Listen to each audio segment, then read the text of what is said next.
All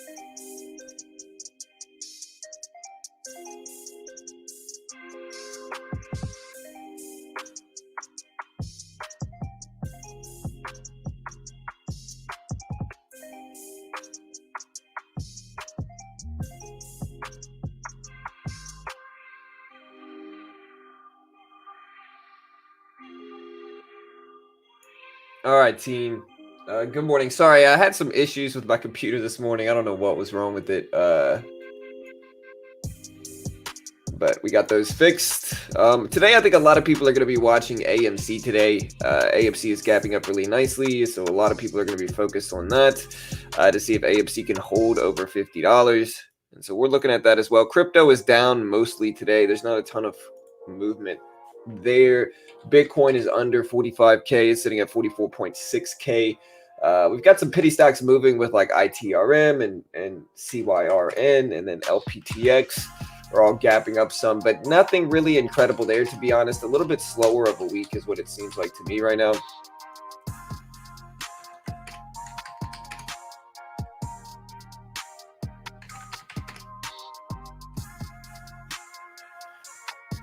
And so, yeah, we'll see what else we get today, guys. Hey, what's up, Quint? What's up, JC? What's up, Bob? What's up, BKM? Brutal. Sahan, what's up, man? Chris, good morning. Justin, good morning. May I ask, does anyone know what's up with Pfizer? Pfizer. Let's gap it up a little bit. I think the market is up today, though. The SPY is looking strong today. 44,000 is a huge level of strength or weakness for Bitcoin. So you mean support or resistance here. So we got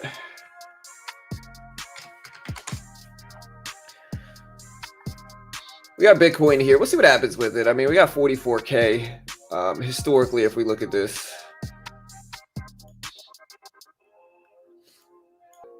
we've got some previous support sitting right around like 43,500.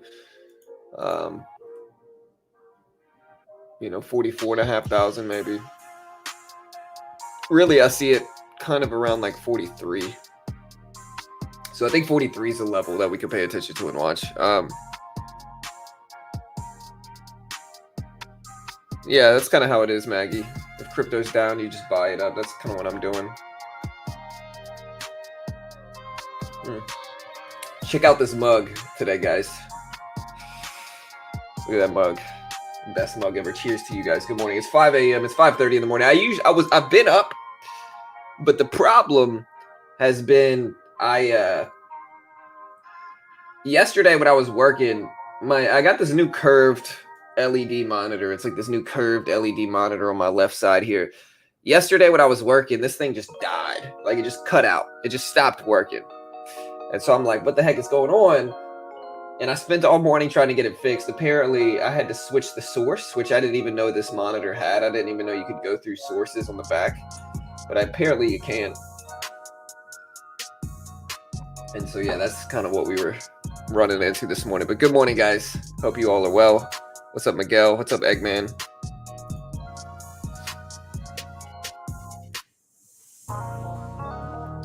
We dropped our crypto video. It didn't get barely any views yesterday on some altcoin technologies that look interesting. The problem really here, I think it was a Super Bowl Sunday. We picked a bad day to debut this video. I think a lot of people were watching football yesterday,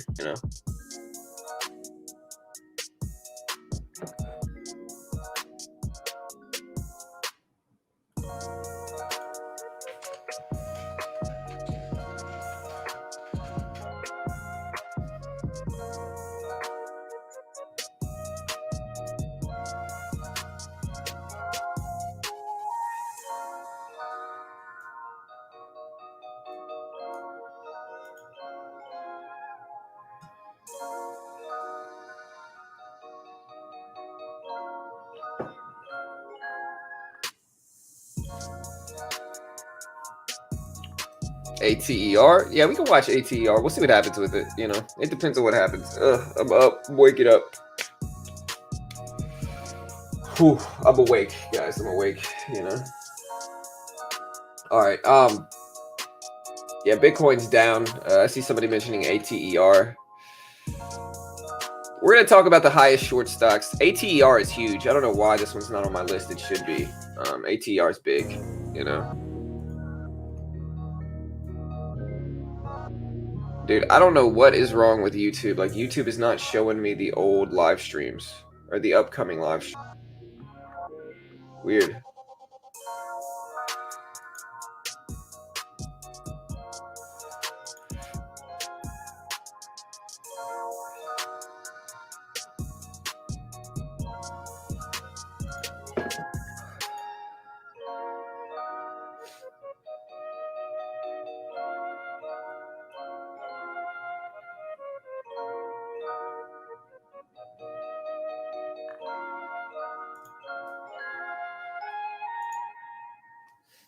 Hey, what's up, DS? What's up, Bentley? Good morning, man. What do you think about XRP? I think XRP is interesting.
Bought ATR. Yeah, ATR looks great. Highly shorted stock, high short float. Really interesting one, to be honest.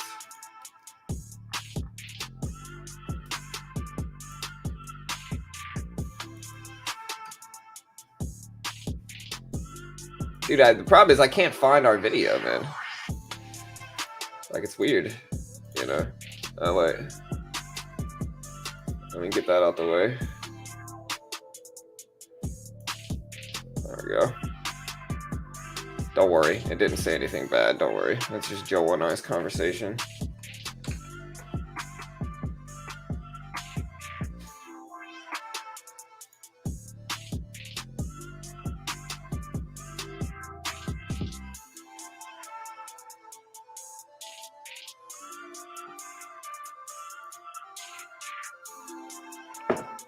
Whew. All right.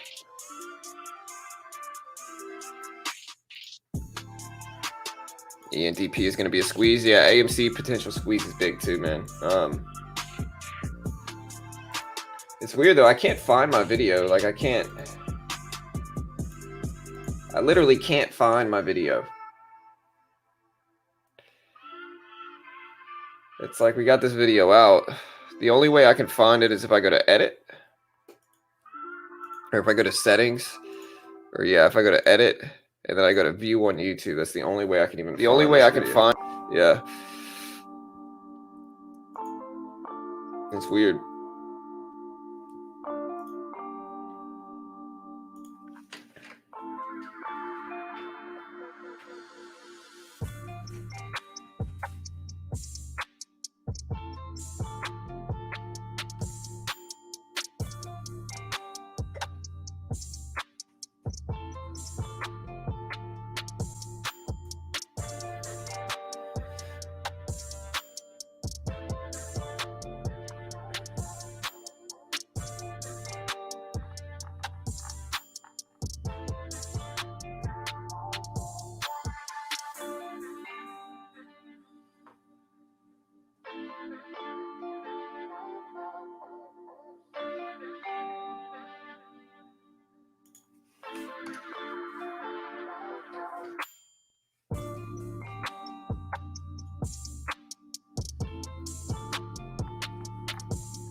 Hey, what's up, Ben Rock? Yeah, here's AMC, man. AMC is going absolutely crazy here.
All right, guys. Whew.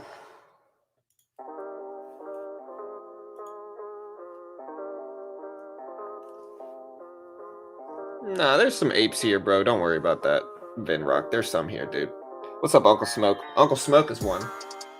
If you know Uncle Smokey, he's certainly an ape, I'm pretty sure. I don't really have anything against apes. I mean, I'm holding some AMC shares. I don't know if I'd consider myself an ape necessarily, but like, you know, I don't really have anything against them. You know, do what you do. I'm for it. I think AMC squeezing is good for the market. I got this new, yeah, I got this new, does it really? Let me see. 1, 2, 3. I got this new mouse that can literally put in numbers on the keyboard or on the mouse. That's kind of dope though. So if I want to just do 50 shares, I can program myself to just say, wait, there's no 0 here, dude. What? Bro, who designed this mouse, dude? What a dumb design, Corsair.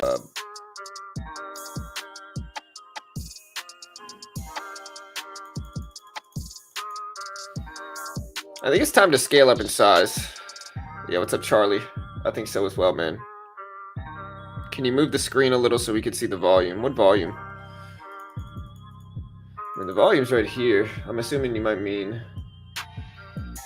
this volume here, sir. Is probably what you mean. I can switch this like this. There you go.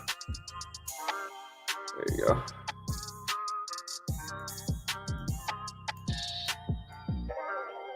There you go. Now you can see all of it. But yeah.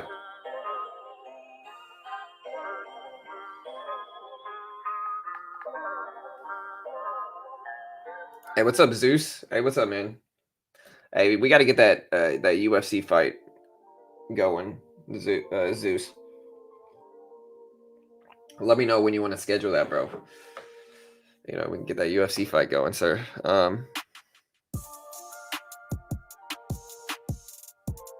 Yeah, 0 is rarely used in gaming as it's all the way to the right. Kind of makes sense. Yeah, I didn't really think about this mouse. I wouldn't have bought it like this. I wouldn't have bought this mouse, to be honest, if it wasn't, you know, I didn't realize what it was.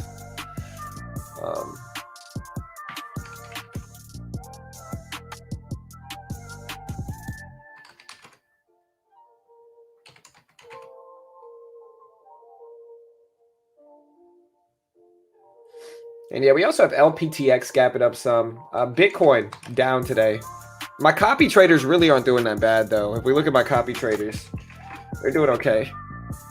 At least they were the last time I looked at them. I don't know how they're doing now.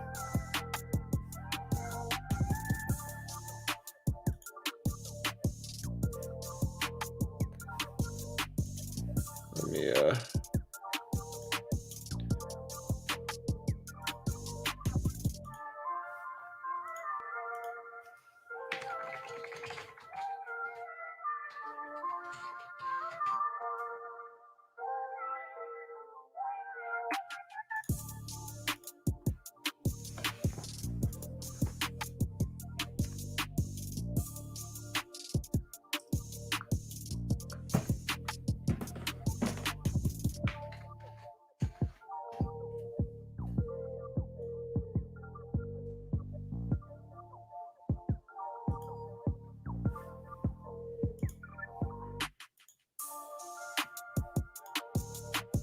Okay, so my copy trades are not doing that good. I gotta boot some of these guys out. I really do. Andy is good, but one of these guys is just doing the whole average down thing, and it's not working. You know, like this dude's got to get booted off, man. He's not profitable.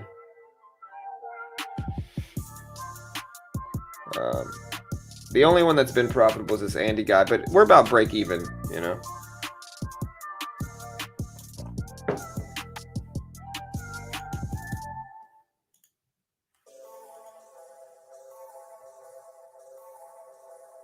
Blurry screen? Is it really blurry for you all? Yeah, click the 3 dots and change the setting. YouTube opens it at 144. Really, YouTube opens it based off of your own internet at home. So I don't know whether it's, you know, going to be good or bad.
Yeah, for those that don't know, T4 Zeus is like one of the dudes that are like really good at UFC 4. The game. He's like a UFC 4 streamer. Him and I have played a few times. He's beat me, I think, almost every single time. But I've rocked him a few times, you know. I could probably beat him maybe 1 out of 20 times, maybe, you know. Is this still a blurry screen, Victor? I mean, Victor, you just got to change the settings, brother. It's not showing up as blurry for me, man. Like, on my end, it'll tell me whether it's blurry or not. And right now, it's showing like this. You know, and when it looks like this, it's not blurry. So right now, it's not on my end. If your screen is blurry, it's not me. You just got to set your settings to 1080p if you want it crystal clear. Is it really? All right, so Rick says it's fine. Chris says it's blurry. Let me check on my end.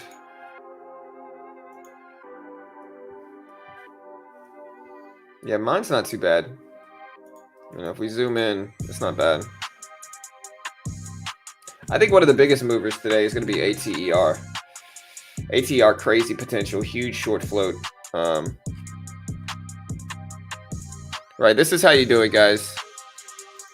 For everybody saying it's blurry, you got to refresh and change the resolution.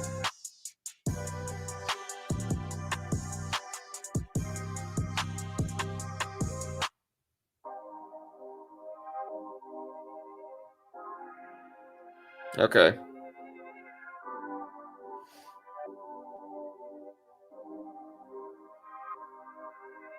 Yeah, I saw that, man. How about them Saints, though, bro? The Saints look good. How about the Saints and my man Joey Burrow doing his thing over there at the Bengals? You love to see it. You love to see it. Shout out to Joe Burrow and the Bengals. Hopefully the Bengals will actually win this year. I hope they do. They got Jamar Chase. They've got Joey Burrow over there throwing them passes. And they're overall doing good, man. I hope the Burrows do well. Or not the Burrows. I'm an idiot. I hope the Bengals do well. The Saints looked great, which I'm surprised. I mean, Winston didn't throw the ball a bunch. And our defense was just on a different level yesterday for the Saints. But the Saints did great.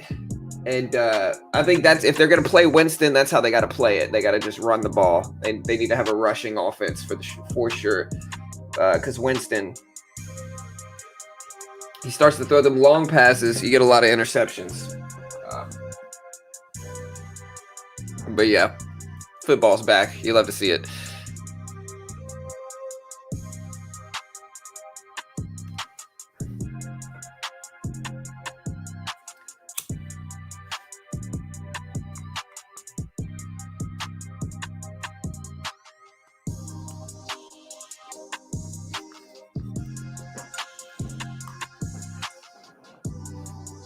What's up, Cody? What's up, man? I know Jameis had 5 touchdowns. I get it. I'm just saying. I'm still skeptical of him. Even after that huge W yesterday, I'm still skeptical.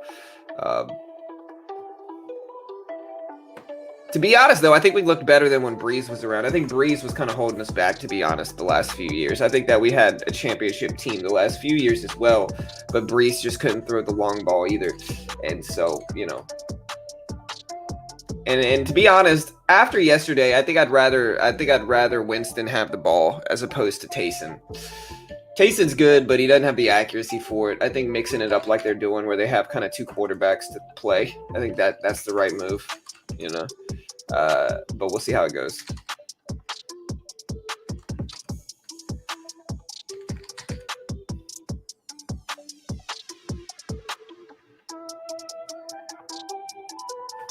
Yeah. Yes, sir. Hey, what's up? Produced by Take Notes. Yeah, Alvin, man. Alvin's another level too, bro. Honestly, without Thomas there, it was questionable about how well we would do. But Alvin did his thing, man.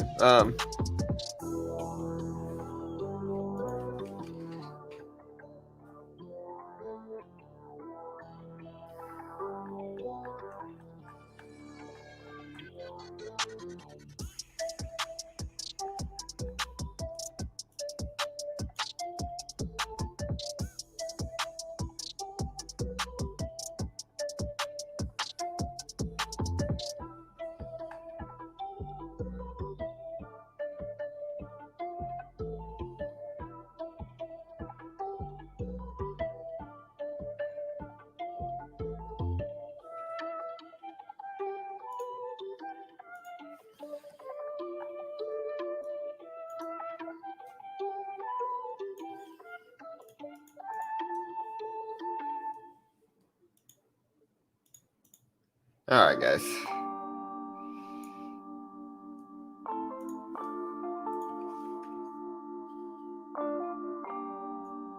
And let me know anything you want us to take a look at right now.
Yeah, Winston only had 148 yards passing, though. And that's what I'm saying. Like, those little short baby passes. I think they understand how to use Winston. I mean, I think they understand. You let Winston start throwing these long balls, there's about to be some interceptions.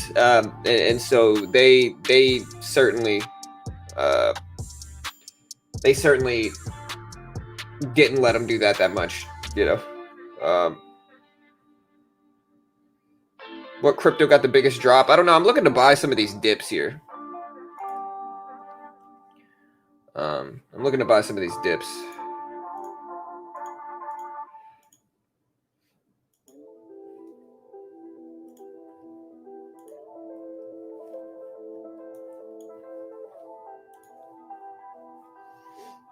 Bitcoin's down, you know, check it out. Here's most of the crypto right now. And honestly, guys, I mean, listen, to be completely honest here, team,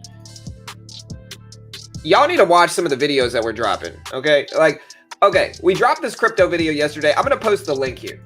And seriously, we recorded this video. Listen, guys, we literally recorded this video on Friday, okay? 2 days ago. And every cryptocurrency that we talked about is up. Literally everyone. In a weekend where crypto crashed, we talked about Atom. Atom's up. We talked about XTZ. XTZ's up. You know, we talked about VeChain. VeChain's up. We talked about what was the other one? We talked about VeChain, Atom, XTZ. What was the other one? And then we talked about another one. But most of the ones we talked about, if not all of the ones we talked about, are up. And so we're trying to start doing these videos reviewing different altcoin technologies. It might take a little while for the channel to kind of hit with those type of videos. And the reason for that is because most of my viewers are not crypto investors, to be honest. Most of my viewers are day traders. And so, you know, a lot of you guys don't watch those videos, and that's fine. That's understandable. That's to be expected to a certain extent. The point of those videos is to bring in more crypto fans, you know, and of course we're still day trading and swing trading and all that stuff. But y'all check out the video here. Y'all hit the like button on the video. Help us break into that crypto niche. That's what we're really trying to do at this point in time. But again, I mean, understand, like that video got like 650, 700 views, which, you know, isn't bad, I guess, but it's not really what we wanted. Again, the point of those videos, though, is to bring in the crypto audience, which we don't have at this point. We're mostly a stock trading channel. So we're trying to pivot. To be honest, at this point, I'm trying to figure out whether I want to just kind of go towards pure crypto channel, pure stock trading channel, or whether I want to just have an all-encompassing channel that goes over crypto, stock trading, everything, all here at this current channel that we're on right now. Let me know what you would prefer, to be honest, guys. Let me know what you would prefer. But yeah, most crypto's down. The biggest drops are in TRX, it looks like, or Solana dropped pretty substantially.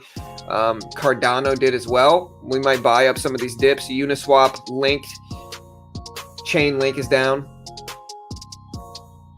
And so we're watching some of these now too.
All right, so we're getting some votes here. Here, let me ask. I'll ask the chat. Go ahead and vote on it, guys. We'll vote on it in the chat room. I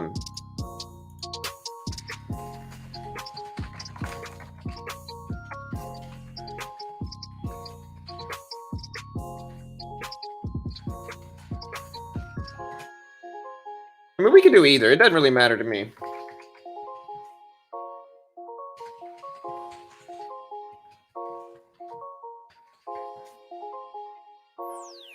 Vote on it in the chat, guys. Here we go.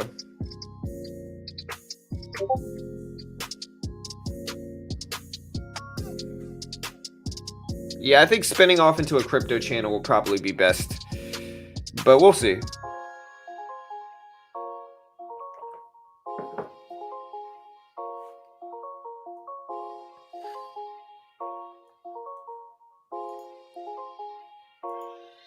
The question is, do you think we should have a separate channel for crypto or keep it all in one here? That's the question.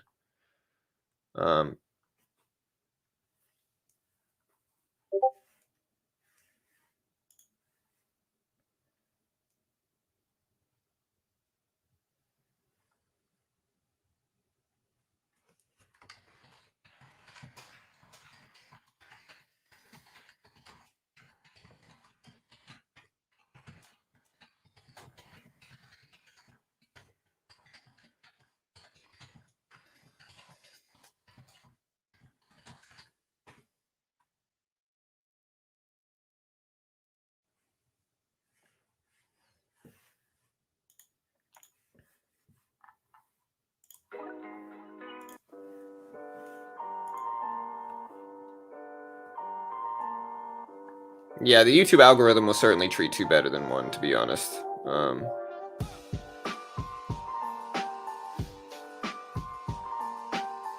And so here's Link. Link took the biggest dip out of all of them. Here's my copy traders. But again, I finally figured it out. Like, number one, I figured out how I'm going to do this copy trading thing. All right, so if we look back at my traders here, these guys have lost a little bit too much money, but these guys have maintained profitable over the most part. So I'm probably going to unfollow. I'll keep Sky in the mix, but he's got a very small trading window. Like, he can only trade really small. The other guy is this guy who I'm just not impressed with. This guy just doesn't make money. And so we're booting this guy out completely. You know. And we'll see what happens. You know. This guy's actually profitable, so we'll let this guy do his thing. He's just kind of averaging in on the dips, which is fine. You know, and then if we rebound up, that's cool too, and we can make some money that way. And again, this is copy trading on BitGet, guys, which is pretty dope. Like, check it out. You got all these traders. Let me know if there's one that I should follow. I'm really skeptical of anybody that has a super high accuracy rate, but I'm more likely to follow somebody that doesn't have a crazy high accuracy rate and instead is just consistent. Some of these guys are just averaging into positions though, and so it's like they want a really high accuracy rate, but it's kind of sketchy, you know. Let's look at this guy. All right, this guy's got great gains. Let's check out when the crash happened. All right, this dude trades a lot. Wow.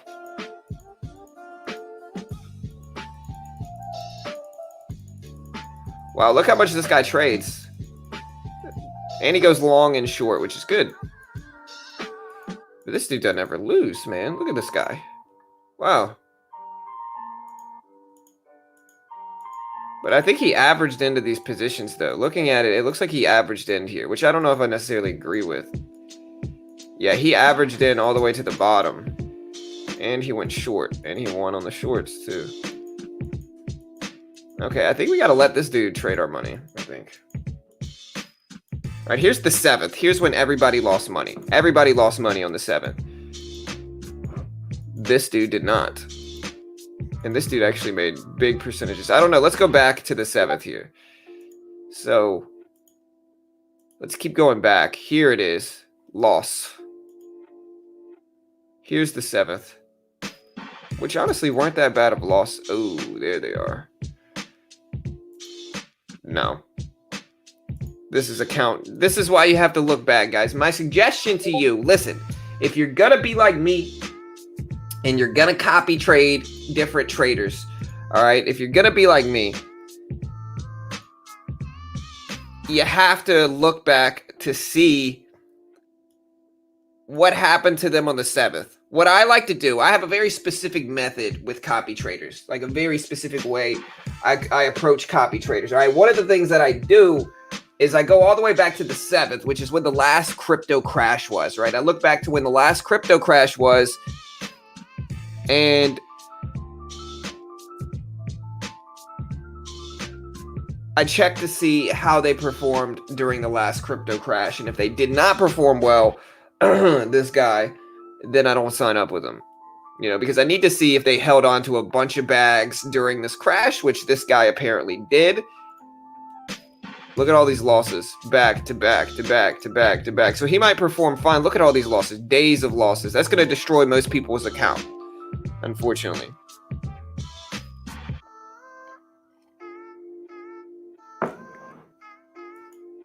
And so, nah, we're not going to pick him. He's currently in 46 copy trades. And look at all these losses here. This dude's a cheater. He's just doing it. He's just holding on to losses, never covering, because he doesn't want to lose and hurt his accuracy rate. He needs to go somewhere, bro. People need to leave him. I mean, yeah, that's the risk here. And this is what you got to do, guys. This is what you have to do here.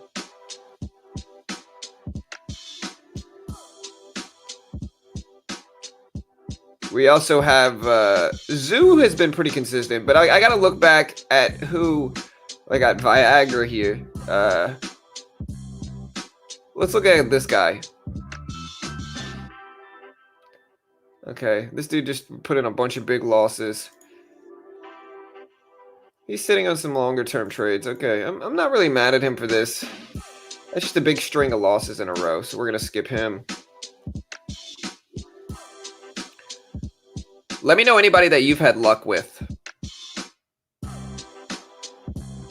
What about Lucky here? All right, so this guy's a shorter. All right, he made a bunch of money shorting and long. Short and long. 663% though, bro. No, anybody that takes over a 600% loss is not a good trader.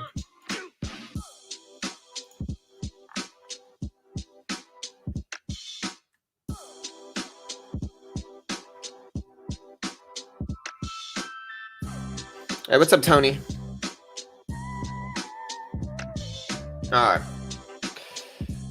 We're still looking, guys. We'll find somebody. Look at LPTX, guys. LPTX just shot up here. It's at 220s. So let's see if it holds 220s. We're gonna try to find a profitable trader, and I'll show you guys who we end up picking in the end today. We're gonna find somebody new.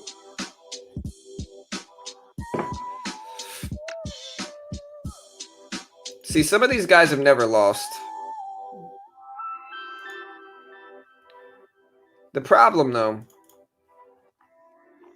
is what happened to them on the 7th. Big percentages, big percentages. All right, so anybody that showed up right after the 7th crash, I don't trust at all. What about Jay King? Recently put in some losses, but overall is pretty consistent.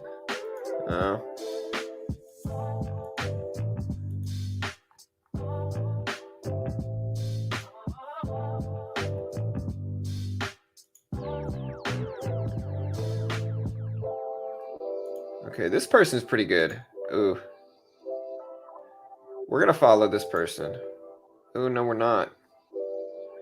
I don't understand why they do this, man. Some just sit on these bags for days. They've got like 1,000% loss. Look at LPTX. Let's go ahead and look at the catalyst for this here, guys. Give me a second. We'll pull up the catalyst here. Hey, what's up, Tony? Hey, let me know if you want to hop on stream, bro.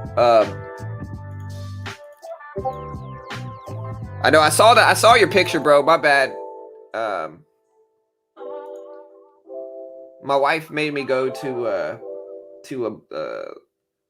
a barbecue yesterday, which was actually really good. The barbecue was actually good. But yesterday I was gone all day. I felt bad. I've got a programmer that I work with, where, you know, we're building this mobile application that we've been working on. And I completely forgot to tell him about it. But yeah, here, hold on. Let me get you in here, Tony, if you want to hop on. But look at LPTX. Yeah, if you guys want to check out copy traders, we're picking some out right now. But if you guys want to check out copy traders, there's the link. Check it out. There's BitGet right there. Check it out if you want to help support your boy here. The music is really loud. I can't hear your voice. Is it really, guys? Is the music that loud? Let me know. There's the link. All right, it's 7:15. Got you. Check out copy trading if you want to help support the channel. Hey, what's up, Chris? What's up, Salty? I hear you. You don't like copy trading. It's cool, bro. It was something else. Okay, we're good. MMAT. Yeah, MMAT, super interesting. Over $5. Still looks good. Here's Robinhood. I'm hoping Robinhood sustains here. I mean, I'm in Robinhood. It's up a little higher this morning. What about AMC, guys? AMC is going to be kind of the belle of the ball today. I think everybody's going to be talking about AMC. Absolute craziness here for AMC. Testing highs. We'll see what happens. A lot of people are watching this now. And so, yeah, we'll see what we get. A lot of people are paying attention to AMC today.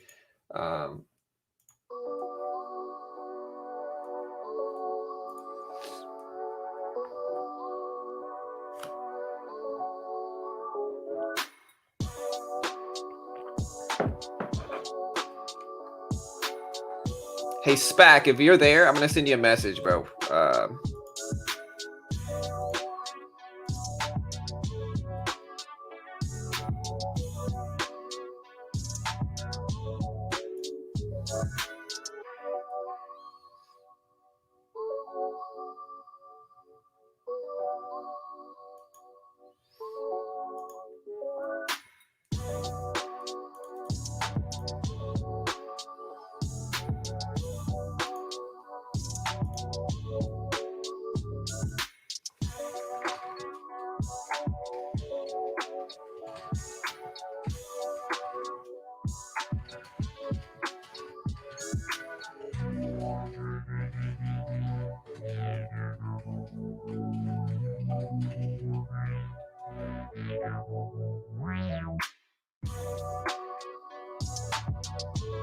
Oh, no, you're good, SPAC. Don't worry about it, brother. All right, sounds good, Tony. Hey, I'll see you there, bro. I'll see you there, man.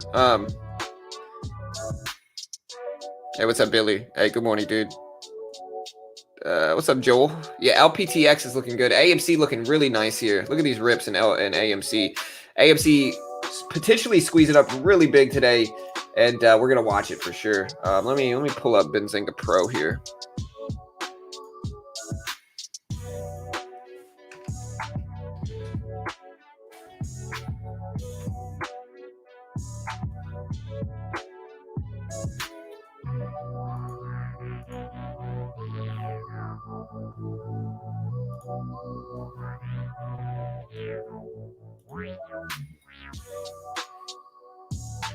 All right, guys. So AMC today, I'm looking up some of these catalysts here for AMC. All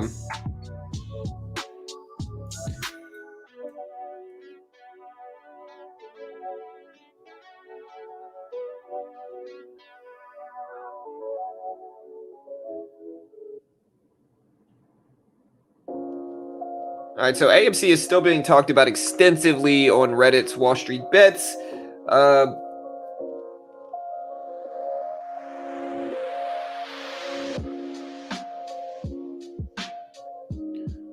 Do you think AMC is going to break and hold $60 eventually? I mean, if we look at some of these previous levels here, I think if AMC really starts to rip here, so if AMC really starts to break $60, we start to break 70, then we could see some potential upside.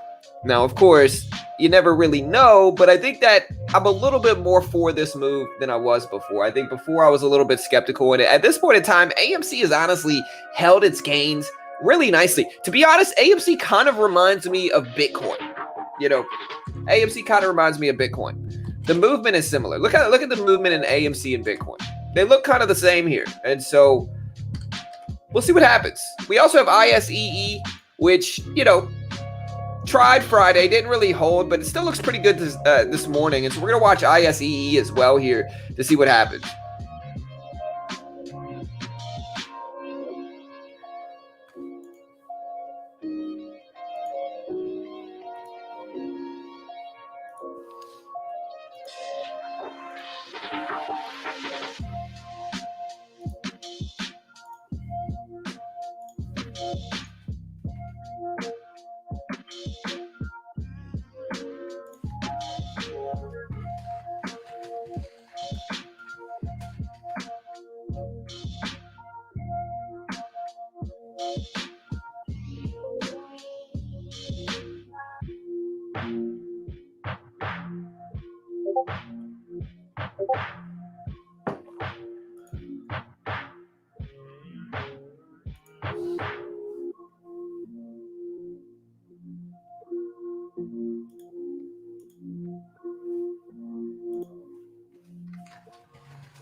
John, did you go outside this weekend? I did, sir. I did go outside this weekend.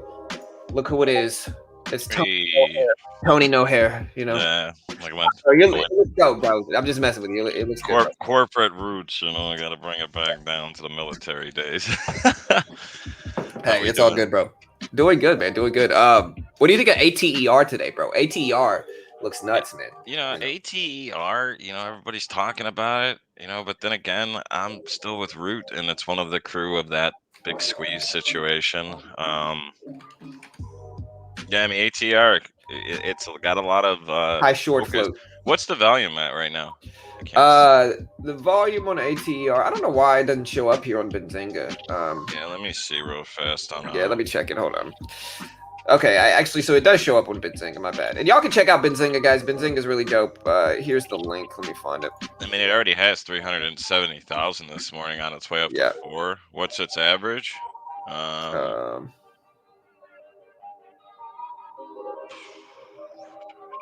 Yeah, I gotta find volume is only average volume is 8.13 million. So I mean, that's starting to be some talk of today. But I mean, I don't know about it right now.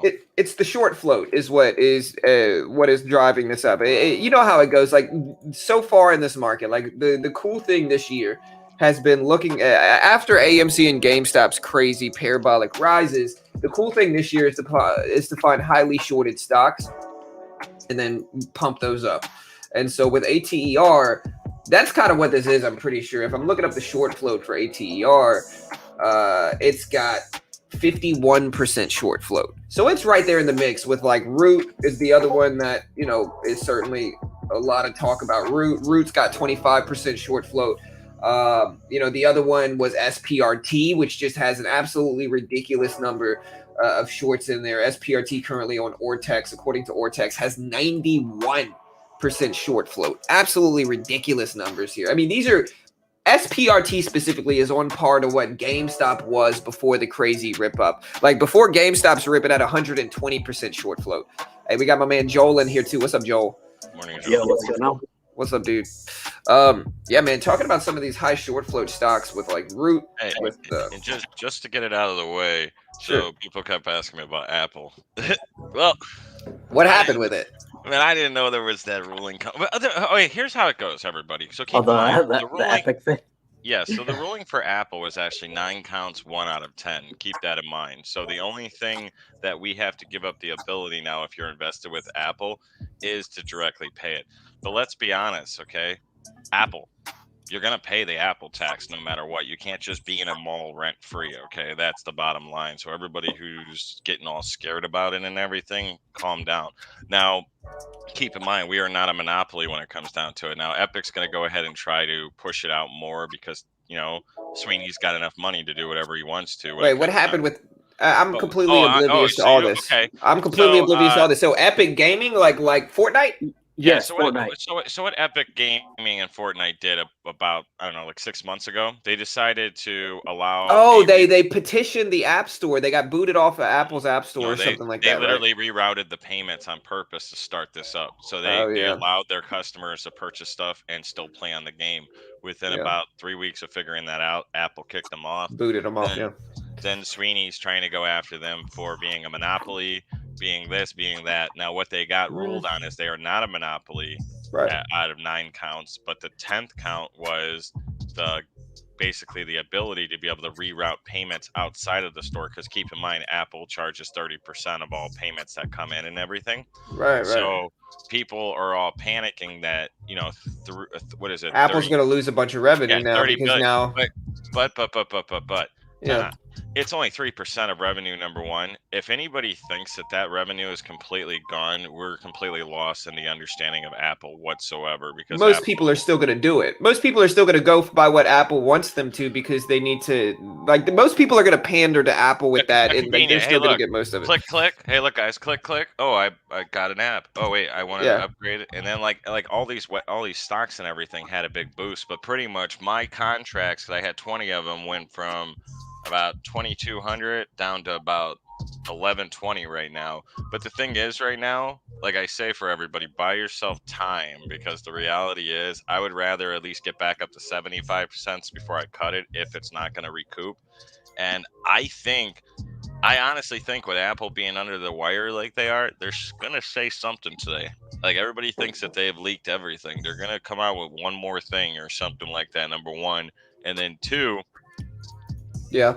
yeah, like I said, I mean, GSAT as well. I mean, GSAT's the other thing that a lot of people are in their head. Are they going to mention anything? That's whatever all this is about right here. So if they mention anything whatsoever, even if it's just for emergencies and the focus will change, then this could be another banger right here too, because the short's out the wazoo when it comes down to it. I have 100 contracts on this 50-50 because they didn't cost me anything but pennies, really, like 500 per Yeah. section. But I have till October still. So See, it's kind of crazy, man, because it's like I kind of, as much as I might disagree with the business move for Apple, I kind of think they should have the right to do whatever they want on their platform. You it's know a what I mall, mean? man. It's a Yeah. mall. You can't Yeah. come into the mall and not pay rent. I'm sorry. Right. That's what I I kind of understand that. I don't know what the judge was thinking when he ruled against that. I don't know, but I kind of understand it. I guess if I had to pick a side, I'd probably pick Apple's side. I understand Apple, and I'm not an Apple user. Like I'm a Samsung guy. Like I got a Samsung, you know. But like I do defend their right to be able to do whatever they want on their platform. And so I disagree with the ruling, to be honest. And But keep in mind one thing, okay, everybody. So I want to say like 3 or 2 weeks prior, at the same time, keep in mind they actually started doing this already. Apple did, because right. the problem is like Netflix and everything. Like, okay, $11.99 or $15.99, whatever you're paying. If you're paying right through your phone, then Apple gets a 30% chunk of that. So Apple started understanding a little bit more for things that aren't being utilized; they're just being purchased through the thing. So they reduced the overall and allowed rerouting of payments. But the reality is, I mean, you got two different ways to view it, just like John said a couple minutes ago. Convenience factor, where people are just click, thank you. Or Yeah. you have the people that will go for, like, I'm a deal guy. Keep in mind, John knows I get everything under the moon, and I'm trying to get it Yeah. for a deal. So when it comes down to it, I could see somebody going, well, hell, if this dating thing can save me 30% and they're already out the wazoo anyways, then let's go over here. But at the same time, Apple is still going to get their fee. If it's not directly from the markets, then you're going to have to pay to be on the market. It's some way, because keep in mind, apps were created by Apple. Everybody, even Google, Android, Microsoft, everybody wants to use them. We were the first ones with them, with the reality of it. And that's why I'm not dead in this. I got till October 22nd. I didn't buy myself like Friday or anything. But like I said, that's my Apple play that kind of went the opposite way on me there. But I mean, I didn't see that news coming like that at all. But a lot of people misinterpreted the news as well. And then, like I said, GSAT, I'm in. I got, what else am I rolling with today? I haven't decided to purchase anything new, but right now I am in GSAT, Root, RSI for Rush Street because of the games and everything. I'm hoping that the gambling stuff for the weekend has a boost. AI, AI, I got on that train because I figured it was a different realm, but that one I'm actually down 75%. I just leave it until I can at least coop 50% back, and those will have a boost by October. And then, like I said, I mean, Apple's Apple. Yeah. People, You know how it is, man. I just can't believe 3% still. That crushed me, man. Yeah. I was like, Yeah. ah. Yeah, you know, it's long-term Apple will be fine, bro. You I know? know. By October, I just pray it's fine, people. Oh yeah, it could be. I mean, it still hasn't dropped that much. I mean, if we look at Apple, you still got some time, bro. You know, Apple it dropped, but it's down $5 a share. I mean, in the end, it's down 2.5%. You know, roughly. So, not super major. You know what I mean? I mean, it's major. Don't get me wrong, but like, it's certainly possible for this thing to bounce back. You know. Funny thing was, I was up to like 1,100 on this at one point. Now I'm down 1,100. It happens, bro. It's one of the reasons I'm scared of options, bro. Dude, I've been there so many times on so many different trades. Where Yeah. I'm like, should I take profit? No, it's got more You gas in the tank. It's got Yeah, more right? And then gas it in just the tank. flips around on you, man. Dude, that happened to me last night. Like literally, like right before bed. Bro, your crypto. Yeah, well, no, Joel and I made a crypto video about some of the best altcoin technologies right now, and even with these big crashes in a lot of these currencies, a lot of the ones Joel talked about were up. Like Joel talked about, what was it? Atom up, XTZ up. There's a bunch of them. Well, XTZ is ripping on, like, I mean, they got a lot of news. Doja Cat just launched an NFT on Tezos platform. McLaren, you know, the car company. McLaren is launching an NFT exchange network using Tezos. You know, so I mean that's yeah, but I mean, you know, with a company like McLaren behind it, I mean that's saying something, sway. You know? Right. Yeah, you know. But Tezos is really pushing heavy into the NFT area, and with major, you know, artists like Doja Cat. You know, I mean, Doja Cat, you might not, you know, think she's a huge artist, but I mean, she's got over 15 million followers. Oh, she's big. She's I know huge. who she is. I've never listened to her music, but even I know who she is, just based off of her kind of pop culture sway. You know? Yeah, I'll give you one to be focusing on. Like we see all these art pictures and everything becoming these things as well, right? I'm just saying, like Cause and everything, like big brands that are already reselling. Like the new Family one drops today at I think noon. So it literally just dolls. They sell for $750 for these things. Sorry, guys. Go ahead. What do you got? No. I didn't mean to. You go ahead, Tony. Oh, dude, no, my whole screen just went down because I gotta fix my monitor setup here. My bad. I'm guys. in a whole different screen right now. So no, you're good. But like for instance, like Cause right now, I mean, you buy them for like $750 because of the artist piece, and you sell them for like, what is it? I think it's like $2K right now. So that's at least a $1,200 profit on there. So that's just reset. Oh, those are Cause, like those dolls. They're like the artists' little figurines that they make. Some are big, some are smaller. But anyways, Cause. I know what you're talking about. Yeah. The big headed things. Yep. Yeah. I know what you're talking about. But the only thing here is the only reason I mention that stuff is just saying, like, when those become something, or like, for instance, like I'm sorry to be hype beast focusing here, but like Louis Vuitton and Supreme, when they made that chest and everything, those pieces are so rare that those things are starting to be put up by individuals as actual like investments for the growth of the worth of the thing as well. So I think it's interesting how not only what do you call it, are not only like companies are making their own digitally, now they're starting to make them through art. Just like that one piece of art that got shredded when it was sold and everything, and everybody went crazy. Oh, the Banksy art. Yeah, the Banksy art, man. It was a kind of expressionist art. You know, not expressionist like not conventional expressionist, but I mean, like, it wasn't the actual artwork. It was about the expression of shredding the art. It was, I remember that. He's super famous, Banksy. What's up, Two-Way?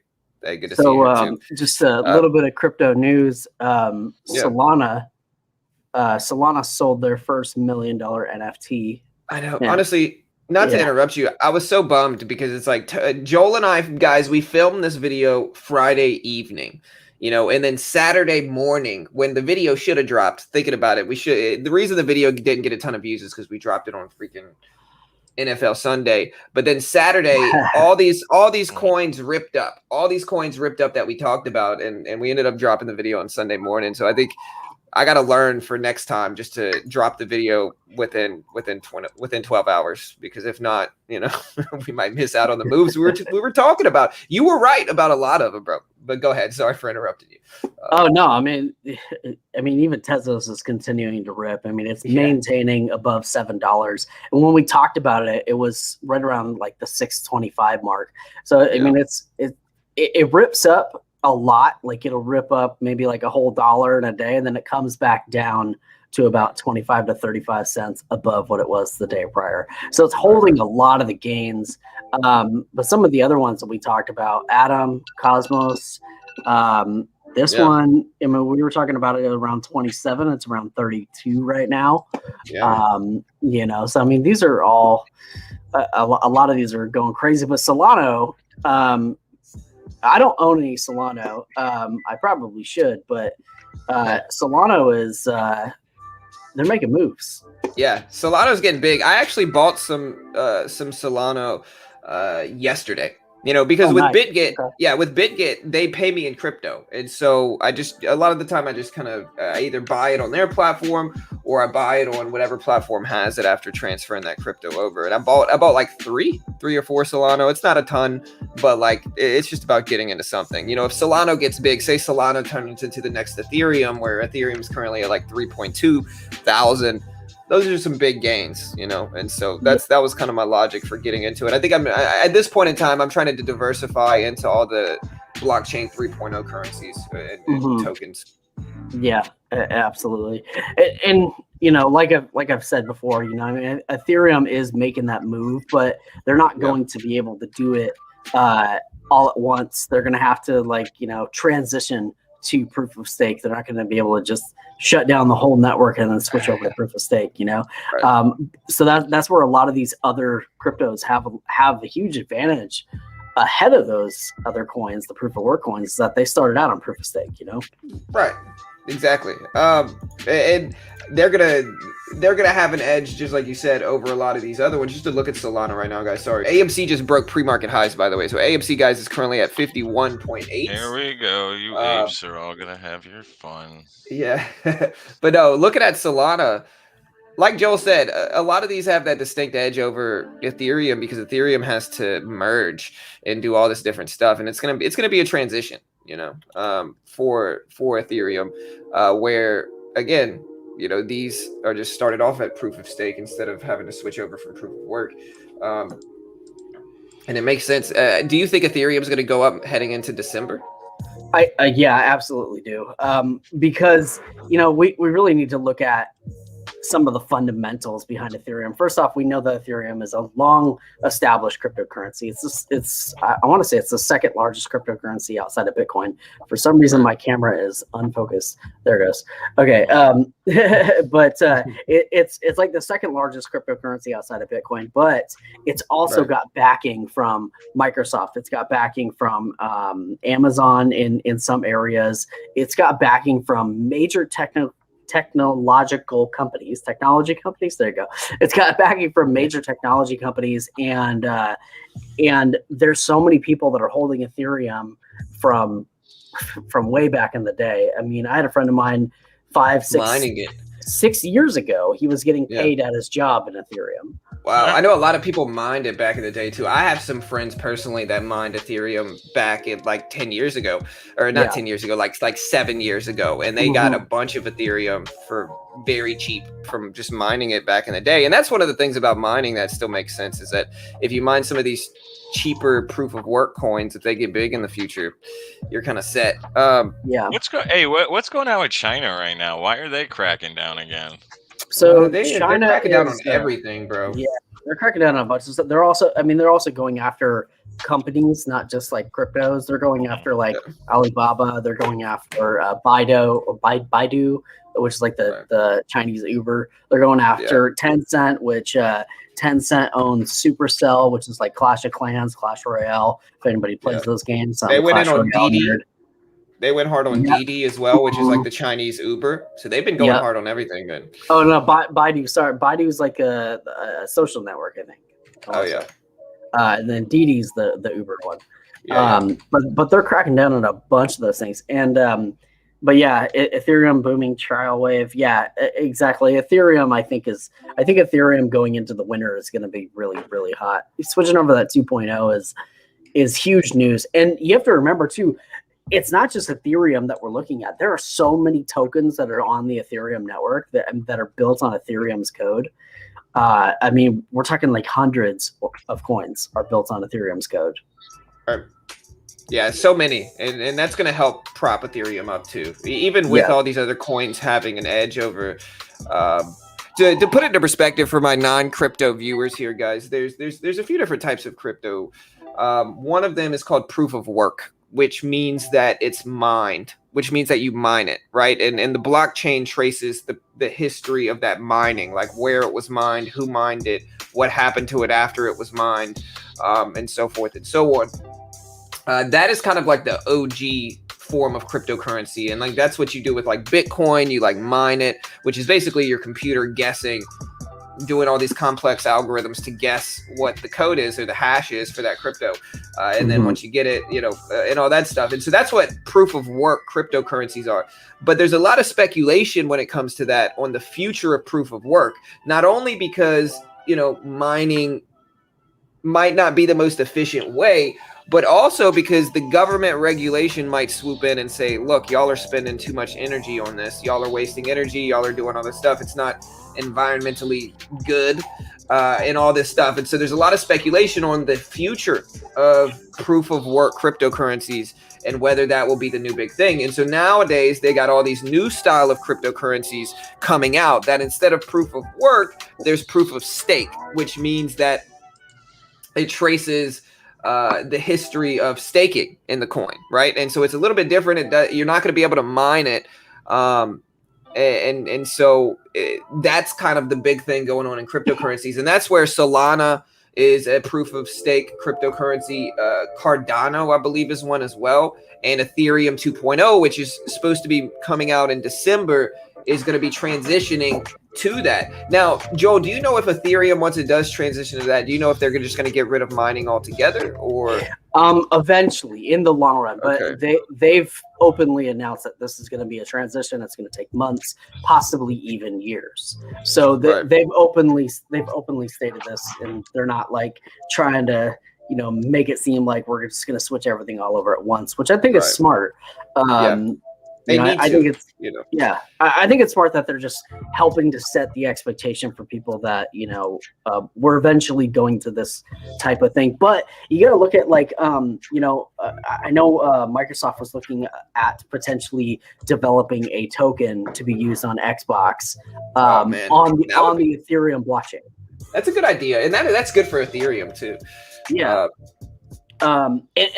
It's funny because this is like an idea that I've thought about for years. And then Japan, there's a gaming token in Japan that uses it on some of the I want to say it's on PlayStation, but it's only in Japan. So and they made that official too. So look at ATER, guys. ATR just ripped up. What do you guys? Let's transition over to AMC. What do y'all think of AMC today? AMC breaking highs. Do y'all think AMC is going to rip today, or what do you guys think of AMC? I think strangle that thing. But the apes will riot, bro. The apes will riot. I'm just saying, man. Because if it goes up or down, you buy one. Oh, you mean strangle option is what you're talking about? Yeah. That makes sense. What about ATER too, man? ATR going absolutely crazy. Huge short float. What's the short float on ATR? ATR short float is like 51%. I think it's high. Yeah. ATR short float is ridiculous. So is SPRT. SPRT current short float is like 91 or 92%, which is just crazy. It's funny. I was looking at ATR at like 14. I traded ATR like earlier in the month. Yeah. Yeah, ATR. Honestly, these short squeeze plays are becoming more and more talked about. They're becoming like, I've seen the market transition. I've been trading every day for like 4 years now. They're becoming more and more routine. Yeah, that's what it is. Everybody's looking at these stocks now. And so before, nobody was paying attention to short float. And again, I've been trading for years and years every single day. Some people were. But most people were not paying attention to, some people were not putting as much weight on the short float as they are nowadays. And if you look at all the biggest movers over the last week, it's been, ATER, SPRT, BBIG, all these really highly short squeeze plays are what everybody's talking about. Yeah, they want to ride the rocket. Yeah, everybody's kind of talking about it now, I got off the rocket 2 times so far. SBRT I've never been on. and BBIG, man. The only rocket I'm on is AMC, and it's not big, you know. I hate myself. Oh, hey, something I just wanted to say to the chat. A couple people have reached out to me and asked me when they can start copy trading with me. So I'm approved as a copy trader and whatnot, but I'm not opening it up to anybody yet. And the reason why is because I am developing my strategy to work on BitGet. So I want to make sure that that's dialed in before I open that up and start trading with other people's money. Hey Joel, you know, like Frankenstein and everything, when all the people show up, I see if I was copy trading and people were copying me, that's all I see showing up to my door. it's just the gang of people. Burn them. Pitchforks. Pitchforks coming out. That's why Joel's got to be smart with it. He's got to be careful. There's the link. If anybody wants to sign up, check out BitGet if you want to do this copy trading thing. We've been having some fun with it. I figured out how to finally protect myself in copy trading too. Tony and I got to film another update video, but I finally figured it out, which is just I was trading too big. My strategy is to pick like 2 or 3 good traders and just let it sit and give them like 80 to 100% stop loss, which seems big. And of course, I know we're going to have some people like, 80 to 100%. That's crazy. Oh man, there's Max making this, but no, a lot of people are going to say that's crazy, but I think, I think the fluctuations in copy trading and in crypto trading, I think you got to give yourself a big stop loss, because a lot of the gains that you're going to be making are 200% or 300%. And so if you give yourself a 30% stop loss, a lot of the time you're just going to get stopped out over and over again, which might be a good thing, might be a bad thing. But I think just getting into really small trades, but big percentage ones, has made the most sense to me. And then still giving myself like a 70 to 80% stop loss, as well as just giving myself a small ratio to where it's like I'm giving each trader a small amount of money, big stop loss. So I'm giving them room, but there's also still a stop loss in place. So if we go past 100%, 80%, whatever you decide to set it at, it'll force me out of the trade. And so, you can check it out there if you want to sign up. But I think that's the smart move, Joel. I think just waiting and kind of finding your groove a little bit. It always takes a little bit of time.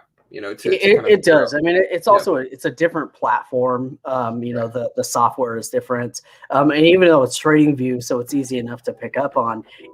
Every TradingView software that I've ever used is always different to a degree, and because there's a I'm not going to say the name of it, but there's a trading software that I use that is developed on TradingView that can trade between like multiple exchanges, and it has totally different features than what BitGet has.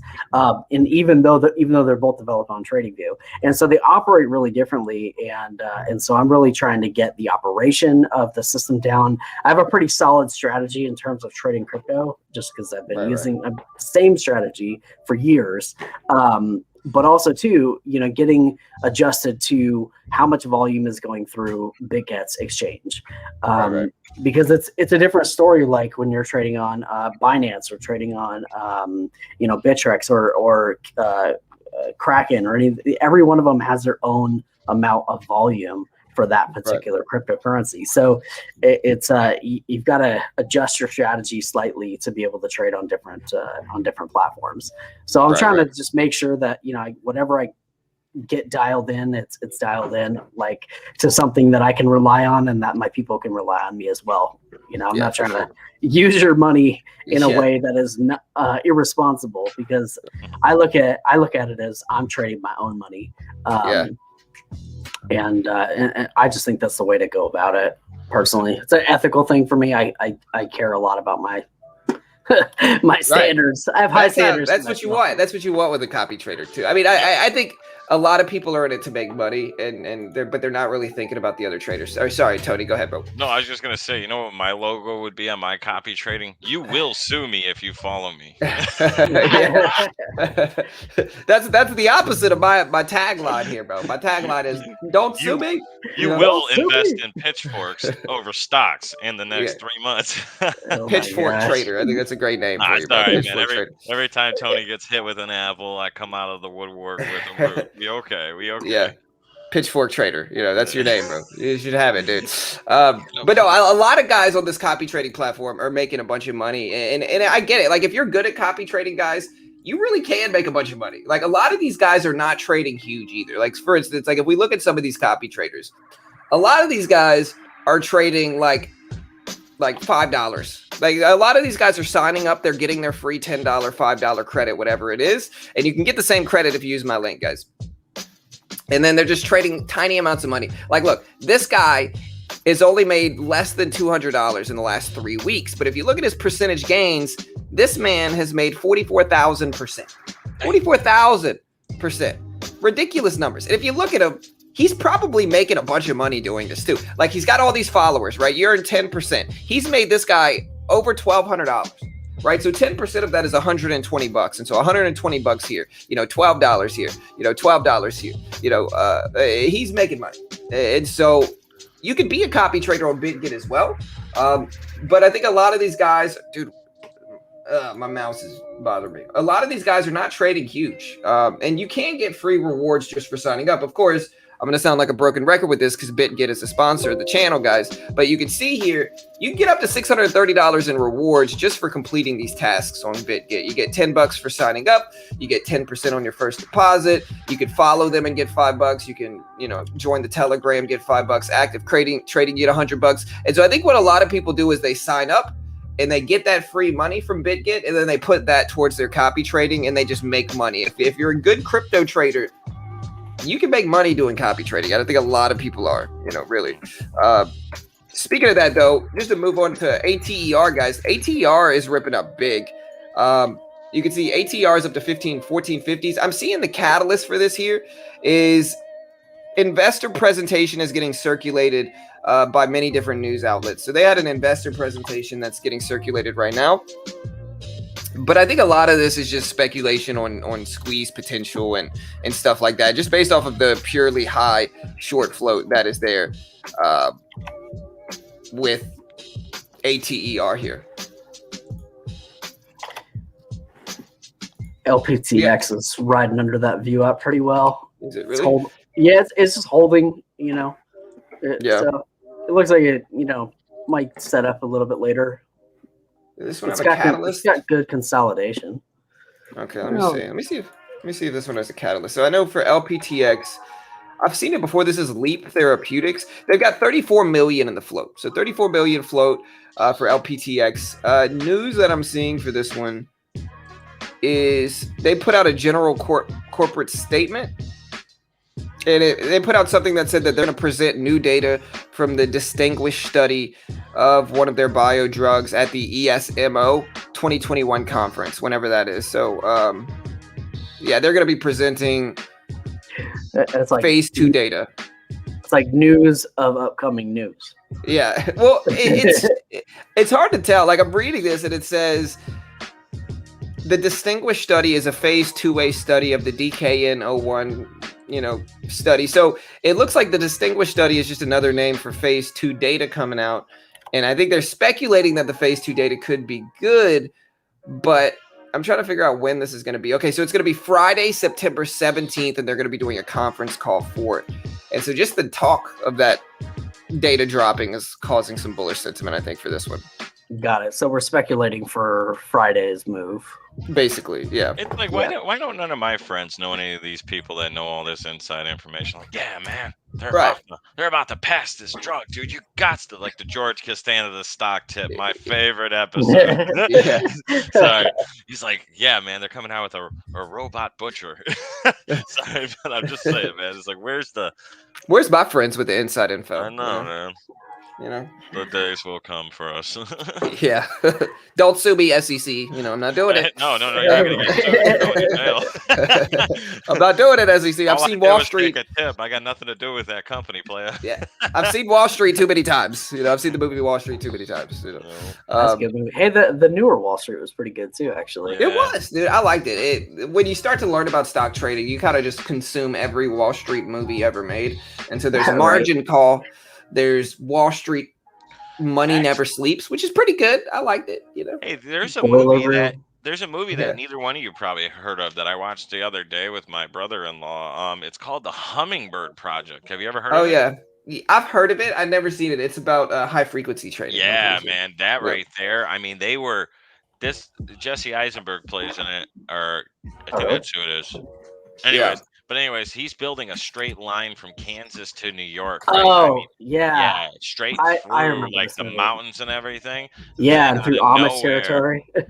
dude, man, when they turned on that frequency that they figured out to go around how the guy was doing it, man, they were all making money out the wazoo. But then when the one computer guy that was the brains behind it did the hack and he sent the system down, dude, those people were flipping out. I'm talking about taking their keyboards and smashing it into the computers and everything because they were losing millions by the millisecond. Yeah. They were losing millions by. And It that's was the risk. freaking- That's the risk with any type of algorithmic trading is that thing gets off. It gets off, you know. Yeah. No, I watched that movie actually. I didn't. I had Oh. no idea what it was about, man. I just, I was like, I need a movie. Jesse Eisenberg is good. All right, let's check it Yeah. out. Then it turned out to I be still about that. have I was like, American oh, hey, Ultra personally, man. Oh, dude, Oh, that's a yeah. great movie. That Yeah, movie right, didn't get right, enough like- love, bro. That's a great No, movie, it dude. That didn't. movie didn't get Go enough love. watch it, man. Whole Yeah, thing. it's good. It's good with the crazy. Yeah, I liked it too. It's a great movie. I was telling John that I want to watch, like, I see all these people want to watch movies, and could you guys imagine my crazy stuff I would say in reaction to some of these movies? But then we're all like copyright and everything. I was like, all right, Yeah. well, what we'll do is we'll all start the movie at the same time, right? And you guys just listen to my crazy stuff as you're watching the movie. I just saw Yeah. what's up. No, I mean, hey, bro, honestly, that's the biggest risk. I would love to make a reaction channel, but it's like, dude, like those channels get hit with so many copy strikes Yeah. that it's like, it's too big. Like for me, like if my channel gets hit with a copyright strike, I can't live stream for 90 days, you know? And so it's Wow. like, that would like, you know, for a live streaming channel, it's one of the reasons like I've never had a Stick to strike. stocks, people. Yeah. Stick to stocks. Don't worry. Yeah, I've never had a strike, never had a copyright strike ever. And they'll get like, even if they give me one, YouTube's supposed to give you like one warning, which, you know, I've never had a strike. So even if I got one, they'd give me a warning, I think first, but still it's, you know, I don't know. The risk there is too much for me, I think. What are you guys watching today in stocks or crypto? So LPTX looks good. How about that new Matrix trailer though, bro? Oof. No, it's not. It's not a bad trailer. It's confusing you. There's a reason Yeah. behind it. Yeah, I mean, they're doing something with it. Not everything is as it seems. They're pulling a Hideo Kojima pretty much. They're showing you one thing and they're going to give you another. I guarantee it so far. So I'd say stay open to it. Nice Yeah. Metal Gear Solid reference there, by the way. Oh, dude, Yeah. man. Listen, that's what I just popped in. I just reloaded Metal Gear Solid 5. You know what was funny? Metal Gear Solid is my favorite game, number one. We're talking about all the way back since Nintendo. And my birthday was September 1st. Now, keep in mind, it came out right around there when it dropped for the actual Metal Gear Solid 5. So I never knew that when you put in your birthday and everything, that randomly on the day of your birthday, they just pop up with a birthday cake and everything and give Big Boss a big birthday celebration. Dude, I figured that out like 2 weeks later. I thought it was just part of the startup process. I was like, oh, it's his birthday no matter what. And then I'm like, oh, see, that's clever right there. I love those games. Yeah. Death Stranding, I don't know. I mean, it was a FedEx delivery. Sorry, maybe I should use company. It was a delivery system when it came down to it. But I mean, with the engine and just his brain, I love the guy 100%. So definitely. Yeah.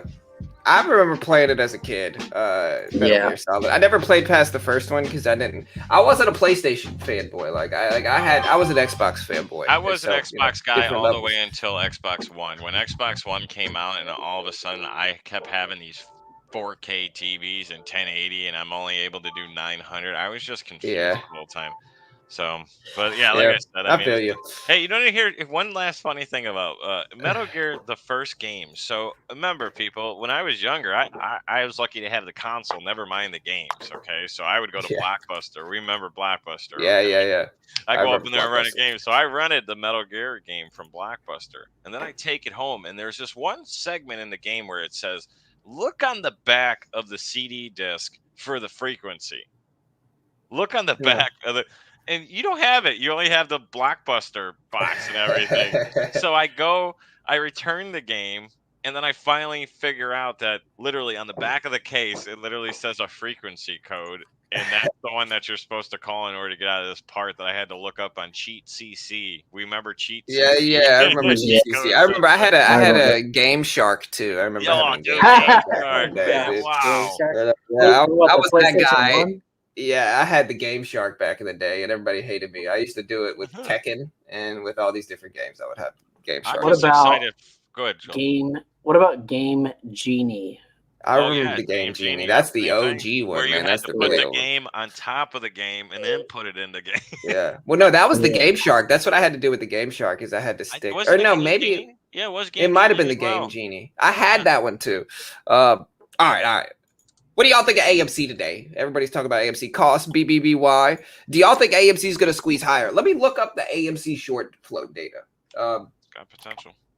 Yeah, let me look it up. I mean, it certainly could move. Let me find. Man, I got so many windows up here. Let me see. Let me get rid of some of these. It certainly has the potential to move for sure. Now, I used to be an AMC hater. I'll say that. I used to be an AMC hater. I'm a little bit more sold on I it now. still am. Because it's holding its gains, though. I'm not saying I like AMC, but it's holding its gains. You know, and I think that I'm going to look up the short flow data here, too. I don't think the short flow data is incredibly high, though. Now, a gamma squeeze is what they're talking about, and a gamma squeeze usually is in reference to options covering.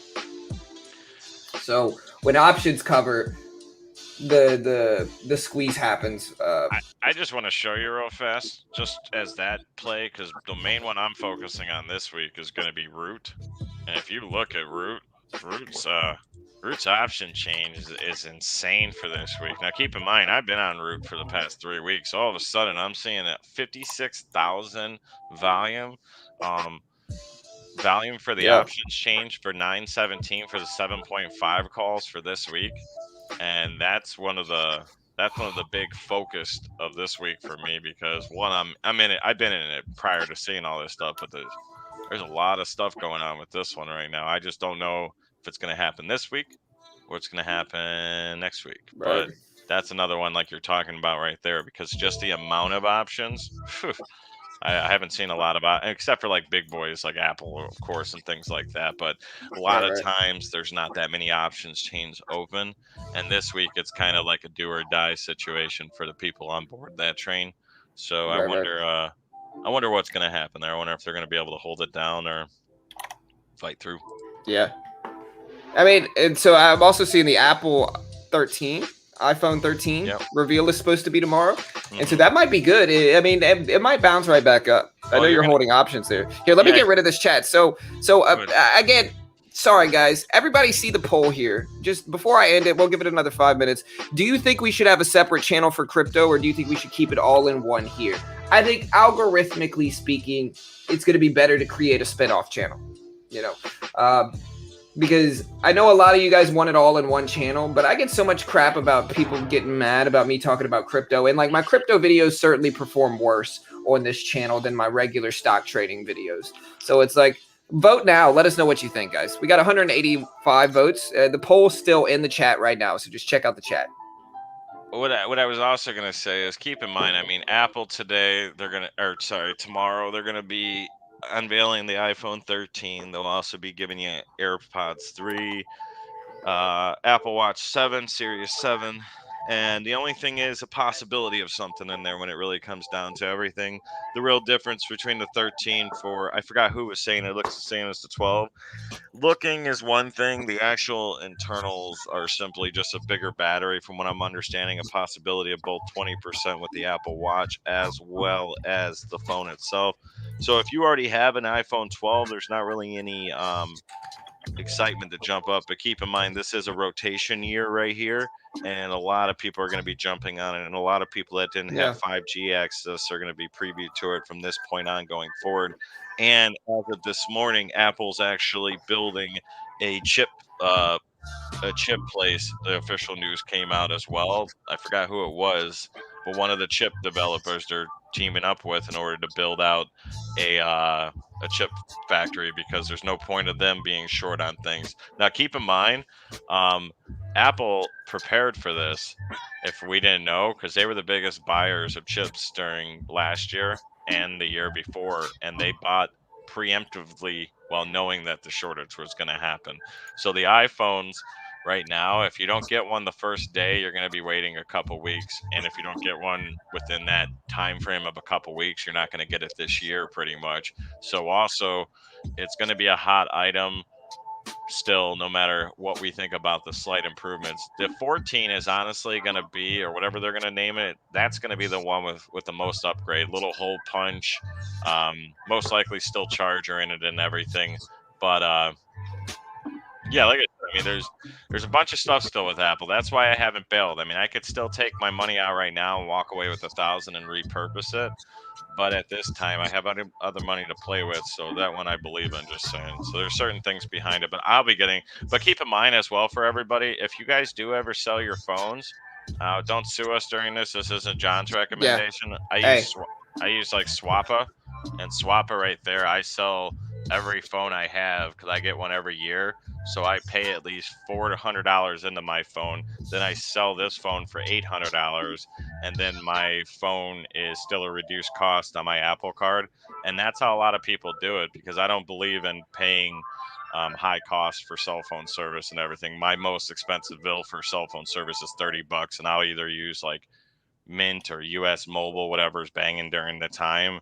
And like I said, there's no point of being stuck to the man. But keep in mind, the other thing I want everybody to think is that individuals are not buying these iPhones out like me, okay? It's the companies that you're going to, Verizon, T-Mobile, and everything. They're like, hey, free iPhone, $400 iPhone, get the new iPhone. And that's where Apple always banks no matter what.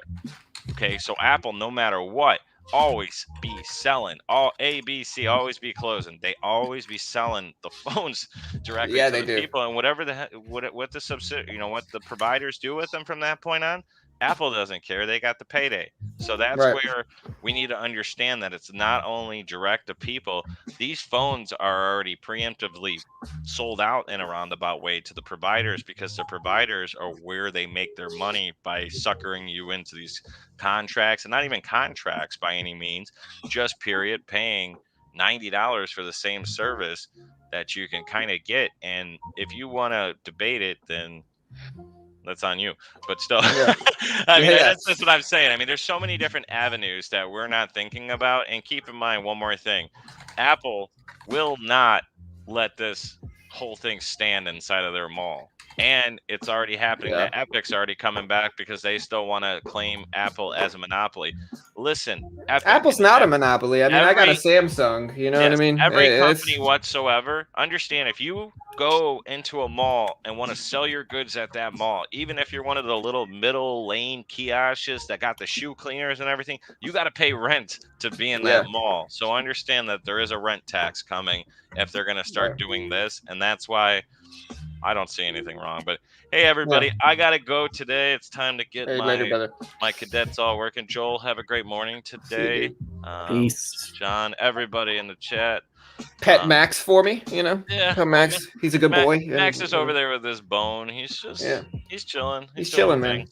Yeah. All right, guys. All right, bro. I'll talk to you later. Later, man. But yeah, Apple's interesting. I think we're watching that. I think ATER, we got so much hype for ATER today. You can see ATER does have this catalyst with an investor presentation being released on Friday, now circulating. AMC's breaking pre-market highs. So really interesting movement today for sure. While we're here, guys, everybody let us know what your favorite watch is today. And that could be any watch. It could be crypto. It could be stocks, of course. Let us know. Let us know in the chat. What's your favorite crypto or stock that you're watching today? You guys are the best community ever. Hey, thank you, Tony. We appreciate it.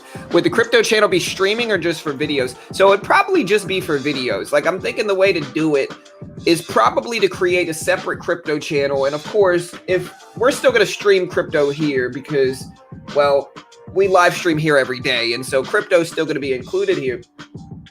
But then we probably post like videos on the crypto channel. is what we're looking at doing. I'm trying to figure out what I want to do today. Y'all should go subscribe to the crypto channel just in case. Whoa. Okay, there we go. Good.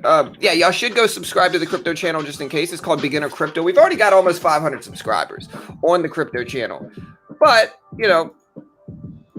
we don't know what we're gonna do yet. We're waiting to see what we're gonna do. But if you want to be a part of the crypto channel and you want to go sub to it, I certainly appreciate it. We've had this. We almost got 400. We got about 400 subscribers here. And so here's the channel here. We'll post that here. And yeah, y'all go subscribe to it right now. Here's the link.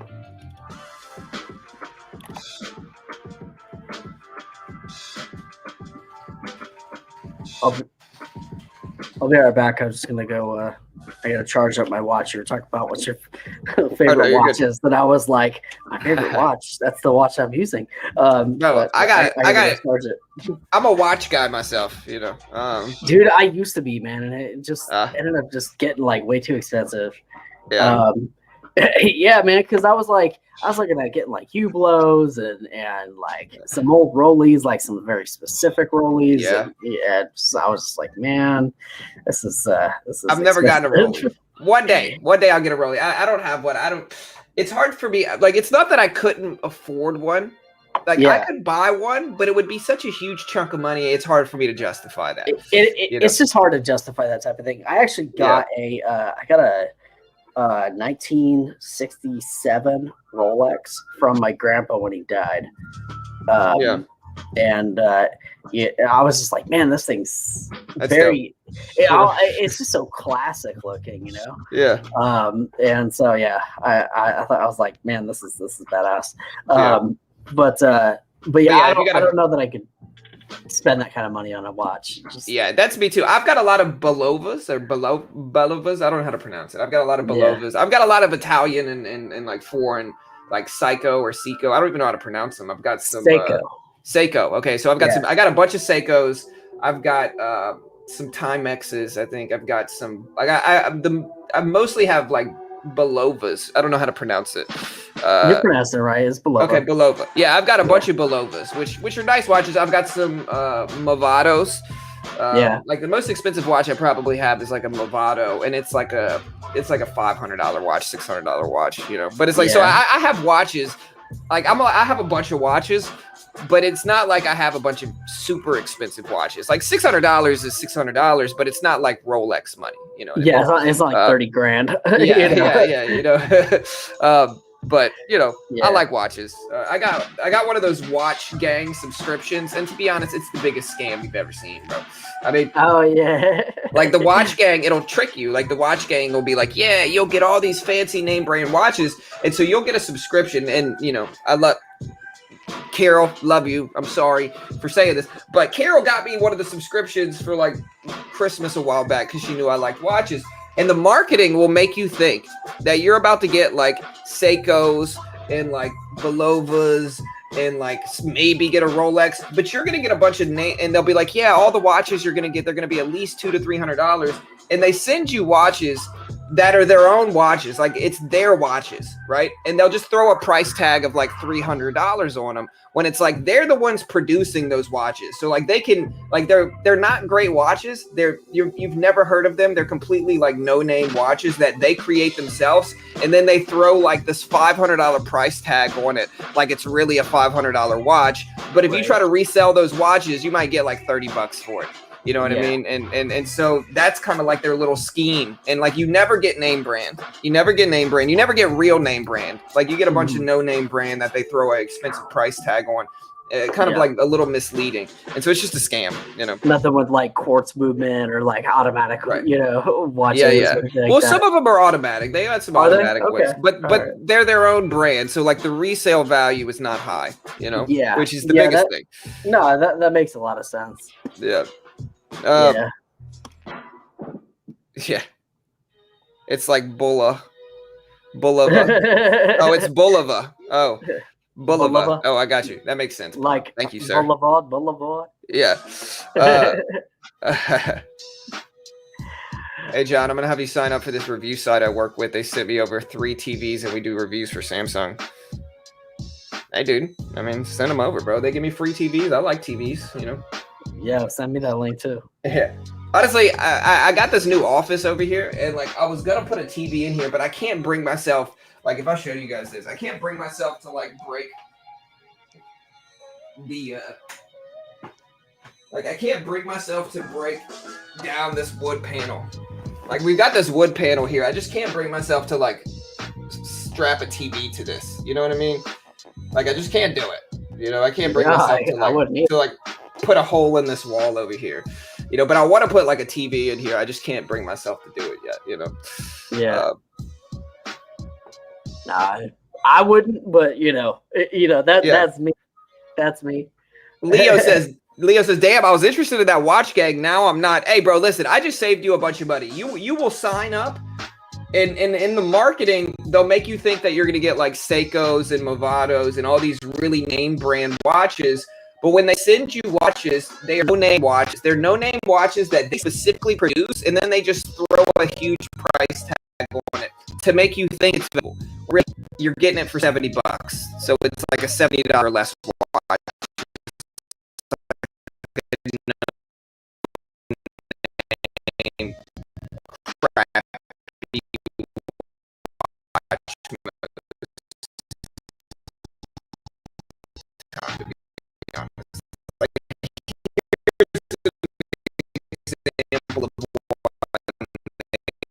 I'm wearing it right now. I still wear the watches because, hey, but like, here's one right here. You know, so it's like, if you look up this watch, it's like DuPont, or it's DUXOT. Watch, if you look up DUXOT, it's gonna come up and they're gonna act like they're not. You know, like, wow, this is super expensive. Like, right here, it's absolutely ridiculous. This is created by Watch Gang, and then they slap a $450 price tag on it. So if you look it up, it'll be like, oh, this is a $450 watch, when really it's not. It's just kind of a little scheme they have. Anyways, hang your TV from the ceiling? Maybe so, but that I think probably fall on me or something. You know, LPTX rejected the View app. Did it really? Yeah, I feel like I got to talk about stocks. I feel like everybody's gonna get mad at me. But yeah, let us know what y'all are watching the most today. We got LPTX ripping. We got AMC ripping up as well. Here's AMC. It's at 5150s, guys, making crazy movement. We've got ATER going crazy here. A lot of people are speculating on what AMC is going to do today. AMC's up to 5150s. ATER, we got LPTX. That's really about it. I mean, do you see anything else, Joel, that you like? In stocks, no. There's not a lot in stocks right now. And it's been like this actually, really. Yeah. So the stream just lagged. We just lost a bunch of views. Sorry for interrupting you. The stream lagged for me too. I had to refresh the screen. Yeah, I don't know what happens, man. I thought it was just me because my router's been having issues like for the last 3 days. Yeah, I mean, it could be me. It might be YouTube as well, but yeah, I'm getting lag, guys. So sorry. That sucks, though. Yeah, well. they'll probably come right back. Yeah, but I mean, not a lot going on in stocks, at least for me right now. But I think we've been seeing this a lot through September. I think that a lot of things have really been starting to show up around 9 to like 9:30 market time. For me, that's 6. Right. You know, so yeah, for sure. That's 8:30. You know, for me. Yeah, so that's really when we've been starting to see a lot of things show up. Up until then, a lot of the pre-market has been kind of dead. But on the other hand, the crypto market has been going crazy. So the crypto market, just for reference, for anybody who's trading crypto, one of the best times of the day to trade crypto is 6 a.m. Eastern time. Yeah. 6 a.m. Eastern time. If you look at crypto charts traditionally, so that's 3 a.m. my time, you'll almost always see a rip at that time. Yeah. On like for instance, quite a few stock or cryptos. Yeah. Let me try to show them an example of that time. So that is roughly 5 a.m. my time. So it's right around 5 a.m. So that is right around here. And like, look at the movement here. Look at this movement. So it's 6 a.m. market time. But like, look at the volatility we get on that point. And then if you look at like Atom, or XTZ, we're getting some movement around then. Look at this rip happen right exactly what he said. Look, here it is right here. So you get some volatility that certainly shows up. Let's put a 1 minute chart up. It's probably, look at this, guys. Look at this. It's at 5 a.m. my time. Look at this movement show up right around then. And so, certainly get some correlating movement there. Yeah. Also, too, this is something I've been noticing, and I don't know if it's true or not. I'll have to watch it for a little bit longer. But I'm seeing that Tezos and Atom are running together. Nice. It was sometime over this weekend. They were up the exact same percentage, and then like one would drop and the other would drop, and then one would go up, the other one would go up, and they were neck and neck in terms. But aren't there of competitors? Yeah, they are, but that doesn't necessarily mean a whole lot. There's stocks that run together sometimes, and it just doesn't make sense, but they do. So sure. I've been seeing that. I don't know if that's true or not, and I'm not going to say that it is, but it's just something I was seeing as a pattern over the weekend, and so I'm going to watch it and see if that ends up being something that is really real. Like maybe lay over one chart over the other and see, what they look like.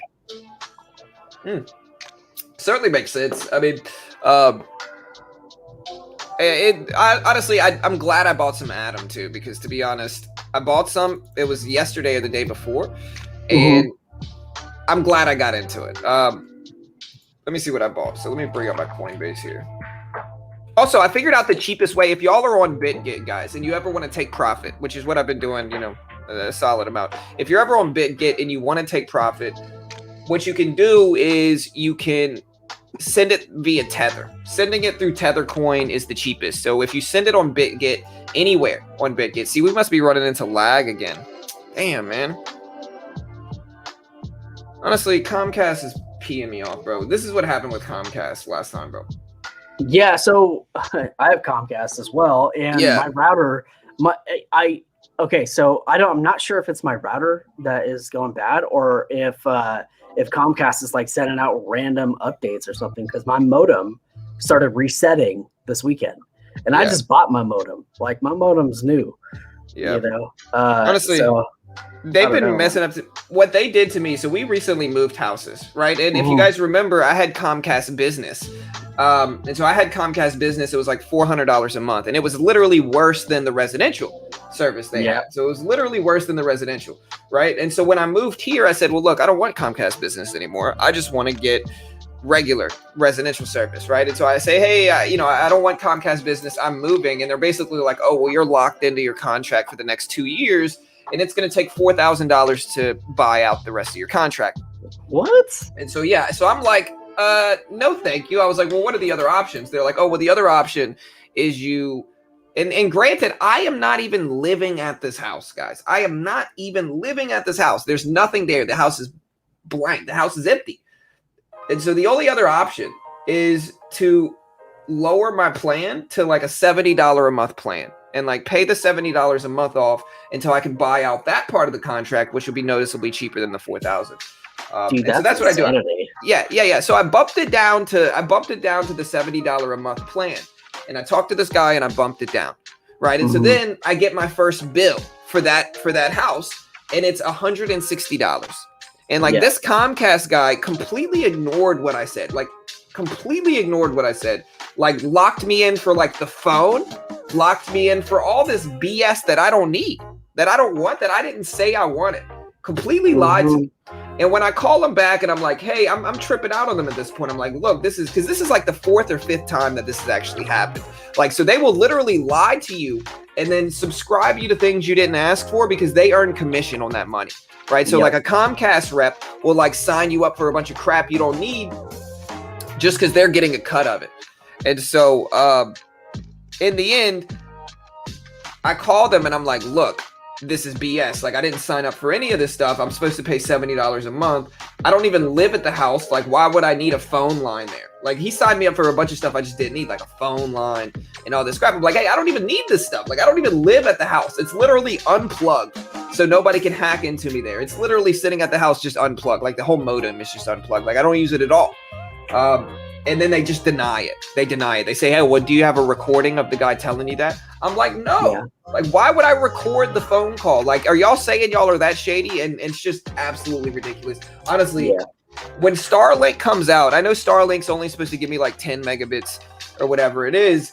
That if Starlink can give me over a 20 upload speed on average, I'm going to switch to Starlink, even if it's slower internet, just based off of Comcast, how they are. Yeah, that's what I got to do, Frank. I got to report it to the BBB because, and they know,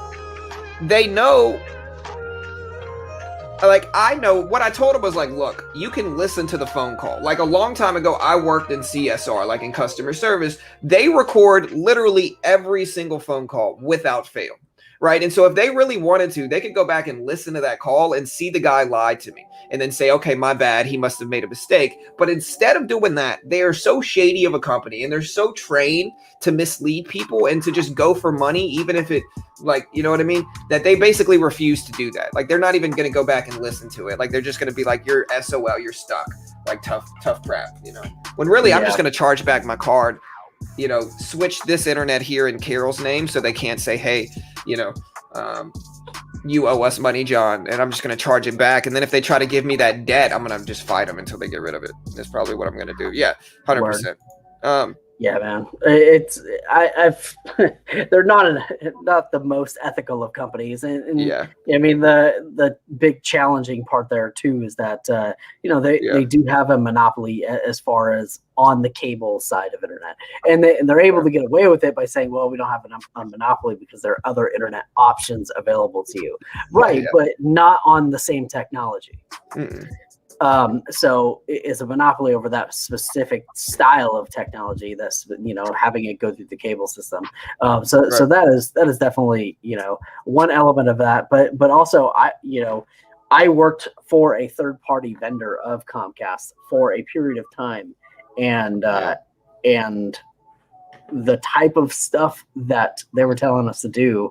I mean, I only worked there for like 2 months and I was like, I got to bail off this, man. Cause they were like, dude, just slam people into, you know, like essentially just be like, you know, it doesn't even matter if you need this, but you got to sign up for it anyway. Is like what they're telling us to tell people. I'm like, I'm not going to say that.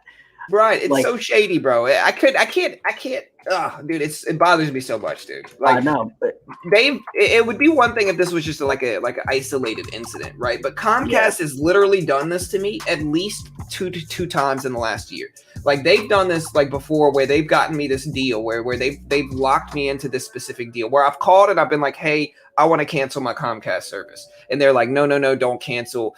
We'll give you this deal instead, right? You only pay $100 a month or whatever it is. And so I'm like, okay, cool, great. And I think it's locked in. And then the next month comes around and boom, they're charging me $500 and they're just denying that they ever said any of it. It's super shady. Yeah. Well, I think that's something that's pretty badass about Starlink. And honestly, I hope that becomes the future of internet in a way. Me too. To be clear, not Starlink the company, but the technology behind it. You know, if that's able to become sort of the standard, and we just more or less have wireless internet everywhere we go, and it's fast and cheap and reliable, and you know, I think that'll really ruffle a lot of feathers in the internet industry with a lot of these telecom companies, but also I think it'll finally give consumers choice when it comes to the internet, and that's what consumers have been lacking all these years is choice. Well, I want fiber. You know, Google Fiber was getting big for a while. I don't know why they stopped, but they just stopped, man. Yeah, man. I think it was just business sense. It wasn't worth it. They have a company in my side of the world called Tacus or Tacus Internet, and they're a regional fiber optic internet company that's going around taking signups, and so I hope they come in my area. That's the look at ATER though, guys. Let me switch to something. I'll rant about this all day. Look at ATER. ATER is at 14.15s, holding really nice support there. So we're watching that. And again, let me know what you think AMC is going to do today, guys. AMC's at 51.50. Yeah, I hope. I was gonna take this Tezos trade and talk myself out of it. I should have taken it. Yeah, it was like a 20 cent rip, which is that's a lot in crypto. It's so funny too. Oh my gosh, man! I have so many people ask me the same question. How do you handle it with all the volatility that's in crypto? And I'm like, man, there's a lot more volatility in stocks. Personally, like if you're trading, even like a 20 million float or below, I mean, there's way more price action and volatility in the stock market than there ever is in crypto. The difference is that volatility happens intraday, as opposed to on a 24-hour clock. And I think that kind of throws people off because that volatility that's happening within the day, I mean, it's a lot easier, in my own personal opinion, to get a 25 or 30 cent or 40 or even 50 cent rip in the stock market than it is in crypto. Crypto, I'm looking to get 4 to 10 cent, rips. So I don't know. I don't know why I had to say that. I just had to say that. It makes sense. No, honestly, so I think with the stock market, there's more consolidated volume, maybe not consolidated. There's more, like at specific times of the day, there's more like centralized volume to a specific time of the day, like specific volume to with stock market volume, it's easier to know when things are going to move, right? And so you can take advantage of that because at 9:30, everything's moving, everything's volatile, everything's popping. And so that's kind of what everybody's doing is trading at 9:30. With crypto, it's a little bit less centralized in that way where, you gotta kind of watch it to see when it's going to move big. Speaking of which, I'm creating a little map of volume timeframes for crypto. Nice. I'm just. Jack wasn't going. Huh? What? Hold on, guys. Sorry. Hold it down, Joel Carroll's. Word. Something, yeah.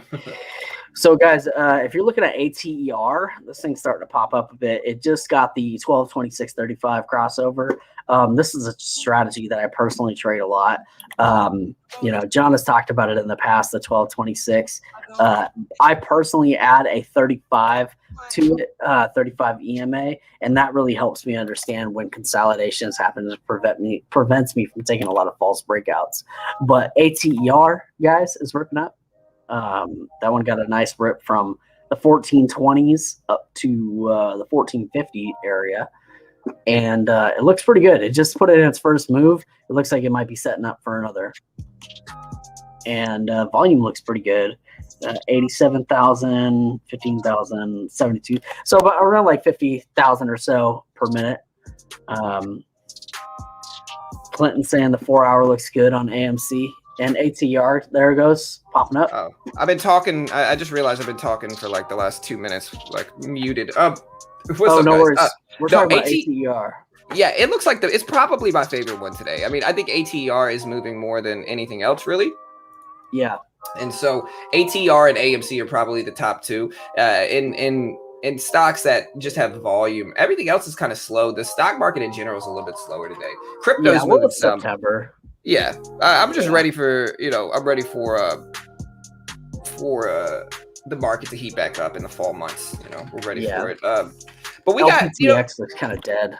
Yeah. What about BABA here? BABA has just gotten hit the last few weeks, I guess. No, not really. I mean, it came back down. It's consolidating right now. But BABA, the yearly chart, I don't believe in the future of BABA. I think BABA long term is not going to do super well because I think competition is going to sprout and kind of destroy that. ATER, best one for sure this morning. Best looking stock. Again, these aren't stock picks, guys, so please don't think they are. But we're just watching these to see what they do. Again, I'm very open about being more so like a reactionary trader. So, I just try to react to what these stocks actually do. And of course, I'm not going to predict that any of them are going to do anything specific, Yeah. ATER looks good both on the chart, the 12-26 crossover and the TCM. squeeze. So I mean, it's looking good in a lot of different aspects. Yeah. Look at GSAT, man. GSAT just dove down here, guys. So check out GSAT. GSAT just dropped pretty big. BLU. Yeah, I gotta look up why GSAT dropped. I don't know if there was a catalyst for GSAT. I know a lot of people are watching that. Oh yeah, look at BLU, guys. I didn't even see this one earlier. I was just looking at BLU actually. Yeah, that one looks good. Yeah, I think it's a 70 million float. Yeah, let me see. All right, so I'm looking this up. So it's BLU. So yeah, this is Bellis Health. Yeah, the float is, I'm showing a 78 million market cap. So I'm no, or not cap. I'm sorry. I'm showing a 78 million outstanding shares. What the catalyst is here, I'll post this catalyst. So this is BLU, and their catalyst is that they're trading higher after the company announced interim analysis from the phase 2B Soothe trial of the BLU 5937 and refractor chronic cough. So basically, positive interim analysis from the phase 2B study. So positive phase 2 results is basically what this is. Phase 2B results, and it looks good. Let me check float checker. Is that what you check to see the float? Yeah. Yeah. So yeah, I'm showing 50 to anywhere between 50 and 70 million. So it's not a huge float, but it's not small or tiny either. It's kind of middle ground, I would say. Yeah. And hey guys, if you want to ask me questions, be sure to tag me, because otherwise I might miss it. Yeah. I saw a few back there. Someone was asking me what I think of Cryptomatic, and the answer is I don't know what that is. So I'll have to do some research and figure out what that is, and then let you know. Yeah. So. Yeah, I've seen Matic before. I've never actually traded it, or I don't really know exactly what it is, but I've seen it before. You know? I don't know if he's talking about Cryptomatic as in like one whole word, or a crypto named Matic. Well, there's a crypto named Matic. Okay. So yeah, so Matic is Polygon. Oh, okay. Oh, okay. I know what Polygon. Yeah, so Matic is Polygon. Last day, it's dipping hard. Is there any reason for this? It's an Ethereum based crypto. That's what I'm saying. So it's Ethereum contracts. By the way, my Coinbase is I have dark mode on Coinbase now. What? That's dope. Yeah, I just logged in and it's dark mode, which is sick. It looks so much better. Oh, that is better. Yeah, I'm looking at that now. That is way better. John, take a look at Any. Yeah, Any. I see Matic. Okay. Yeah, Any just reclaimed the VWAP in the previous close and is pushing up to 660s right now. For Any. You know, you can add float in TOS, right? It's called shares. Yeah. Yeah, you can add that. I have that set up on mine. So it's in the if you're in your watch list and click the little customize button on the far right, you can click shares. Now, one thing to note is that is total shares. That doesn't account for outstanding shares. So when you look at something like FinViz or Float Checker, I believe that's actually showing the outstanding shares, not shares that are held by insiders. Yeah, for sure. So in TOS, it's all shares. Yeah. Held both by insiders and, everybody. Okay. So that's basically just the outstanding shares. Yeah. So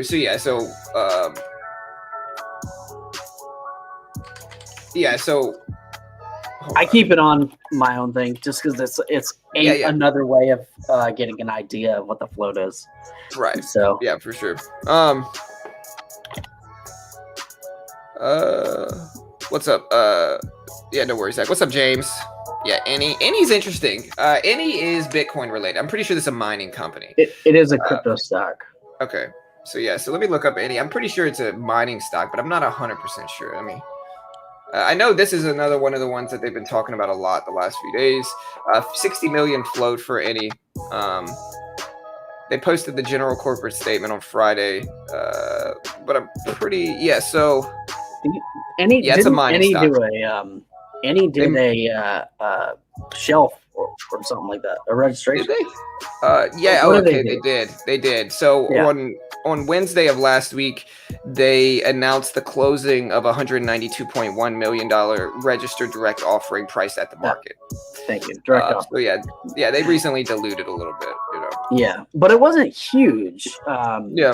And the price held in the $6 area. So, you know, I Mhm. mean, that's kind of good. Right. Crypto stocks are actually going down some over the last day or so. But that might shift because crypto had a really good weekend. Right. But I'm not seeing a lot of price movement in crypto stocks besides any. Yeah, that's what I was saying too, Way, is that the insider shares is the total shares. So for everybody, the float is the total amount of shares available to the public. Outstanding shares is the total amount of shares that are all out there, right? Including executive owned shares and CEO owned shares and stuff like that, right? So outstanding shares are all the shares, and then the float is just the specific amount of shares that are available to the public to trade. Hey, what, James? Hey, congrats, brother. Hey, everybody send James some good vibes, happy thoughts, prayers, well wishes. His baby girl is coming today. They're getting the last minute things ready before heading off to the hospital. Congratulations, James. Oh, nice. I give you an early awesome. Congratulations, brother. And good luck, dude. I hope it turns out great. I'm sure it will. And congrats, bro. Big step, Absolutely. big day for you, bro. Big day, man. I still remember when my kids were born, bro. Crazy day, man. Crazy day. Oh my gosh, dude. My son was born in a bathtub. Nice. My son was born, and Carol was right in the middle. Carol had a bilateral double mastectomy, right? And she had expanders in. So like after they do the mastectomy, they put expanders in to kind of stretch the skin out before they give you implants from it, because she has the BRCA2 gene, which is like a breast cancer gene. So she had like an incredibly high chance of getting breast cancer in her 20s, So when she was in her early 20s, she did the double mastectomy, and she was on the tail end of it with the expanders, kind of getting ready to do the implant surgery. And she became pregnant with my son Jack, right in the middle of that, right, with these like expanders in and everything like that. And so she had to go through the entire pregnancy with these really uncomfortable expanders in. And honestly, we're just really lucky that Jack turned out okay, because at the time she was on like a bunch of different like medications from surgery and like all this crazy stuff. But Jack turned out to be, resilient. He's healthy. He's got a above average IQ when we tested him, and he turned out to be fine. But yeah, when she finally had Jack, she was just ready. She was ready to have him, because she had those expanders in for like a year at that point in time. So it was a big mess. But with that said, it was a great day. And James, congrats, brother. Awesome day, man. Your life will change, bro. Your life will change. Yeah, nothing compares to that. I mean, honestly, right. I mean, that probably that's one of the most vivid memories I have in my entire life is the day my son was born, or I should say the night my son was born. Nice, man. Yeah, my Jack was born midday. Maddie was. Yeah. But yeah, good day, man. Good day. I remember we filmed it, and we had the film. I gotta find it. We have it somewhere. They told us not to film it, probably because if they made them, they didn't want a liability from filming it. But we got the film somewhere. I don't know where it is. Man, I should have recorded mine. All I had was I think I had a BlackBerry at that time. Like we weren't supposed to. We weren't supposed to, but yeah, my father-in-law was just kind of like, I'm doing it, So it's like my father-in-law was in there, and my mom was in there when Carol had Jack.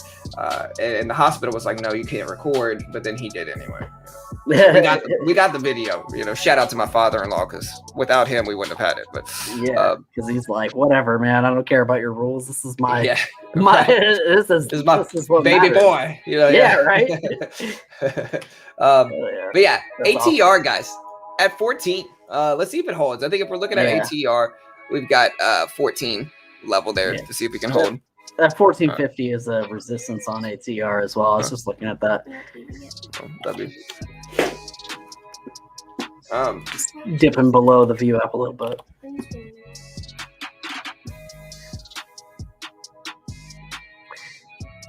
Yeah, Richard, we did midwifery as well, and we really enjoyed the whole experience with it. We're talking about having another kid, but Yeah. we've been having the same conversation about having another kid for like 5 years. Carol and I So, have too. We're torn on it. Like we want Yeah. another kid. My daughter's like, yeah, more kids. But it's just so much work. A new kid is just so much work. It is. Honestly, the least amount of work I think I ever put into my son was when he was a baby, like a baby. Other They than like sleep all the changing time. diapers. That's all they do is they sleep. Yeah, exactly. He just sleeps, and all he wanted to do was just chill on me. That's it. Those are the best times when they start walking. That's why they call it the terrible twos, is because they Yeah. start to walk and they start to get into everything. But they look at- can't like fully talk yet. Right. So they can't tell you what they want. So they're just kind of, Yeah. little drama kings and queens. What were you going to tell us to look at? So look at Fami got hit this morning. So if we're looking at the biggest drops here, Fami got hit. It's at 28 cents. Everything else is kind of slow. Everything else is kind of slow. I think everyone's watching ATER. I mean, that's kind of it. BLU also looks interesting.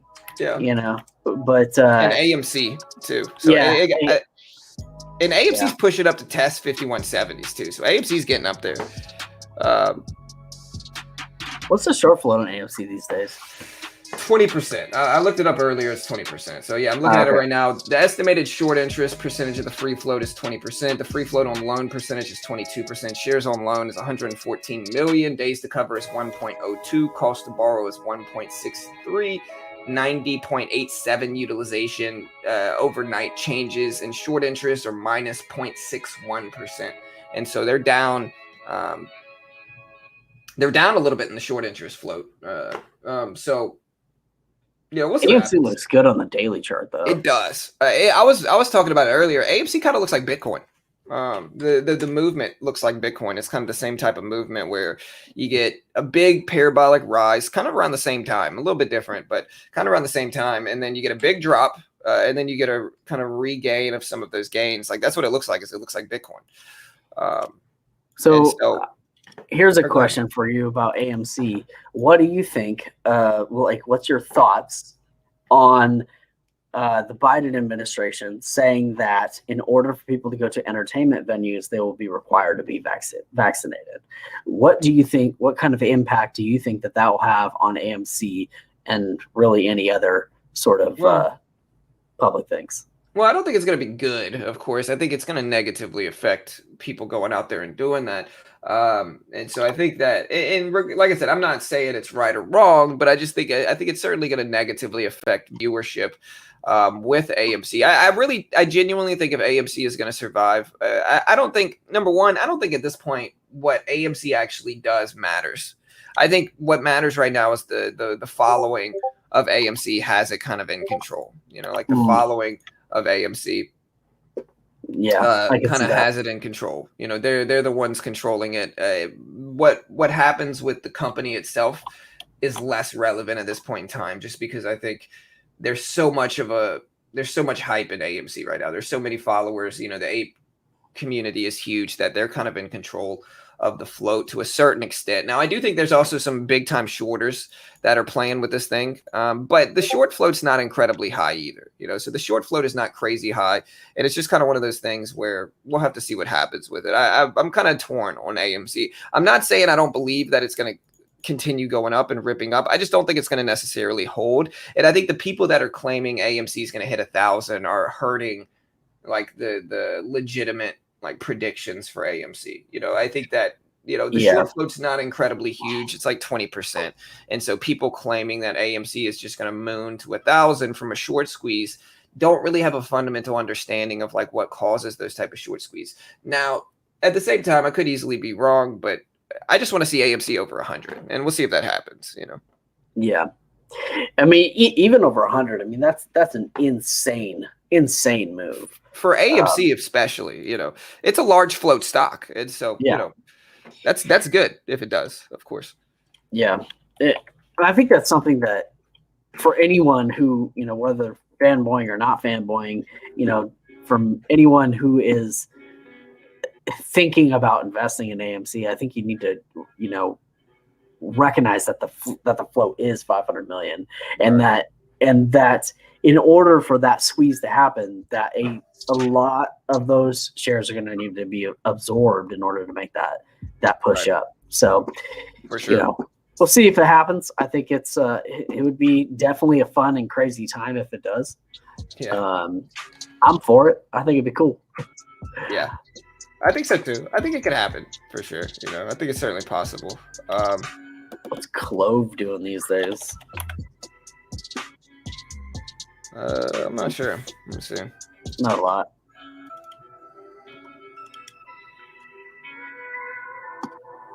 Yeah, Clove, I haven't seen in a minute. I just think there's so much. I think there's so much. I think we're running into issues. I think YouTube's running into issues this morning. Is it? Yeah, I'm seeing a lot of different streamers struggling to stream. Which is weird. I've seen a lot of streamers had to start and stop their stream multiple times today. At least that's what is showing up on my end. Hold on, let me try this. Okay, wait, never mind. Maybe it's just a data issue for YouTube right now. That's probably where the lag is coming in. Like if I look at this, if I look at this, there's just a lot of data issues, it seems like, to be honest here. Anyways, let me try this one. Yeah, there's videos. Yeah, so there's some data issues going on in YouTube right now for sure. Some type of glitching is going on. Just a heads up for everybody here. And let me know if you guys see the same thing, chat. For me, it seems that way. Cosmos ATOM just ripped up $2. Nice. And yeah, I mean, AMC testing these pre-market highs up here. So AMC's at 5180s. We'll see if it actually holds. GSAT. Yeah, GSAT just got hammered. SPRT. Yeah, SPRT's popping back up too. And this is the craziest one, Joel. So like SPRT has a ridiculously high short float. So SPRT's short float is like 90%, which just nuts, just absolutely crazy. I see some people mention CEI, but CEI, the float looks to be a little bit too large for me. PJ?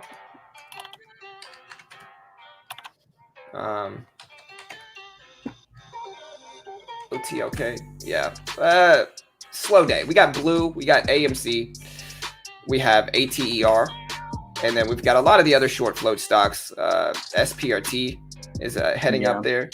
But I was thinking SPRT around like 21.50s or so. Let's rip here. Yeah, I'm showing the Ortex data, Robert. So Robert says 87%. I'm showing for SPRT, my short float data here is on Ortex, which is kind of like the standard, is 91%. So it actually went up about 1% overnight for Ortex data. ATER, yeah, ATER is probably the best looking one.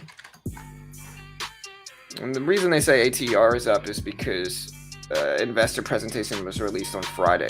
That's now being circulated for ATER. And you can see ATER is probably the most watched stock outside of AMC this morning. So we have AMC moving, and then we've got ATER moving as well.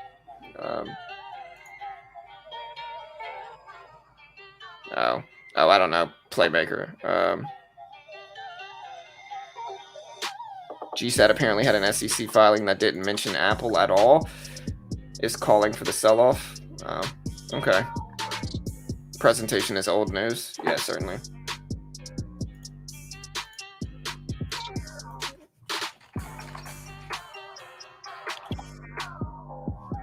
I'm trying to...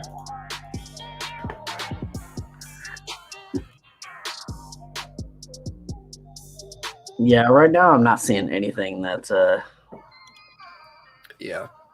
that looks tradable. Yeah, I'm seeing a lot of data issues on YouTube. Are you? Yeah, I'm not getting this. My YouTube's been running just fine. No. So for me, like, I'm just searching other streamers and looking at other streamers, and like I'm seeing a lot of them had to like start and stop their stream multiple times this morning. They had like weird scheduling issues, and for me, when I went to schedule the stream, it wouldn't show up. So I would like schedule the stream, and then it wouldn't show up after that. So it's like it just didn't work. So like we were having data issues there too. Yeah, and I saw a few people try to live stream this morning, and it just didn't work. You know. Yeah. So interesting. Yeah, right now SPRT is kind of the only thing that I'm seeing really pop up. Yeah. You got anything going on? SPRT? Yeah, that's the only thing I'm seeing popping up. Yeah. What about on Benzinga? You got anything popping in there? So with Benzinga, just to show you guys here. So with Benzinga, we have AZRX is at the top, but not really. Nothing in the, like, here's the last 10 minutes or 15 minutes of market movement. And Benzinga is super dope because it'll tell me what's moving in the market, of course. And we got EFTR that's showing up a little bit. We've got FAMI on the list that is bouncing back up some. But aside from that, nothing really. We got FLNT dropping down. We've got, so we got some stuff, but nothing really worthwhile, to be honest. It's a slow day. Again, I think most people are watching SPRT. Here's my list. I'll give you guys a watch list of like the cheap, low float stocks that are actually moving. I saw some people asking for a watch list earlier. But here's my main penny stock watch list. And that includes ATER, SPRT, BLU. Is there any other ones, Joel, that you remember in penny stocks? Like ATER, SPRT, BBIG has relatively decent movement right now. It still might be relevant even with some of the other ones, you know. Yeah. LPTX died off. Oh yeah. So I don't we'll think include that one on the list anyway, though, just because even with it failing down sometimes these pop right back up at the opening bell. So that'll be my watch list so far. So here's it. This is my main watch list right now, guys.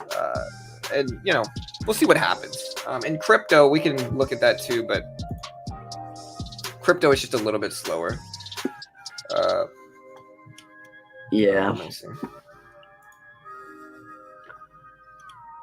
Right now in crypto, I'm basically just seeing Cosmos and Tezos, which are two of the ones that we talked about on that video.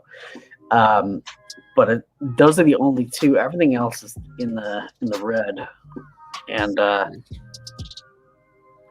Solana doesn't look bad. I mean, it's jumping up and testing the view up and then coming back down, but nice. But it doesn't look bad. Nice. Yeah. I forgot to mention this, guys. So this year we're going to be in the World Series of day trading this year. It's been a year. We didn't participate in it last year, but they've got some really dope stuff. So can you explain that to some people who don't know, like myself? Yeah. So the World Series of day trading is a competition, and so it was originally it's a org, so it's a nonprofit organization, but it's a competition. And so I think the winners, if you're overseas, I think you win like Colmex or TradeNet packages. And I think if you're going to be in the US this year, you're going to win something else. But the competition is going on this year, and it's a free competition, so it doesn't cost anything to enter. They basically give everybody in the competition a demo account. And with that demo account, they track who does the best, right? So the people that perform the best, I think it's like usually the way they've done it historically has been like the top 10 on each team, or the top it's either the top 10 or the top 3 on each team win certain packages or win things, and then the top 10 total. It might be the top 20 win things, right? So point is it's a free competition where you trade a demo account. It's a day trading specific competition, so it's only for day trading, and so it usually lasts for about a week, and it's just this big trading competition, you know. And we're gonna be a team, you know. We're gonna have our own team. How do you sign up for that? So I don't know if the signups have started yet, but once the signups do start, I'll be sure to post my link here. So if you want to be a team leader yourself, Joel, you would just want to reach out to WSDT.org. It's WSDT.org. World Series of Day Trading is the abbreviation, is what it's abbreviated to. So yeah. And I think you might be able to, yeah. Okay, so Yeah, and if you want to SEC join free. my team, here's the link. Okay. So I'll post the link if anybody y'all better join my team, guys. Y'all better join my team. You know, but there's the link if you want to check it out.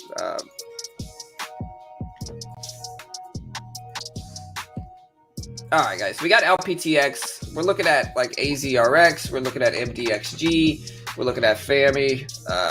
We're looking at BLU. We're looking at ITRM.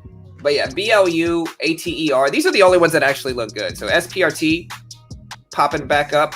ATER, highly shorted stock. BLU, BBIG, and LPTX are the only ones that are even moving here. Nothing else really looks incredible if we're talking about penny stocks. You can see on Benzinga right here. And if you want to check out Benzinga is super useful, guys. It helps you, find a lot of these moving stocks, even on slow days like this. And so check out Benzinga. I'll post this link here. And you can check out Benzinga. Great platform, super useful in finding a lot of these big moving stocks. And, great way to help support the channel as well is just by go checking out Benzinga. Yeah, and here's that link, guys. Check them out. You can also find it in the description as well. All right, so we're going to go ahead and end the poll. Most people said keep everything here, though. So most people, when we asked about the crypto content, said to keep everything here. The problem, though, is that none of my viewers are crypto viewers. Most of my viewers are stock viewers. So when we post a crypto video, it just doesn't get that many views because most of my viewers aren't into crypto. And so it makes sense to kind of build a channel around crypto, at least what we're thinking, Look at DTSS. Okay. It's not getting a ton of movement, but Yeah. it is popping up a bit. It's moving sub. Let me see if this has a catalyst. It could move. Let me see. And I know DTSS was talked about a lot last week as well. Yeah. Also, ATR is trying to come back. Yeah. So they announced a $4.3 million new contract that they said is going to, quote, provide short message and 5G multimedia message services. So here's the catalyst for DTSS. This is why it's moving.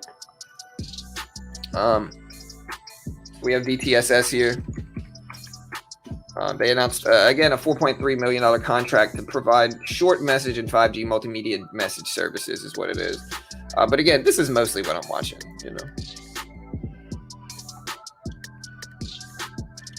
Yeah. EFPR?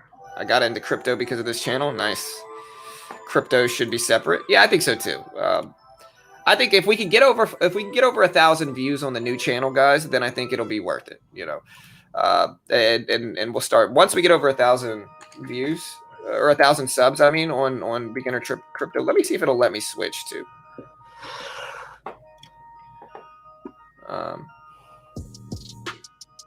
I know, like, once you have your channel for a specific amount of time, they should let me switch to a custom URL. So it would be like youtube.com/beginner crypto was really what I wanted. So let me see if it'll let me edit that. So while I'm doing that, you can hold it down, Joe, if you want to talk about anything specific. Yeah, for sure. I was actually just checking out this World Series day trading thing. Oh, It's yeah. pretty interesting. Yeah, it's cool. It's cool. It was originally done by TradeNet. Like, TradeNet was the people that originally kind of started it. And I don't use TradeNet anymore, of course. We used to use them back when they had their funded account program available to US users. We used them a bunch, but since they stopped accepting US clients in that way, we haven't used them since. But they're the original ones that I think started it. But I think it's grown from them into its own kind of nonprofit organization. That's pretty cool. Yeah. So I see some people asking about EFTR in the chat. It definitely is putting in moves. I mean, it was down here at the 28th and it's popped up to 31. The volume is decent. It's like 30, it's like 116 up to like 38,000 or so. It's like 20,000, shares per minute. So it's moving a little bit slow, personally, for my taste. But it definitely is moving on the day, and with very little moving, so it's good to have something. Yeah, exactly. Let me see. Float on this one is I got 35 million on Thinkorswim side and 9.7 million on FinViz. Yeah, it's moving some. I just want to see a little bit more volume for that one is the only thing. You know? For sure. Yeah. That's exactly how I see it too. It definitely needs more volume. Right. If it could have more volume, then great, you know. Then I'm for it. The same with DTSS. It needs more volume too. Yeah. Really, I mean, I think it's just what's lacking right now is volume. Yeah. It's just a slower day with volume today, I think. Yeah, and you know, we'll see what happens at the Open, but I mean, we're 30 minutes out to the Open. Yeah, we've got some time. You know, hopefully the volume will pick up. A lot of the time, it's weird. It's like pre-market will be slow, and then after the bell, it's super exciting, and then pre-market will be really exciting, and then after the bell, it'll be just kind of boring. You know, Yeah, which is, you know, okay. Last week was a slow week for me. Like I didn't make a ton last week, but I had no losing days, like total. So like all last week, I didn't lose. You know, I didn't have a losing day. But it was still a little bit slow, you know. Sorry, I'm trying to look to see how I can change the URL to this. There's usually an option. Let me see. Basic info, general. All right, I got to figure this out. Sorry, guys. Customization, maybe? Oh, there it is. Okay, that's where it's going to be. Basic info. Okay, I found it. Two-way says EFTR is a chat room pump. There we go. Beginner crypto. Yeah. There we go. Dope. All right. So the new URL, guys. The new URL is youtube.com/beginner crypto, I believe, for the new channel. Let me try it. Is there a certain number of views or something like that you need in order to change to a custom URL? Great, it works. No, so you don't have to have a certain amount of views. You just have to have your channel for at least 30 days. So the channel needs to be up for 30 days. After 30 days, it works. And so, yeah, y'all go subscribe to this channel. It's youtube.com/beginner crypto. We're probably going to be transitioning all of our crypto. We're still going to live stream here, of course, and talk about crypto here. But I think we're going to bring it to two different channels because with the YouTube channel, scarcity is valuable, right? Like scarcity is something that you want. If you upload too much, it'll actually hurt you in the algorithm. And so scarcity is important. You know, it's one of the reasons like my channel, you know, okay, so if you look at the channel, we get like, you know, anywhere between like 4,000 to 6,000 views a day. And that's lower than some of the other views per video that other people get, but other people are only posting like once every 2 days or so. And so when you think about it, it kind of adds up. But in order to kind of keep everything separate and not post too much content and be able to post day trading content here, I think we're going to consolidate or we're going to split up the channels, you know? Yeah. I think that makes the most sense. And again, everybody voted on it. They said they wanted me to keep it here, but yeah, I don't know. We're still thinking about it. Like we might do one or the other at this point in time. Are you trading MMAT today? I don't know if I'm going to trade it. I'm holding MMAT. And MMAT's at 530s, and so it doesn't look bad. But, you know, it's one of the ones where we're just kind of holding on to it. You know, we're just kind of chilling with it, letting it sit. And so it just depends.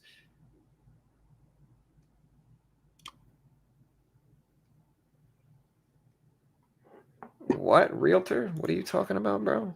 I'm so confused. Does anybody understand? Does anybody understand what realtor is talking about? Like, is this? Let me see. Does anybody else see that as really uncalled for and disrespectful, or is it just me? I mean, I gotta find where he's at in the chat. What'd he say? I mean, I don't want to repeat it, but it's just weird why somebody would say that. Here, I'll message you on Discord. Oh, okay. He said.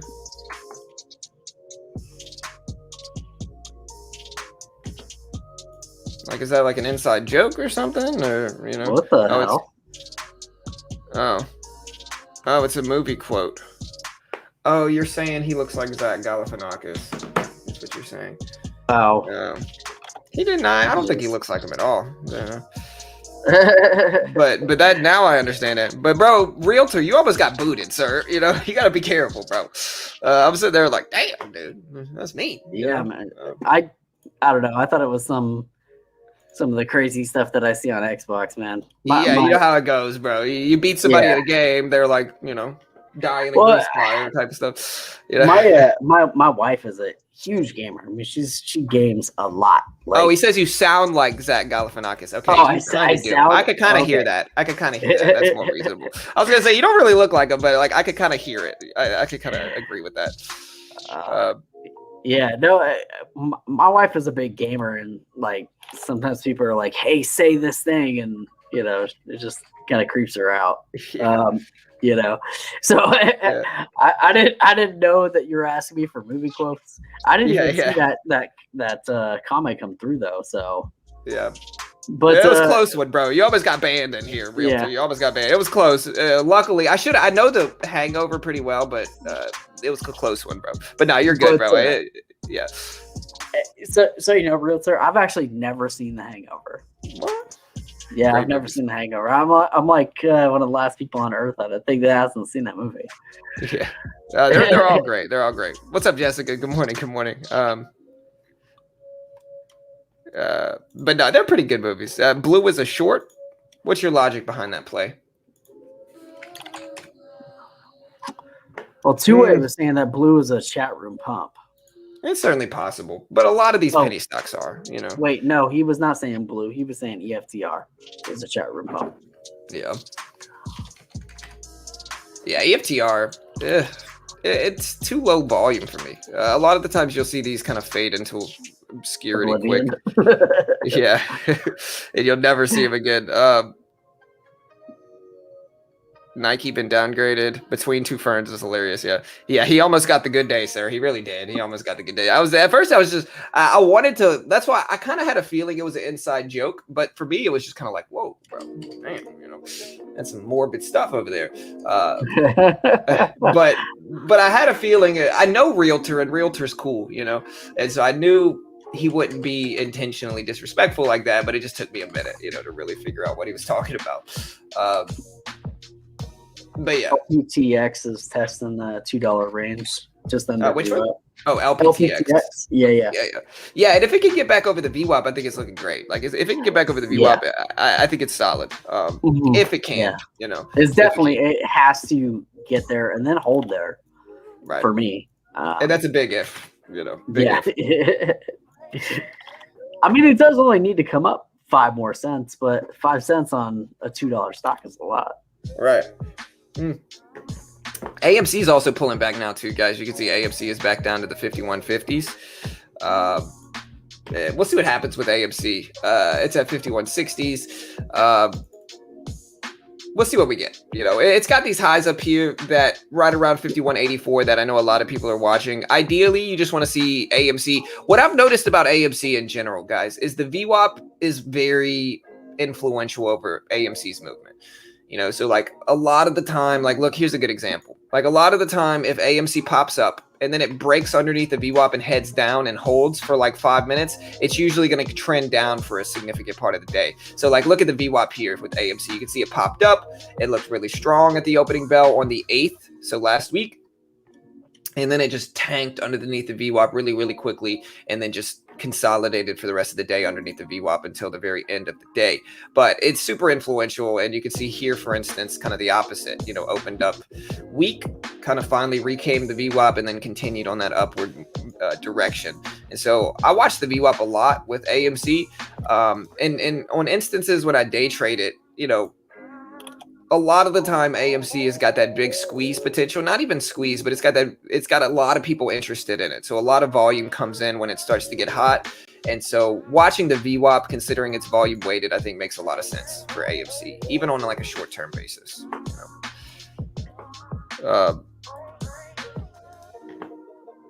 ATR is dropping down to 1385s. Yeah, ATRs. It's interesting. Super high short float for this one too. I mean, this one definitely could squeeze really big. And it being down, 50 cents or something like that below the VWAP, it's not that big a deal right now. So we'll just have to see what happens after the open with this one. Yeah, it's certainly on the top of the list, but we'll have to see. EFTR is getting some more volume, so I know we said it had low volume earlier. It's starting to kind of reclaim some of that volume. Yeah, I see it hitting 35s.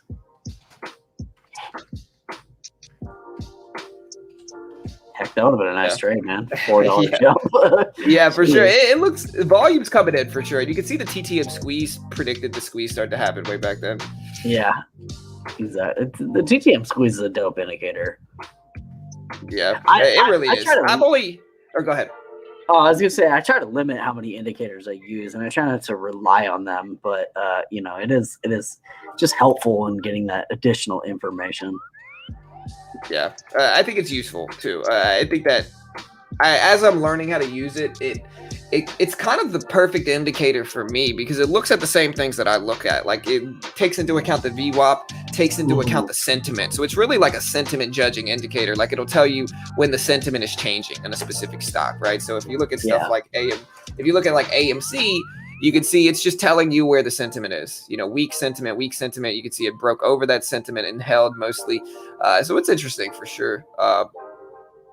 And it's something I've been watching. And if you guys want to use it, guys, you can find it.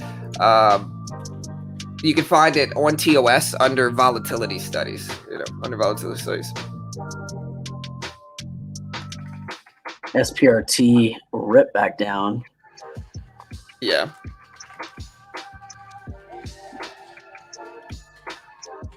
DTSS rip down. BBIG's coming up above VWAP, getting some volume coming in. Yeah, for sure. It's still low volume though, too low. Yeah. But it's at 1050s. Yeah, for sure. Which one you said? Sorry, I'm kind of doing other thing. I was talking about BBIG, but BBIG. Yeah, BBIG. Pop, like you said, back over the VWAP. Sorry, bro. But BBIG looks interesting too. A lot of the really high short float stocks are squeezing up today. So we've got like SPRT that fought back over the VWAP and is kind of consolidating there. We've got SPRT, we've got BBIG, we have ATER, and I'm wondering if they're following each other to a certain extent. And it looks like ATER and maybe SPRT are following each other, but not 100% sure. Yeah. Let me see if blue is shorted either, like BLU. I can look the blue data up on Ortex. SPRT reclaimed the view up. Yeah, and blue is not highly shorted, so BLU is only 1.34 short percent. Which one you said reclaimed? SPRT. Okay. Yeah, that one is the highest shorted stock, the most shorted stock in the market right now. I did one. I switched. It was just easier to read, man. The other one, when it was gray, it was too dark. But that tells you after it has happened. Well, no, I mean, Frankie, nothing like, okay. One of the most common questions I get asked is, how do you find stocks before you break out? To be honest, like you can. The only real way to do that is through sympathy movement. You can look at short float. Short float can be indicative of squeeze potential. You can look at sympathy moves. So you can find a stock that rips up big and then find a sympathy stock in that same sector, a sympathy move in that same sector before it happens, just based off of sympathy. But those are really the only ways. Like everybody wants to know how to get in before the breakout, but it's not something that is really easy or common to be able to do. Like most people, like you can get in early, but you're not going to be able to get in before the move happens unless you have insider information most of the time. And so like what you want to do, guys, is it doesn't really tell you after the fact. It tells you when it starts, which is the useful thing, right? So like, for instance, here's a good example. On SPRT here, just in pre-market, you can see the green movement here for this one started back here. Or wait, let me find it. The green movement really kind of started here, where this latest kind of bull run went. So you can see it started here. It was red before that, which is like, no, don't get in.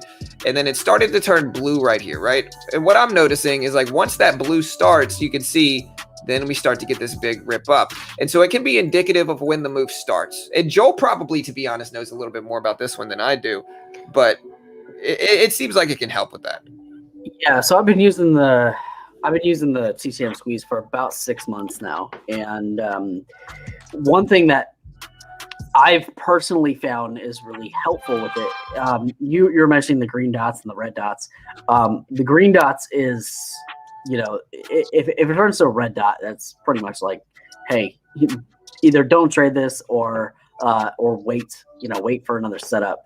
But it's really it's when these light blue ones, these cyan ones, start to show up, and then when you see them start to, one gets higher than the other, and then that's really kind of where it's showing you that breakout is. If you notice, right around what time is this? What time? Right around 5:17 a.m., which is, what is that? 8:17 market time was where this TTM squeeze was kind of saying to, hey, maybe you want to look at getting into this. Right around here. Yeah. Right around here. Yeah. Mm-hmm. And, when that happened, I mean, like, how you got in there? I mean, that would have been a nice, solid move. But when you start seeing multiple candles showing up that are dark blue, then it's time to start thinking about taking profit. And what I tend to do, the way that I'm often using that, is if I see like 3 or 4 dark blue candles, and I'm seeing those dark blue candles beginning to drop, then I'm usually going to take profit, get out, and wait for another setup to happen. So, bear in mind, and I cannot stress this enough, an indicator is just information. It is along the same lines of reading a catalyst or along the same lines of reading volume. It is not something to tell you to buy or to tell you to sell. It is just giving you information for you to apply that to your trading strategy so that you can make an educated decision. Right. I personally would never make a trade just based off an indicator alone, because I've done that in the past, and sometimes they don't always work out. It does make sense. Yeah, you gotta use the cumulative view of it. You gotta look at like all the different nuances together, and then make an educated decision. Exactly. My advice for anyone who's interested in using the TTM squeeze is just add it to your chart and watch it, and don't make any buying or selling decisions based off of it for a while, and just watch how it reacts on your charts. You'll begin to learn and understand how it influences the chart. And there's a lot of YouTube videos that can explain the TTM squeeze better than I can, but you should definitely just, my advice, if you're interested in using it, is add it, and then don't make any trading decisions off of it for at least a couple of weeks, and just watch how it impacts your charts and how it impacts your decision making. Right. And exactly. Yeah. And that's kind of how I use it. I added it to my system, but I don't base my trades purely off of it at all. Like, no chance I'm basing my trades off of it. Not purely off of it. Like, I still use the VWAP. Like, I use the cumulative view of like the VWAP, a lot of different things going on. And so it's one of those things that you can add to the mix to see if it helps. But again, you should never base, like Joel said, you should never base your trade purely off of one indicator. Like, that's what rookies do. And the reason they do it is because they don't, they think that one thing is just going to turn the corner for them and make them successful. And then when the reality is it's a cumulative thing, you got to look at all these different facets of like charting and figure out what works the best, and figure out what kind of cumulative thing works the best. For me personally, using the VWAP with like volume conditions and, sentiment changing kind of events in the stocks movement helps me the most, right? So I look at the volume. If the volume is high and a stock completely changes the sympathy or the sentiment by breaking over onto the VWAP, then I'm able to kind of take advantage of that sympathy and attack the specific trend. Even if we look at my trader view, for instance, here, guys. So like, even if we look at my trader view, I'm pretty sure I didn't lose all last week. I'm pretty sure. I didn't have a losing day last week. And for the record, John, you would never take a trade just based off of the VWAP, and I know that's of course one of your favorite indicators. Yeah, and that's the indicator I use, right? Yeah. But I would never base it purely off of that, right? It would always be it's a cumulative view of things. Like I look at a number of different qualifying things that have to be right if I'm going to make the trade, and if it's just one of those things, I won't take it. It's one of the reasons y'all see me say, hey, like a lot of the times people call out stocks and they want me to look at them. And I'm like, hey, it doesn't have good volume, or hey, it's not doing this right, or hey, it's not doing that right. And so everything has to be just right. It's kind of the Goldilocks complex. Like it has to be just right. It needs to be perfect for me to get in. And that's what ultimately helps me, have the accuracy. Like for instance, if we look back at the beginning of last week, which was on the 6th, right? And so if we go back and we upload all of our data back from the 6th, 9876. And we upload just our data from these days. We're going to export it. We're going to call this, we'll just call it the account statement. All right. And so if we look back at all this data and we import this data here, you can see, all right, so we just imported the entire week's data here. All right. And so if we look at this and we look at, this was the entire week of last week. And again, it wasn't a huge week. If we look at the accuracy last week, we maintained on average about 70% accuracy. About a 1-to-1 ratio and everything else. My largest win was bigger than my largest loss. About a 2-to-1 profit factor. Great stats here. Great stats. And this is what I'm saying. Like, again, and I've done this without any course. I've done this without any course, without any guru. You know what I mean? Like in the end, guys, like you're going to have a lot of people that try to talk you into buying or selling courses or following gurus, and they're going to try to charge you thousands of dollars for it. In the end, it's just unnecessary. Like you don't need to pay that much money, and the only people that really try to talk you into that are people that have done so themselves. Most of the stuff to learn can be learned for free. And that's what this channel is really about in general. Right. And again, you guys just saw me upload these stats live. And so I can't fake this even if I wanted to, and of course these aren't huge gains, but it doesn't matter because this is scalable. And if we look at my results, we've been on pretty solid, but yeah, last week was the first perfect week I've had in a while. And granted, Monday, the market was closed. We still did pretty solid. I'll take that W. We'll take the W.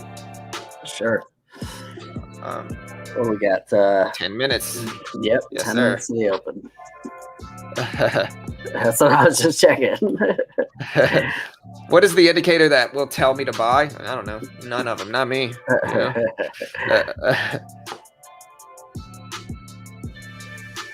Profit is profit. Yeah, I'm happy with it. Again, last week wasn't the best week. If we look at the stocks I generally trade, like I traded AMD a bunch. Last week wasn't a great week for it. Sideways movement a lot of the days. What I did do well is I took advantage of it when it was looking good. It's also one of the reasons, like I still trade penny stocks, but I don't need to trade them as much. I have the account size to where I don't need to trade them anymore. In the end, there's money to make in penny stocks. Like, don't get me wrong. But like a lot of traders do what I did, which is like once you get the account large enough, you transition to something more consistent, because penny stocks you could argue for penny stocks. But again, penny stocks are going to be more volatile and they're ultimately more risky. Like if we're being objective, penny stocks are certainly more risky. They're just like a lot of people just don't have the funds to trade more expensive stocks. But they could also put in consistent moves that you can profit from. I just think the predatory market in penny stocks is huge. And so y'all just be careful because again, a lot of people are getting rich off of selling courses in the penny stock game. Like that's just the reality behind it. They're just getting rich off of selling courses in the penny stock game.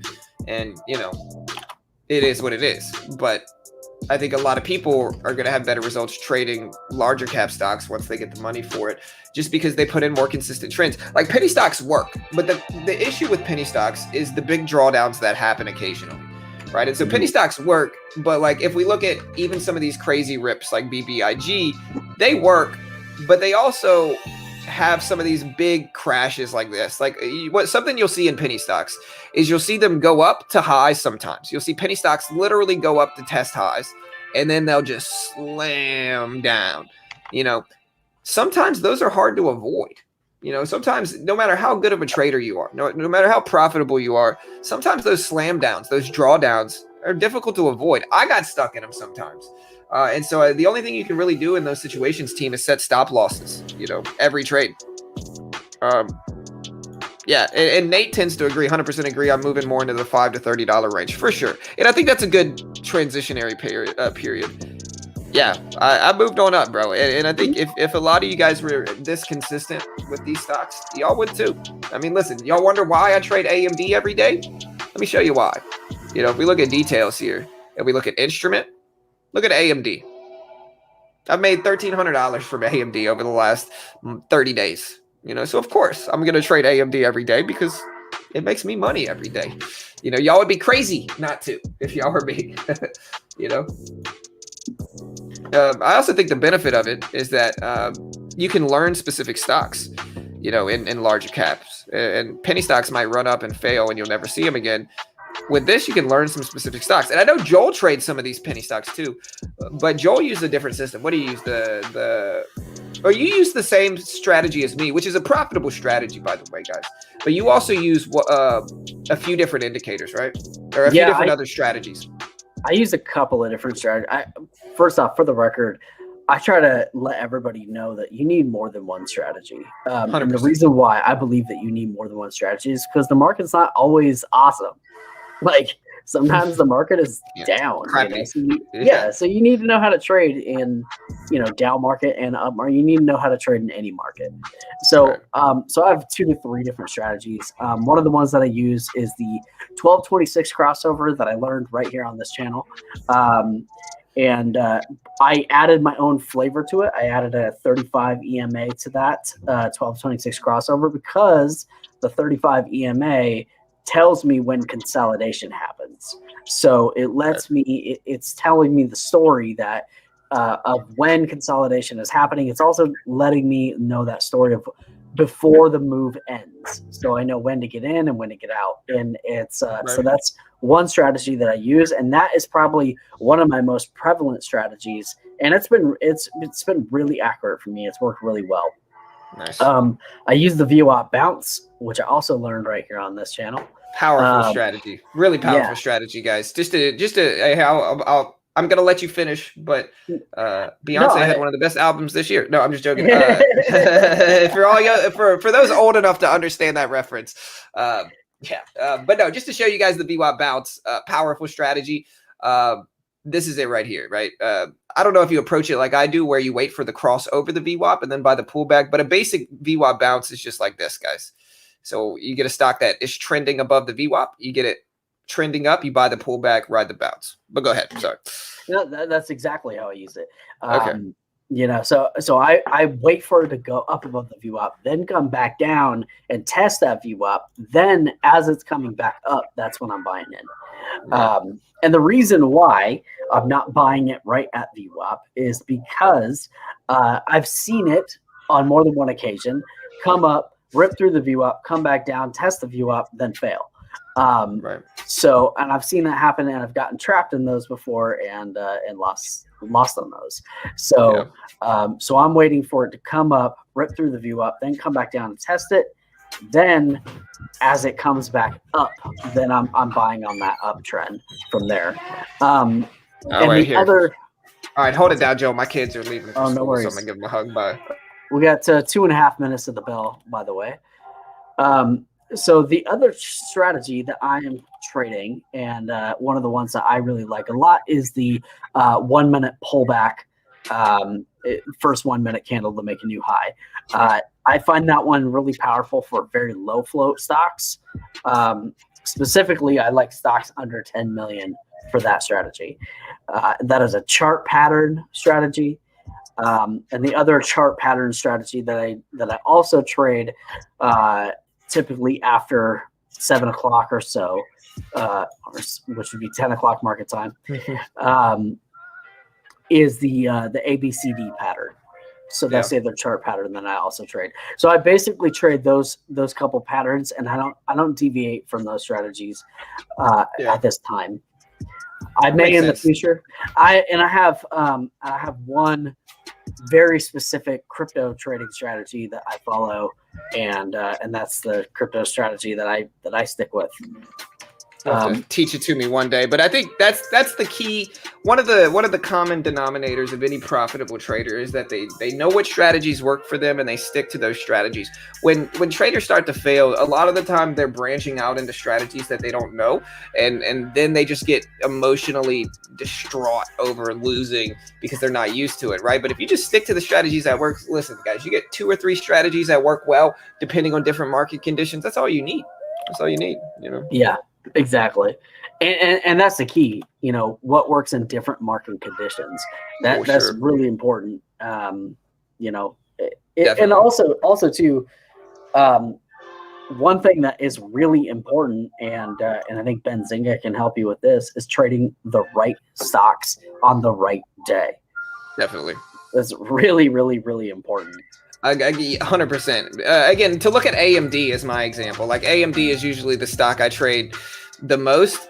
I didn't trade it at all on the 9th because look at it. It just wasn't favorable. It was chopping over and under, just not a really favorable move. But I traded it back again yesterday or Friday. And so you gotta be selective. Every day is not the same. Some days stocks are going to just maintain trends better than others. Like this day was terrible. It was sideways, but the next day was solid too. Nice trend here. So here's the opening bell, guys. Good luck. Let's do this. Everybody hit the like button. Everybody hit the subscribe button. And let's do this, team. Prepare thyselves. Yes, sir. What's up, Caitlin? Good morning. All right, guys. There we go. Apple's popping up big at the opening bell. ATR ripping up. Yeah, ATR's up. Looking good at 1450s. 1460s. Let's see if we get that $15 level. I think a lot of people are looking at ATR for that $15 level. Same thing with like AMC too. Here's AMC. Crazy volatility. Let's see. All right, so AMC's breaking highs. AMC just broke the $52 high up there from pre-market. So it tapped 52.05 and then it came right back down. So we'll see what happens now with it. But a lot of people are paying attention to AMC today for sure. SPRT ripping down, DTSS popping up a little bit, still under VWAP. BBIG coming up over VWAP. Yeah. Yeah, I think ATER is definitely the watch today. Yeah, for sure.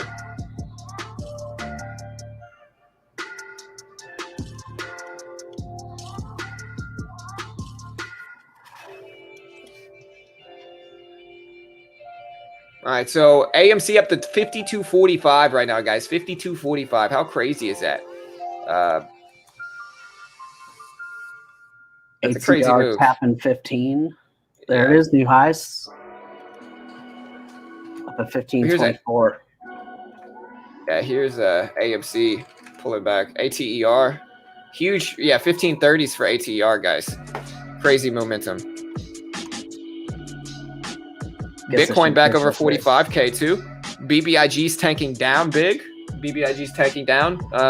Bitcoin over up to 45.2 thousand. Tezos also just squeezed up. Nice. Another quite a bit actually. Yeah.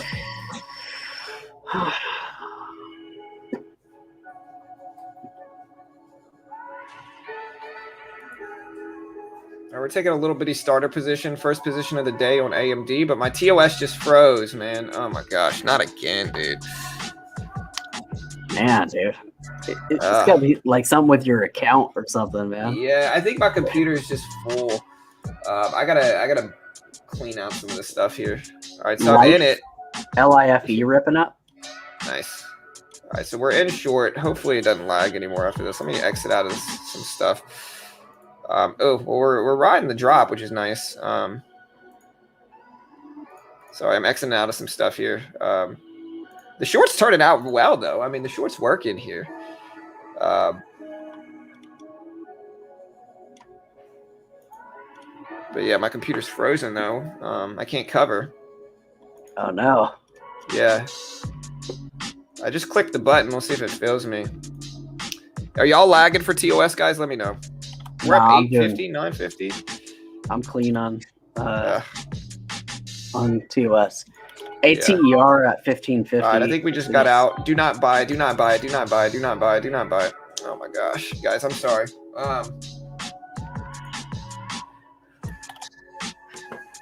We're lagging big here again. All right, we're out, and I don't think it bought it back. So we made about $8 from that trade. Yeah, so ATER holding that 1550 level. All right, so yeah, ATR looks great. Let's see if it holds at 15. I guess the lag kind of helps me make some money with. Oh yeah. I'm also using Chrome today, which could be one of the issues. You know, if you've ever used Chrome, Chrome is a monster of memory. Yeah, I actually switched away from Chrome very recently. I've been a Chrome user for like 10 years, and I just couldn't do it anymore. Yeah, I just couldn't do it anymore, man. Let me. I switched over to Brave. Nice. And like, luckily, my charts work okay. And this is all based on Chrome. Yeah. Speaking of the Brave browser, I get rewards for using it in crypto. Nice. And oh, that's dope. It's a crypto browser. Yeah, it is. It is. So I'm getting like an echo. Yeah, my bad, guys. Here, hold on. It pays you basic attention coin, and it actually pays out to websites and YouTube channels that you watch or that you engage with. So like a huge portion of my basic attention coin is actually directed towards your channel. Oh, nice. Here, sorry, Joe. I'm trying to manage everything. My whole computer's frozen right now. So I'm just glad the stream's going. Can you see the stream? Everything going fine on the stream? Yeah. Stream. Okay, good. Well, hey, at least the stream's working. I think my chart on the upside is working too, but my whole computer is literally frozen right now, which is absolutely crazy. Like the whole thing. Like the whole computer's frozen. I can't exit out of Chrome. So forgive me, guys. I'm trying to make my computer not die. Yeah, I don't know why I'm echoing. Yeah, I just I don't know. Okay, so I think TOS just crashed. Did it? I can't tell. Everything, my whole computer is freaking blank right now, dude. I don't know what's going on with this today. Literally the whole thing is blank. So I can't even tell if the stream is going still. I know YouTube was having some issues this morning. I know they were. The stream is going good. Okay, stream is still up. That's great. Let me try to open this up. I'm going to open up a new window in Edge with StreamYard and just join the same stream, but not use Chrome at all. Because Chrome just consumes memory, which is really kind of weird because the whole. There we go. Your browser. Life ripping back down. ATER ripping down to just below view up. All right, we are exiting out of everything, including Discord. All right, so we're good. I mean, hey, we're in here. Let's see. All right, so at least we're working. SPRT got a nice rip. And John, do you have like any audio coming through? It's probably you coming out of my headphones here. I can fix the echo right now. That probably solved the echo just now, guys. So that's probably good. Let me know if the echo is better, team. I can still hear it. Okay, let me pull it away some. Let me try this. Hold on, guys. I'm gonna mute myself. Okay. No. So it must be on my end. Whoa. It's got to be on my end, I guess. That's weird, though, because it was working this whole time. All right. Can people hear me?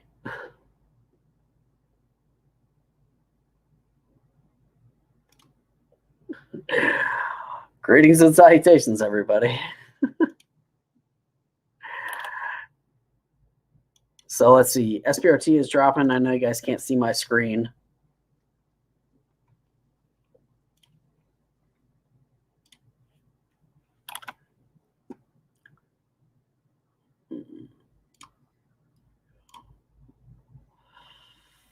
All right, guys, I fixed it. Sorry, I had to switch from Chrome to something else, and so I had to completely exit out of Chrome for a second. There we go. We are back. Look at ATR. It's back up to 15s here. Yeah, I see that. Are we still you still getting an echo from me? I don't hear anything in terms of echo. Echo, no echo now. John's going. Yeah. We got the stream up running. Like I said, we just had to mess and tweak some things here. Okay, cool. We're actually back. Look at Bitcoin. Bitcoin just ripped up big, up to 46K. So Bitcoin is back up to 46K. Yeah. Looks strong. Market's tanking, I think, at least from what I see from Apple and AMD. I'm short in Apple right now. But I'm exiting out of Chrome, and so hopefully that'll help solve some of these issues that I've been running into. ATR back over 15 looks good. We'll put the music back on now. I think the music should work fine.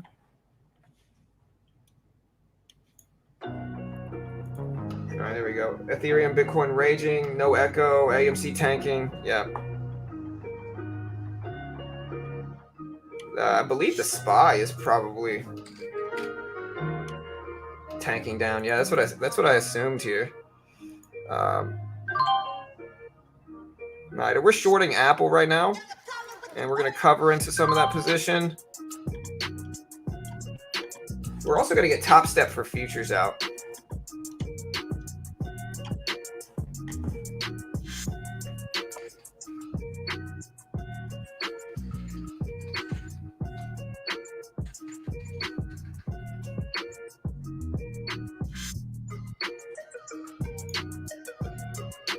All right, we're in Apple. We're shorting this now. We're gonna cover at the bottom. All right, so we just covered. Currently on the day, we're up about $12 total today, guys. So about 12.27. 2 green trades in the book.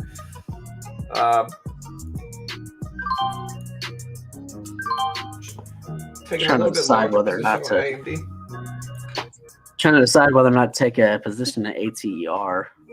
It's holding the VWAP okay. Yeah, it seems to be all right there. We're gonna get ready to maybe trade some futures in this volatile day in the market.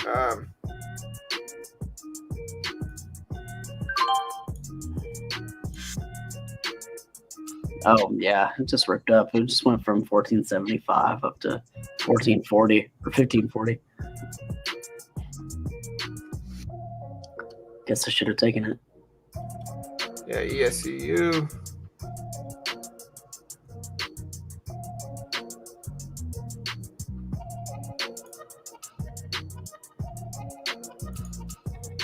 All right, nice. We are nailing a short on AMD, guys, just to show you guys this here.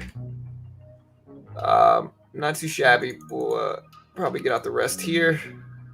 All right, so we just made $25 from AMD total today. We are up currently about $30. Scalping this downward trend. We're also on Top Step, taking a short position here in the futures market. See if we can scalp a little bit on futures on the downside. I'm probably going to get out of this, though. I might look to short into another bounce if we get one. But Bitcoin is back up to 46.6K, looking good. ATR is looking really strong. Nice. We're going to get out of this, take the $60 loss, and look to short into a pop if we get one. Oh my God, it didn't fill me. It went past my number too. All right, so we ended up catching that pop here, and we are up $37 on the day in futures so far. And this is how you can trade the same strategies as me, guys, on Top Step. Top Step funds traders in futures. And so if you want to check out Top Step, there's no PDT rule, and they're one of the places I use the same strategies. I use the same strategies there that I use with stocks, but a lot of people are going to have better access to Top Step and futures in general because no PDT rule. You can trade as much as you want, and on Top Step you can try to get funded. There's the link right there if you want to check it out. They do fund traders, and they're regulated in the US and all that good stuff. AMD's cracking back down here. Well, sorry, Joel, if I interrupted you. What were you watching? ATER? Yeah, so I just took a position at 15.15, and I ended up getting out at 15.43. My original sell order was at 15.73, and it ripped up to 15.75, but didn't fill me. So, yeah. But so I ended up just I took the profit at 15.43 just because, you know, trying to green's better than nothing. Lock it. Yeah, exactly. Just try to lock it in, you know. Right. Oh, the scanners are still on pre-market. My bad.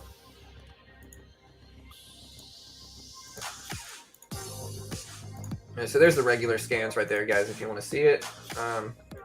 Not bad though. 30 cent per share trade. Right. Yeah. A lot of profit there. That's great, you know. Yeah, these are the type of stocks I actually really like to trade. Is these really, really low float ones that are highly volatile, where I can get in and out in like 20 seconds. Yeah, just gotta scalp them like crazy. Exactly. Yeah, and it's testing the highs. I'm shorting a little bit of Apple right now. Nothing big. I just think we're up so much already we're down so much already that we're probably gonna continue this downward trend. Maybe I'm wrong, but we're in it now. AMD is just hitting the bed, man. Is the kind way of phrasing it.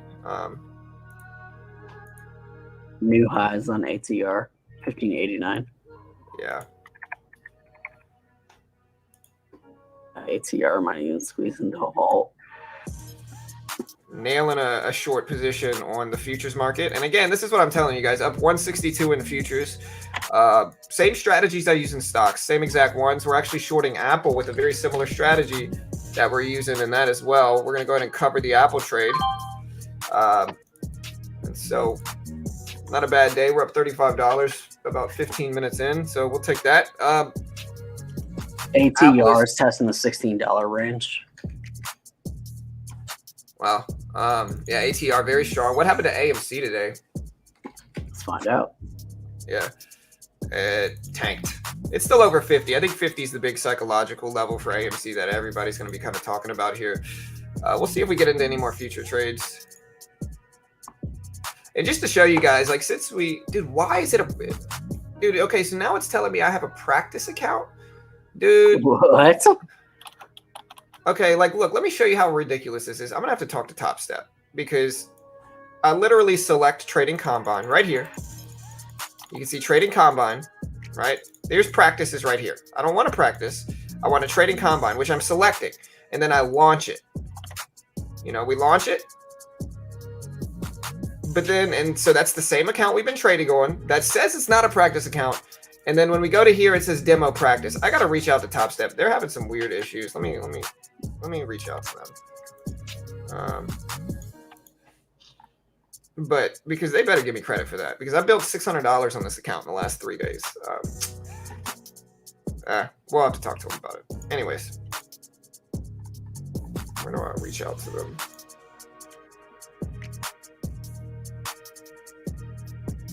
ATR at 16.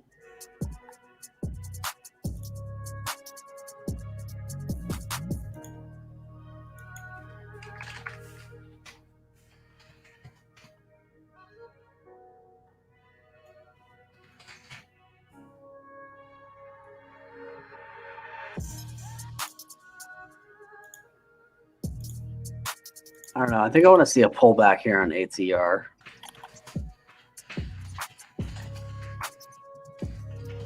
I don't know if I'm going to get it, but I think I want to see a pullback here before I get in again.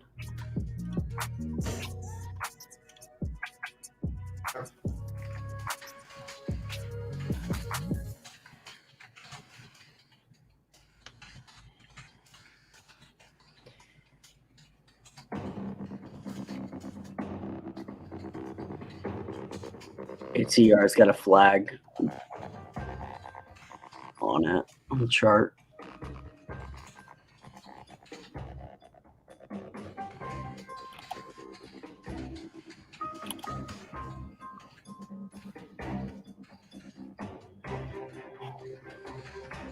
Wow, this music's so epic.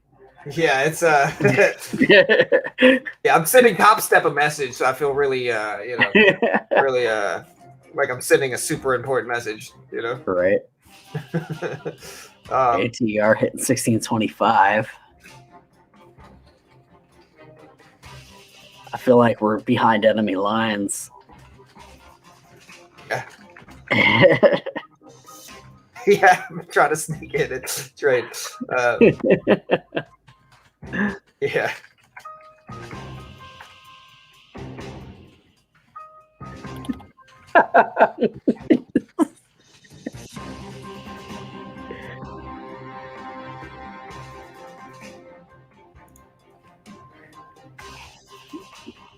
Litecoin? What's going on with Litecoin?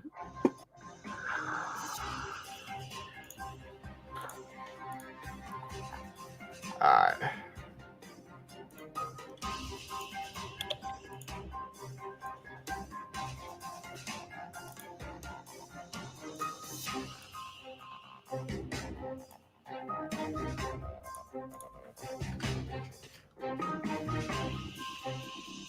Oh my god. Litecoin, what the hell? Litecoin ripping or tanking? It ripped. Oh, Like nice. huge. Oh my gosh. Good. Like it's up like $50 on the day. All right. I'm going to email Top Step. They'll probably fix it. But anyways, now that that's solved.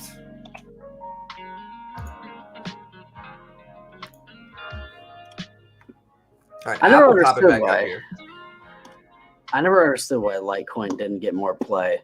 Like honestly, it's one of the best coins. Isn't it like cheap fees? What's the goal for it? Like cheap fees? It's like so Litecoin is one of the OG coins. It's Right. You know, It's old. I would it's very old. I mean, it's like the second cryptocurrency. But it's super cheap fees. It's really fast transactions. Right. You know, I mean, it by far is one of the. It's a mining coin. It's a proof of work coin. It uses its own hash rate, which is called Script. But it's a dope coin. It has a cap on it. It's just a really, really dope coin. I never understood why it didn't get more play. Yeah. Just other coins get hyped up, Yeah, exactly. Are you a believer in Doge? In the technology of it, yeah, actually. Okay. So Litecoin is up 21% today. Wow. 31%. So we just took a loss on AMD. Just giving you guys a heads up. Took a $6 loss on AMD. Pretty small though. Go ahead. Sorry. 31% in the last hour. So it was at 175 and it ripped up to 230s. Wow, that's a lot. Yeah, huge rip. Yeah, it's a big move. AMC coming back strong. Yeah, I see AMC. It's back over the VWAP, which is great. It's what you want to see. The SPY is starting to rebound a little bit, guys. So here's the SPY if you want to see kind of what's going on in the market right now. So the SPY gapped up really big today, tanked and corrected some at the open, and now it's starting to kind of creep back up a little bit. All right. So here's the catalyst on Litecoin. Grayscale Investments, the world's largest digital asset holder, revealed exclusively to Forbes that 3 of its oldest single asset products, Grayscale, Bitcoin, Cash Trust. So essentially, they added Litecoin to their trust, their ETF index fund. So that's why Litecoin is ripping up, and Walmart is partnering with Litecoin. Interesting. So Walmart's going to accept it as payment? I guess. I don't know the details of it, but Walmart's partnering with them. Their Litecoin has an 84 million max supply, and 66 million are the ones that are totally out there right now. So that only leaves 18 million left to be mined. And if the Script mining hash rate is significantly lower than Bitcoin. So the incremental value on, like, you don't need to upgrade your technology to mine Litecoin very often. Right. Like very little. Like it's like every couple of years, like 3 to 5 years, you're upgrading it, as opposed to every year. Right. So More you know, longevity there, kind of, you know. yeah, exactly. Oh my gosh, ATER. Yeah, it's going crazy. It's going absolutely nuts right now. I'm shorting Yeah. AMD. I'm gonna get out of this, guys. So we just made most of our money back with AMD. We're still very green on the day. We're up about $30. Not very green. Sorry, small green. Up about $30. ATER went crazy, guys. It's up to Yeah. 16s right now. And I called out that flag, and man, I wish I would have taken that. Yeah. Yeah, and this is why it was the first one on my list today. You know, I know a lot of people were watching it too. I mean, you know, you had to have this one on your list today. It's just huge. And again, it's super high short float. You can see the gap in pre-market. You know, everybody was watching it, and so any stock that everybody's watching, you know, there's a reason it was number one on our list this morning, team. Just to put that into perspective. Yeah, Walmart's partnering with Litecoin to intend to allow shoppers to pay with crypto because of the Walmart partnership. That's dope. That's good for the crypto world in general, huh? Yeah, for sure. I mean, if Walmart is going to begin to accept crypto, then mass adoption is not far behind. Of course. Yeah, for sure.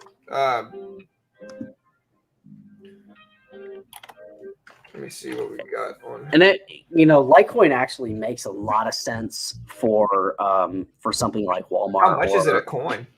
It's $230 now. It was $175 half hour ago. Nice.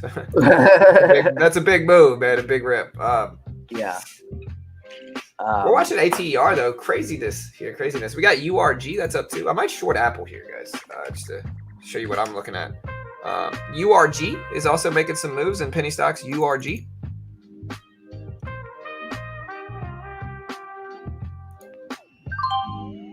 All right, so we're shorting a little bit into Apple here. 50 shares. Covering into that drop, and we're out. So we just short Apple very quickly there. Scalped it. We're up about 40 on the day. It's a pretty small day. Nothing too good. I mean, LIFE and BBIG. We got a lot of people talking. Let's see if ATR holds at 16 here. So here's BBIG. BBIG's back over the VWAP. Life. Yeah, Life is looking terrible, to be honest, for me. Just no volume, slow movement. It ripped at the open and then, you know, tanked and is hanging out down there. Right.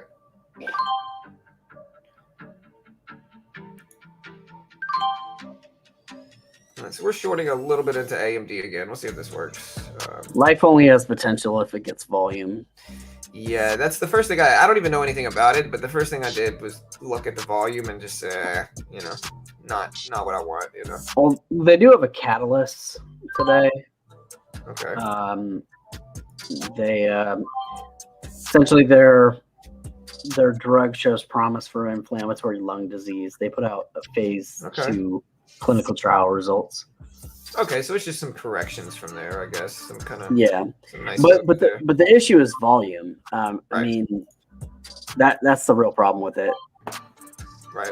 We're scalping AMD on the short side here, guys. Just a heads up. We were able to capitalize on this with about 100 shares, and we're just gonna see if we drop now. Yeah, there we go. Nice. We're gonna go ahead and get out that. Nice. So we're up. You know, we're up a nice little bit. No losses yet. We're up $41 on the day. You know. So. Go ahead, Joel. What were you saying there?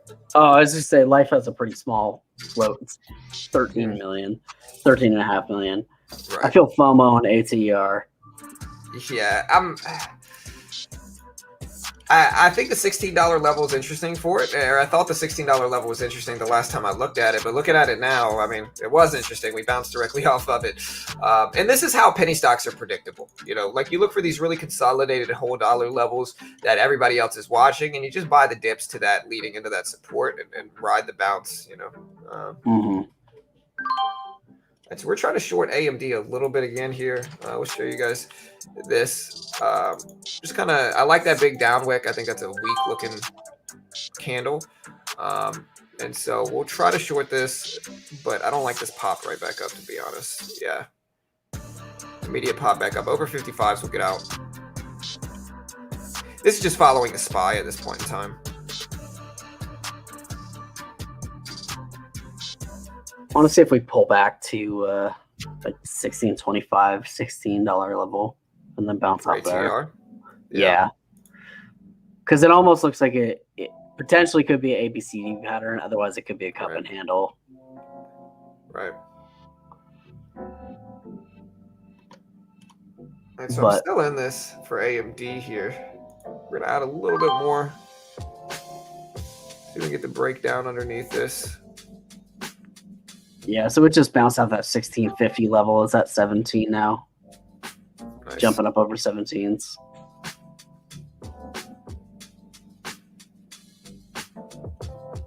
All right, so AMD and the SPY are kind of correlating with each other. We're probably gonna have to jump out of this pretty soon. Yeah. All right, we're out of that. We got a little bit too big of a squeeze up. We're just watching the SPY. Yeah, ATR going absolutely nuts right now. Crazy. Yeah, and it looks like it wasn't ABCD. It looks like it was a cup and handle. Yeah. So guess just wait for the handle. Yeah. Yeah, I see the cup. You know, might get a little pullback. Look at 1650. I think 1650 looks interesting. Yeah, which is right where the 9 EMA is too. So. All right. And a lot of people use that strategy where they're looking for bounces off the 9. Right. Exactly. You know.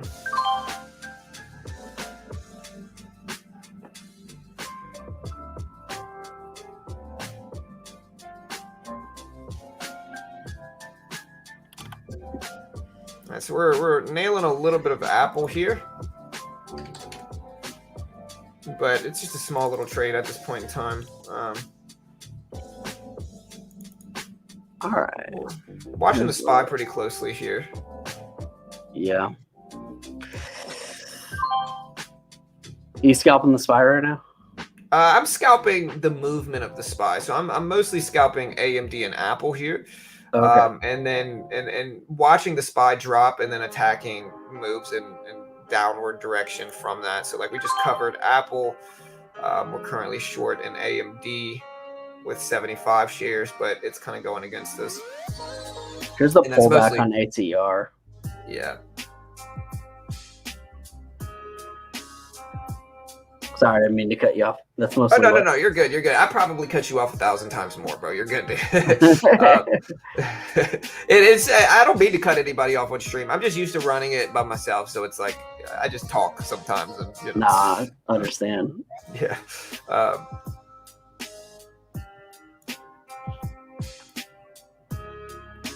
So bounced off of 1655.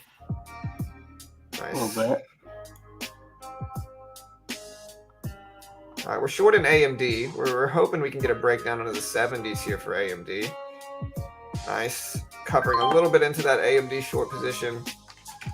Market is tanking, so I'm going to hold on to it here. And this is what I mean by shorting the SPY, but by just looking at everything else, right? So like the SPY will tank everything else, you know? So the SPY just took a huge dive. And so with that, we're shorting AMD. We were shorting Apple with it. And look, here's the dive. And we're going to cover into that. Like clockwork, it works super well, guys.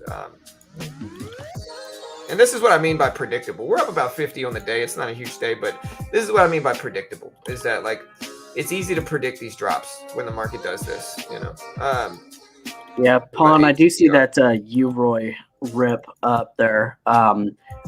It currently doesn't have enough volume for me, but I do see volume coming in for it. So, yeah, it's not worth watching. That's UROY. Scalping AMD again, shorted into the bounce just now, covering on the drop.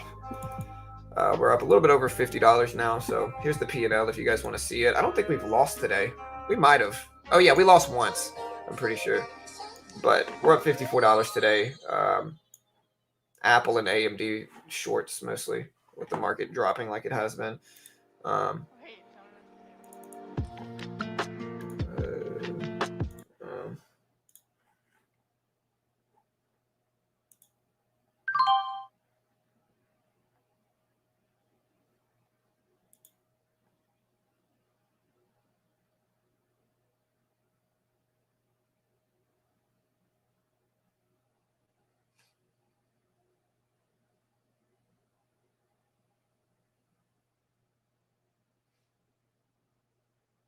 There we go, AMD. Nice, we're scalping a little bit more of AMD here. 25 shares left. ATR is finally breaking under 1650. It bounced there a little bit though. But here's AMD. We're going to cover into this drop here. We are currently up about $60 on the day. Just kind of slowly kind of capitalizing on this downward momentum in the market here. Here goes ATER.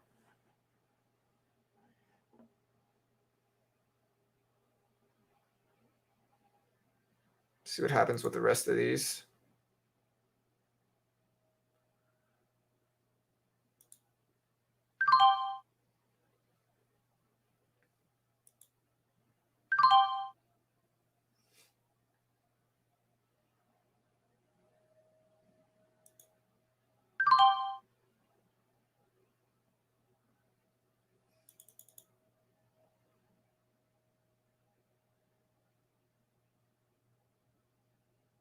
Market tanking down again.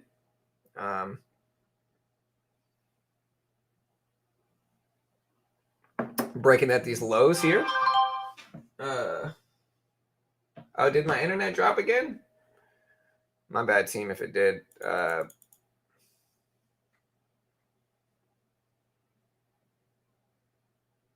Hopefully we'll get it straight, you know. All right, we're all right, so we just scalped a little bit more of AMD here. We're up about $70 on the day. We good, guys? Play the hunt behind the limit. All right, we're up $70 on the day. Here, we'll throw something on. Oh, wait, it's Joel. Oh, Joel's internet dropped again. My bad. Okay, yeah, y'all are still here. Okay, cool. But yeah, there's ATR. ATR is back up to over 16s.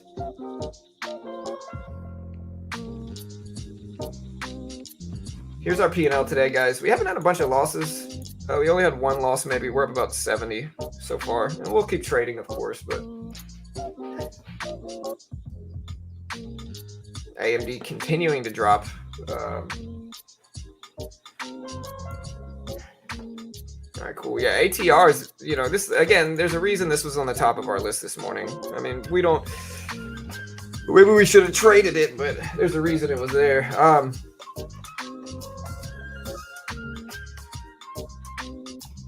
Bitcoin is flying here.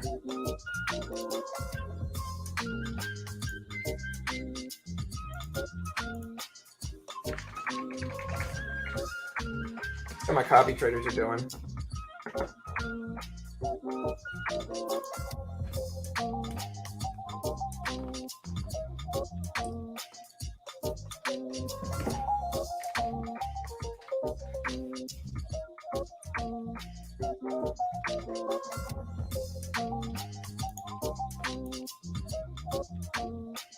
Okay, so my copy traders made some money back today, so check them out. They did their thing. They made some money today, it looks like. And so if you want to see the copy traders doing their thing, look at this. So here's the copy traders making money today. $51 here. Who did that? That guy did. Okay. Yeah.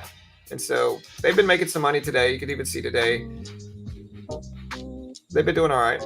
So we got ourselves back to where we're basically break even with the copy trading. And I think we finally figured it out, guys. We finally figured out how to do this.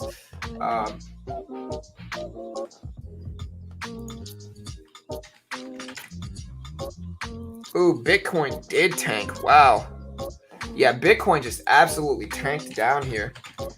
Crazy. Look at Bitcoin's tank here, guys. Wow. Is it time to buy the dip? Let us know. Do you think it's time to buy the dip?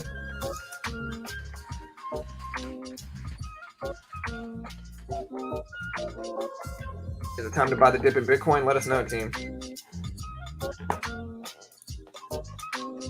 Also, remember, guys, if you want to help support your boy here, go check out BitGet. BitGet, you can copy other traders if you're like me and you're not the most profitable copy trader.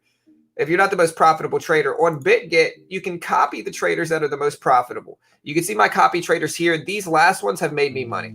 Like these last ones have. This guy has and Andy has, right? But what is really dope about BitGet is that you can go here and you can pick out the most profitable traders. You can pick out the ones that make the most money. I was following UUU before he was full. This guy's got 96% accuracy rate. This guy's got 88%. This guy's got 75%. This guy's got 91%. And if I want to follow him, I literally just click the name. This guy's made 63,558%. Guys, 63,000%. And you can see the percentage gains that they're making. And so I can literally copy him if I want to. I can go to follow. I can give myself how much of a ratio I want to follow him for, which I think, considering how much he's making, I want to follow him with a small ratio. I can give myself a stop loss and all that good stuff. The other dope thing about BitGet, team, is that you can get up to $630 in rewards just for completing specific tasks, right? You can get $10 just for registering. Your first deposit, you get 10% up to $100. You can follow them on social media for $5 or $10. You can do this for $100. So you can get all these rewards just for signing up to BitGet as well. And so go check them out. Really dope platform. They are a sponsor of the channel, so checking them out is a good way to help support the channel as well. And you can find their link here, guys. It's a really cool way, kind of a new age form of investing that allows you to kind of make some money by following other profitable traders. So check them out. There's the link. Bitcoin at 20K end of the year. Not me. Too soon to buy the dip. Yeah, there was Litecoin and Walmart news, Captain Mo. So Walmart's partnering with Litecoin is what it is. Is it a bad idea to go on short on a huge runner like ATER? I mean, there's risk there. I don't know what's a good or bad idea, but there's certainly risk there, depending on what you do. Again, the risk with shorts here is that you short into these runners, they can keep running, of course, like especially some of these really high short float stocks.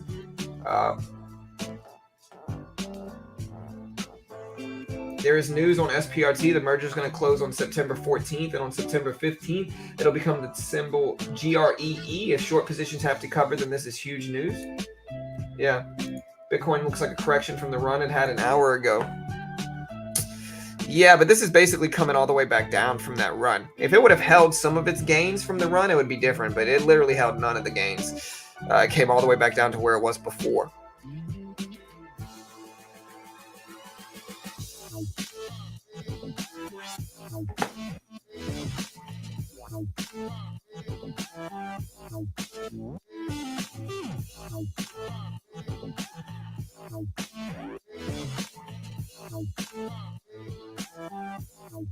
Is BitGet only for crypto? Yes. So it's a crypto trading platform. But a lot of people are going to have good results. There's too much regulation in stocks to allow what BitGet's doing in crypto, right?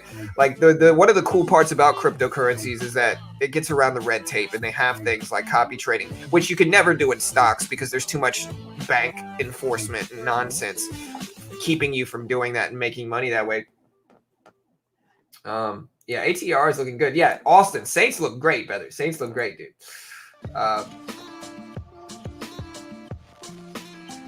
But yeah, again, check out BitGet here, guys. Really dope platform, super useful. Even if you don't want to copy trade, for instance, on BitGet, like even if you don't want to copy trade, you can literally short Bitcoin if you want. If some of you guys are like, yeah, I think Bitcoin's going to be at 20K end of the year. On BitGet, you can literally short Bitcoin if I wanted to. Like I can short BitGet here if I want to, And so, yeah, I mean, it's really dope. The platform is really dope. You can also buy regular crypto. So say you want to just buy regular cryptocurrencies. You can. You can buy Bitcoin if you want. You can buy Ethereum here if you want, which is currently at 3,100. So really cool platform. Oh, there we go. What's up, Joel? You back, bro? Huh? Yeah, man. Freaking Comcast, dude. Yeah, dude. They were there. I think it's also like I think we're having a lot of issues with internet nowadays. Well, Hold it down if you can. Yeah, I'm good. I can hold it down. Okay, I was just gonna go to the restroom. Yeah, I'll be right back, guys. Yeah. All right. So sorry about dropping out there, guys. It's been happening all week. I don't know what's going on with it, but it's been happening all week with my internet. And I got a new modem and I got a new router, so I don't know what's going on with that. But ATR dropping down. It looks like it was testing the $17 area, and it's dropping down to the 1675s or so. I'd actually like to see a pullback to around the VWAP or possibly like right below it and then come back up. it ended up doing that ABCD pattern that I talked about. Somebody was saying Life is ripping up. Yeah, I definitely see that. Life is popping up, and it's finally getting some volume. This is what we were waiting for all morning with Life. And I definitely thought that Life could rip because it was ripping so much in the pre, but and right at the open, but it needed that volume. Without it, it's hard to make any sort of trade without the volume. But now we're getting that. See, and then Life also did that VWAP bounce as well as that 1 minute pullback chart pattern that I talked about earlier. What else we got moving?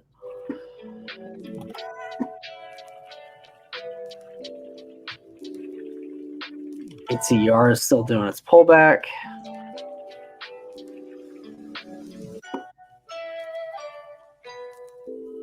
LPTX looks done.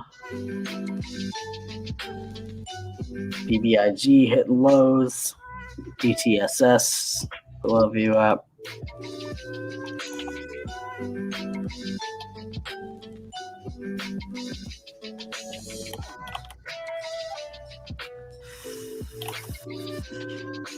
So we got on the we got a 1226 crossover scan.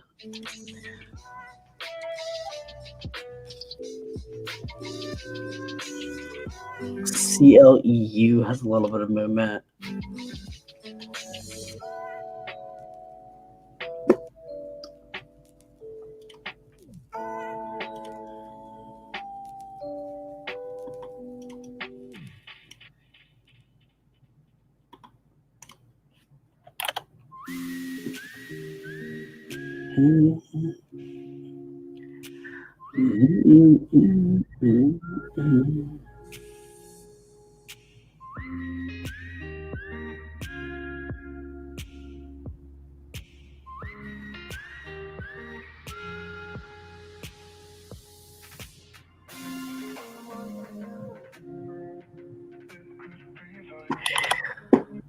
What did SPRT ever end up doing?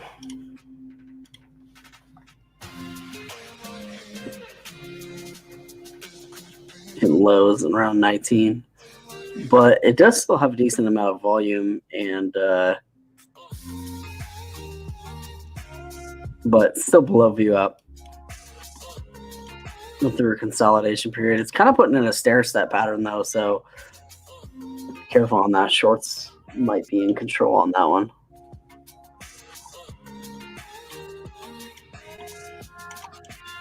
All right, we're back. So how's everything going right now? I still see the SPY still kind of tanking a little bit here. Yeah, we went through a couple of things. ATR is the only thing really that's looking good that I'm seeing. Yeah. You see Bitcoin completely retrace the gains. Did it? Yeah, it came all the way back, So, I don't know. I don't know how I feel about it now at this point in time. We'll see what happens. The SPY is making some rips down too,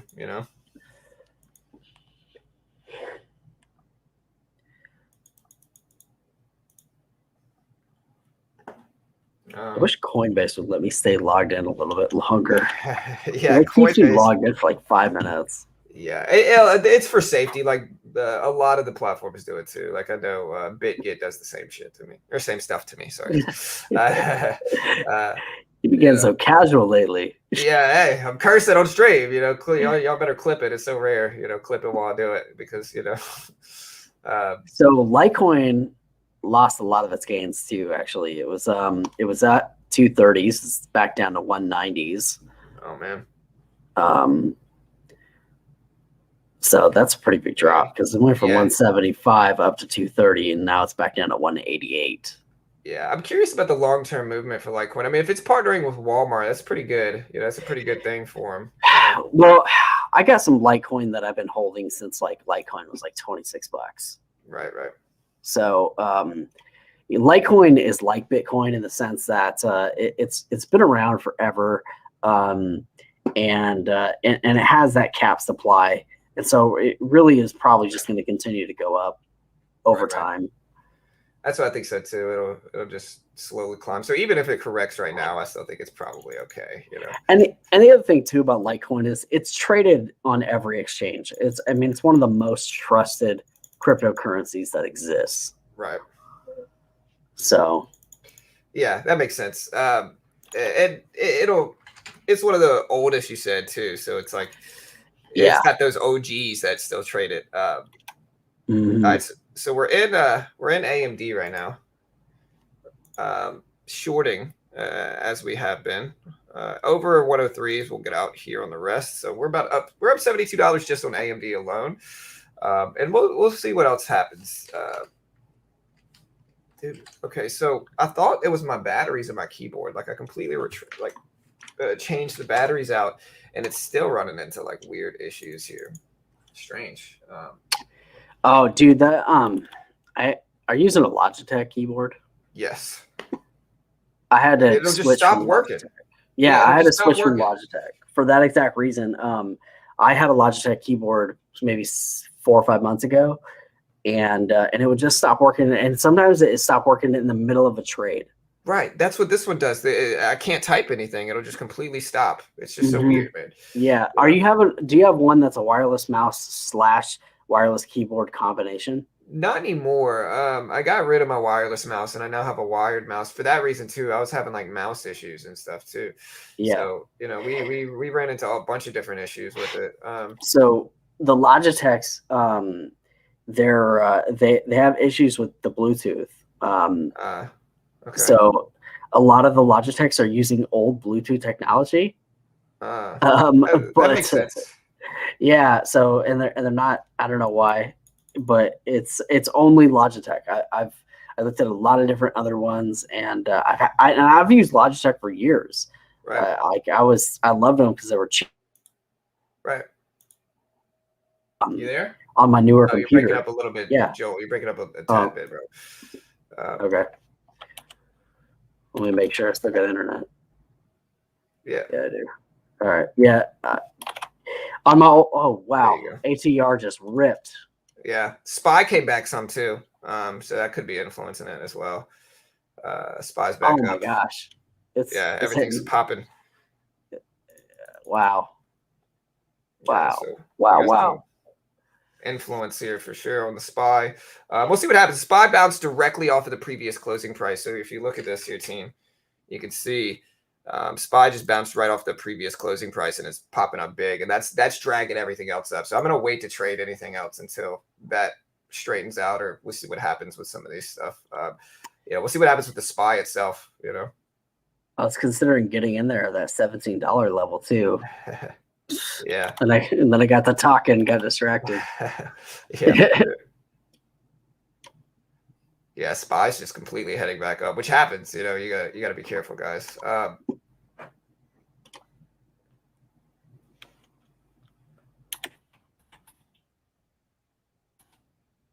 Apple's looking good. The only one I might short right now is Apple. It looks to be coming right back down. Same thing with AMD too. We're watching AMD, but on these pops, we sometimes look to short into them. So we'll wait and see what happens with these pops. I think 446 is a good level to watch on the SPY too.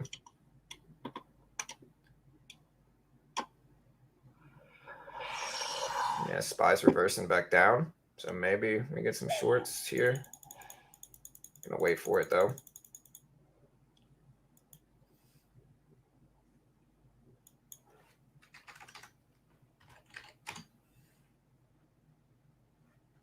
SPY's heading back down. See if it breaks that previous closing price now.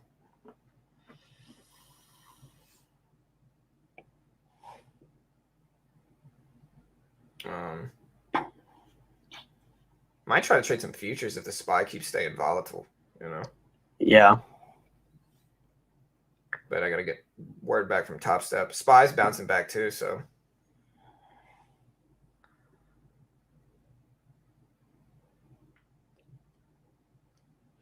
ATR, let's see if it holds at 18s now. Yeah, 18s. That's what I'm looking at too. Yeah, that's what I'm watching too. If it can hold at 18s, then it might be primed for kind of another squeeze. We'll see though. ATR is highly shorted, high short float. a lot of shorters involved with it. You know what I mean? So a lot of people interested in shorting it. Yeah, it's putting another flag too. Yeah. So I think that's the big thing everybody's watching. The SPY's kind of back and forth here. So, but here's ATR. Yeah, there it goes up to 18s, over 18s.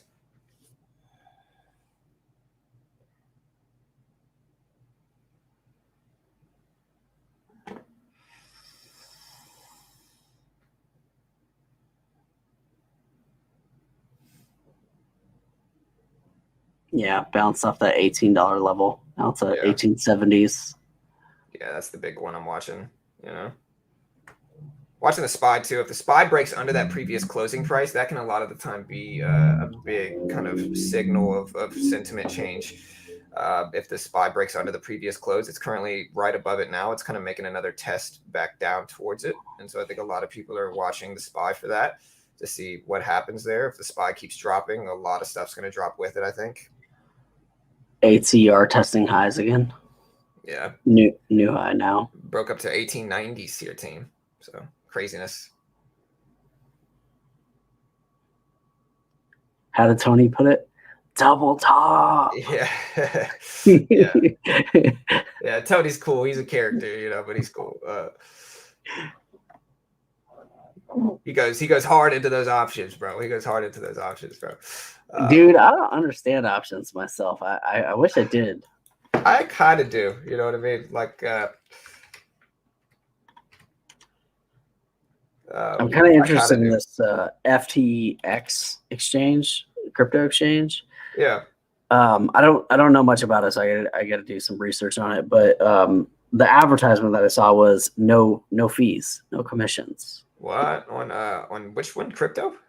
Yeah. That's rare too. You know? Yeah, I've never seen that actually in all my years in crypto. ATR hitting 19 and rejecting a little bit, pulling back some. Okay. Yeah, so I'm gonna do some research on it. I just found out about it like, I don't know, 7 hours ago. I don't know. I think that's the future. I think that's where crypto is going to go is no fees. I think that's where stocks went, and I think that's where crypto is going to naturally gravitate towards. You know. Well, it used to be Blockfolio, and Blockfolio is one of the OGs of crypto. They've been around forever. And that's no commissions. Yeah, but Blockfolio was not it really wasn't like, it was a place you could buy and sell, but not really trade. And it was more like a short-term trade. It was investing. Yeah, exactly. Okay. And it was more like a place to track your portfolio across different platforms and really just like a place to get news, like crypto news, and like news alerts. But with FTX, you know, them switching over to that, and then now I see them advertising no commissions. I'm just interested in what that might mean, if it means anything at all. Yeah, I think it's a niche that people are going to target, just kind of like the stock community. They might lose money in the beginning, but the following that they're going to gain from that, they're going to find other ways to monetize it, kind of like what Robinhood did back in the day. So I think that makes sense, and I think watching it for that, you know, I think that's kind of going to be the next game-changing platform, is one that offers short-term crypto trades. For sure. If somebody comes out with a no fee type system for crypto, oh my gosh, that would change everything. Right. It'll be huge. And I think that's kind of where it's trending to. I think that's what most markets kind of trend towards, you know? Yeah. Nice. All right. So we're just nailing a short on AMD. And we're probably going to go ahead and cover there. All right, so we just got out. We should break $100 today, I think. Yeah, we're up 103 today. So we did kind of what we normally do, which is that, like with AMD or any stock really, we build up profits and then we swing into those profits, right? So we built up profits and then we shorted into these pops right here for AMD. So this little pop right here, we shorted into it. ATR is kind of at this critical point here. It's like 1830 level. Yeah. Yeah, this looks interesting. Like right here, this $18 level right here. Mm-hmm. I think that's what everybody's watching. So even this one, I think this is all just around $18, or people just reacting to $18. Yeah. Wait, there was a hater here. Twomp on hater. What? When we shorting ATR? Yeah, ATR. Everybody's talking about it. John, could you please look up the SPRT short interest on Ortex? I'm curious to see today's levels. I think I looked at it. I'm pretty sure I looked it up earlier on Ortex. Let me see if I can find it again. I think it was like 90%. Yeah, I think I closed it down whenever my computer started lagging. I think we're getting nationwide internet issues from what I've seen. I think YouTube's glitching out some from what I've seen. Wow. Life is continuing to put it in highs. It's hit 720 or 712. I mean, even Ortex is telling me. Ortex just told me that it ran into an issue with my. Okay, now it's back. Weird, man. Even Ortex is glitching out today. Are y'all having chat? Yeah, for people at home, are y'all having internet issues or like TOS issues or like freezing issues or like bandwidth issues? For SPRT, yeah, we looked it up earlier. It's at 91% short float, short interest, and it's an increase of 2.77% over the last 24 hours. So that is crazy. Yeah, that is a ridiculous number, bro. I mean, it's like I said, it's kind of AMC levels before the squeeze. And here's SPRT. Yeah. But the question you got to ask yourself is, has the squeeze already happened?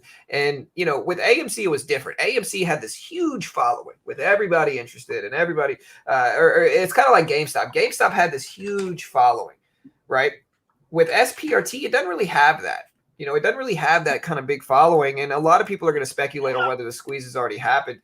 But that's a ridiculous short float. Ridiculous, huge. Yeah, absolutely. This is something that I personally think that like the GameStop, fanaticism and everything that happened in the beginning of the year, I don't know that we're ever going to see that type of following and movement again. Yeah, and not just the squeeze, but the following that went behind it, because GameStop was the original, and then after that, then it started being all these other ones that kind of fell in line afterwards. And AMC, I think was still early enough on to have that following behind it. Right. But, after that, we started getting, a million different other ones. And obviously we got, 100 different websites that are tracking, Wall Street bet sentiments and stuff like that. Right. So, I don't know if that type of culture is going to happen again. Yeah. Yeah, it's hard to tell. It's really hard to tell. I know like the squeeze culture is big. It's not even that. I don't know if this type of culture is. I think the bigger issue here is that I don't think the institutions are going to get that greedy again. Like, I think they understood, like everybody's acting like squeezes like GameStop or just, we could just squeeze everything. You see a lot of people pumping stuff in this chat even. A lot of y'all don't understand basic fundamental analysis of stocks with regards to like the short float and specifically the float in general. Some people in the chat are trying to pump up stocks that have, 400 million plus float, and it's just not reasonable to try to pump those up. But I think the big issue here, guys, is that hedge funds are not going to get super greedy. Like, you might see it with SPRT, but even still, that's not at the levels GameStop was at, right? So, like, everybody got super greedy with GameStop. And I think the hedge funds are going to learn from their mistake. Everybody's like, yeah, punish the hedge funds, punish the hedge funds. I mean, I pick retail traders over hedge funds all day, but, like, hedge funds are not going to just blindly short 120% of the float of a specific stock like they did with AMC or like they did with GameStop. I mean, again, right? And it's one of the reasons, like, we've seen some squeezes, but we haven't seen anything near that level of movement in terms of squeezing, like you said before, Joel. And so I think the hedge funds are wise to it now, to a degree where they weren't maybe so before. So I think that's something people have to consider as well. The hedge funds aren't dumb. Like, some of the smartest money in the world is behind these positions, and so they're not going to just blindly short something like GameStop again. Like, they might short it, but it's not going to be to the degree that they did. And they're also going to learn from their mistakes where, they have more money than we do, to be honest. So they could just keep adding to the shorts. Yeah, and they could just influence it however they want a lot of times. Right. Exactly. And the last time we saw anything like GameStop was Volkswagen in like 2008. And exactly. But that was a completely different story because that was Porsche was buying into all that, driving up the cost of those shares. Right.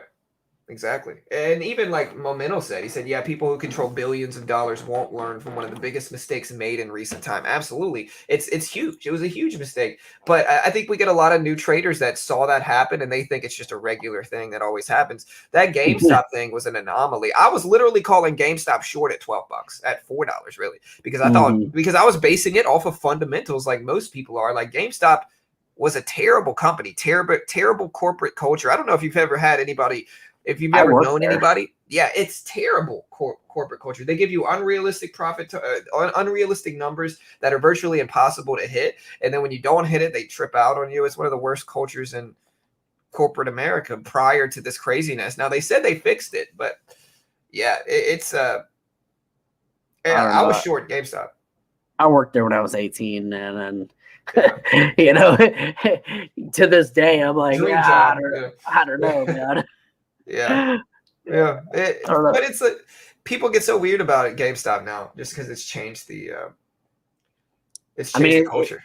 It did. It's you know, it's one of those defining moments for stock market culture, and I think that anybody who is new to the stock market at that time, you know, that's what they think this culture is. Right. That's what they think it is. But it's really not about that. They think it's about diamond handsing and finding pumps and holding those pumps. That's not what the culture is about at all. The culture is more so about doing your due diligence, looking at both sides, and then taking risk adverse, like safe trades. You know, like that's really the culture. At least that's what the culture should be. But you know how it is, man. You got a bunch of gamblers. A bunch of gamblers is really what came in to the stock market. Everybody got stimulus checks. You know, everybody was sitting at home bored on their computer. So they're like, okay, well, what can I do? Well, I could trade the stock market. You know, that's a good way. Maybe we can turn this money into something. And some of them did, you know, but I think those people are now going to the crypto world too. I think a lot of those people are just saying, all right, well, the crypto world's where you want to be, less regulation, you know, more potential, to be honest. Well, you know, like I got into the crypto world in 2013. And when I did, it was so niche, but I was heavily involved in marketing. I ran a marketing firm from 2013 up until I had my accident. And that marketing firm, we worked with a lot of people who were remote workers and work from home type situations, and they were getting involved in crypto heavily in 2014, 2015, and they all thought they were late. Yeah. Like when I would talk to them, you know, they'd be like, yeah, gosh, Bitcoin is at this price. I wish I had got in back then, you know. Was it like $700 back then? Yeah. Like that. You know, and they were all tripping out because they were like, man, this thing was like $10, you know, just a couple years ago. And I messed up by not getting in and whatnot. And, but we were all paying each other in crypto. You know, I remember I got whole payments in Bitcoin, like whole Bitcoins. Yeah. You know, that's like dope, people. That's dope, yeah. Yeah, people would be like, "Hey, can you help me with my website, you know, marketing?" And I'd be like, "Yeah, sure, 1.5 Bitcoin." And they're like, "Yeah, okay, deal." Done. Yeah, no big deal. You know, and I'm like, "Gosh, why did I sell those things?" Right. Oh yeah, that's right. I had to buy food and pay rent. Yeah, I had to. Like I said, I almost bought like 4 or 5 coins for poker. I wish I did. I don't know if ACR or whatever poker site would even let me withdraw that if I did buy it. But I almost bought like a house worth of Bitcoin for poker and changed my mind and said, nah, too risky. What if Bitcoin crashes? Was really the logic at the time. I said, what if it's currently like back at the time, this was like 10 years ago. So back at the time, Bitcoin was like $50-$60 a piece. And I'm like, oh, well, what if it goes to zero? I'm going to lose this $300 or whatever it was, right? I could have bought a freaking nice middle-class house with that now. You know? Yeah, right. Yeah, sucks. But, you know. I know. It's so funny. It's just the way it works. Hey, I mean, I sent an entire Bitcoin to buy a trading course. Yeah. You know.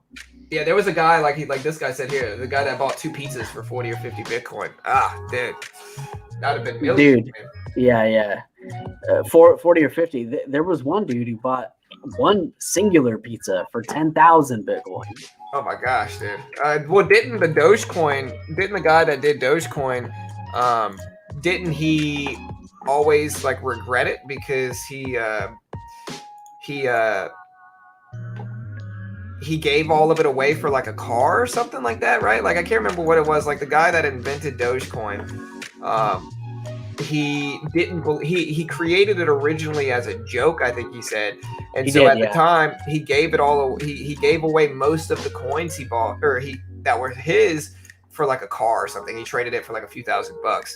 And now Dogecoin, he would have been like a billionaire at this point in time. And, it might have been Doge. It was somebody like that.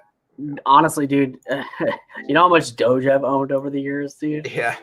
Probably like I think I've owned close to 100,000 Dogecoin. Wow. Yeah. Over the years. And I was sitting on a bag of Dogecoin of like 8,000 Doge. I was just sitting on a bag for like 3 years of that. And dude, like places used to just give Dogecoin for free. Like websites. I believe it, I believe it too. Like, nobody thought it would be serious. Nobody thought it would be real. They didn't. I mean, the guy that made it to make fun of cryptocurrency. Yeah, for sure. Exactly. But hey, it is what it is, Yeah, for sure. But yeah, guys, I'm probably going to close it down. I'm up over $100 today. And if you guys know me, if I hit the $100 level, I usually just close it down. I'm not going to give anything back. Here's my P&L. We can look at my stats real quick. Before we do that, though, guys, listen, go check out BitGet. BitGet's really dope. Again, you can get up to $630 in rewards just for signing up through them. Just for signing up, you can get up to $630 in rewards just for completing tasks. So you can get $10 for registering. First deposit, you get 10% up to $100. Follow them on social media, you get $5. Follow their Telegram, you get $5. Active trading is a $100 coupon if you hit the limits if you trade actively for 15 days, including both spot and futures. And so listen, guys, if you're an active crypto trader, there's a lot of things you can do to make money on BitGet. You can specifically copy trade, right? So you can find the most profitable traders, see what traders are the most accurate, and then copy them, literally trade for trade. It'll enter and exit for you and everything, right? And you can do that. You can pick how much money you want to give them. Some of these guys are making big percentages. You can also be a copy trader. And a lot of these guys are not trading big sums of money. So a lot of these traders they're profitable traders and they know they're good traders, right? So what they're doing is they're trading very small sums of money and they're letting people copy them, right? So if they put in 10 or 15 bucks or 20 bucks or 50 bucks and they maintain a 90+% accuracy rate, even if they're only trading $50 worth of money, then they're going to get people that usually follow them, right? And you get 10%. And so if you make somebody $1,000, you get 100. You make somebody $10,000, you get 1,000.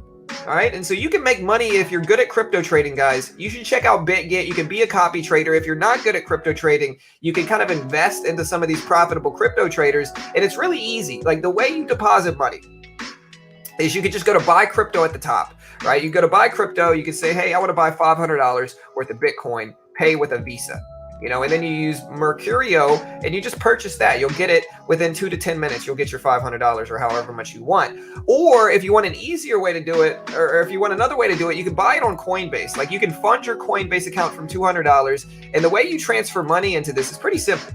Like, so for instance, if, you have this here, right? If I want to deposit Bitcoin, I go to Coinbase. If I have Bitcoin at Coinbase, for instance, right? I go to Coinbase and I just go to deposit here, right? And when I go to deposit here, it's going to give me a deposit address, right? And so it's going to give me a deposit address. I copy the deposit address here, and then I go to send on Coinbase, and then I just paste that copy address into Coinbase, select how much I want to send, and then I just click send, and it'll be there usually within 20 minutes, and that's one of the cool parts about crypto is that you can just kind of transfer money freely using this type of system, or you can buy crypto directly with a Visa or credit card or whatever you want to do, guys. So there's a lot of different ways to fund it. Go check it out. Here's the link. It's a great way to support the channel. They are a sponsor of our videos and all that good stuff. And so you can check it out here. Here's the link.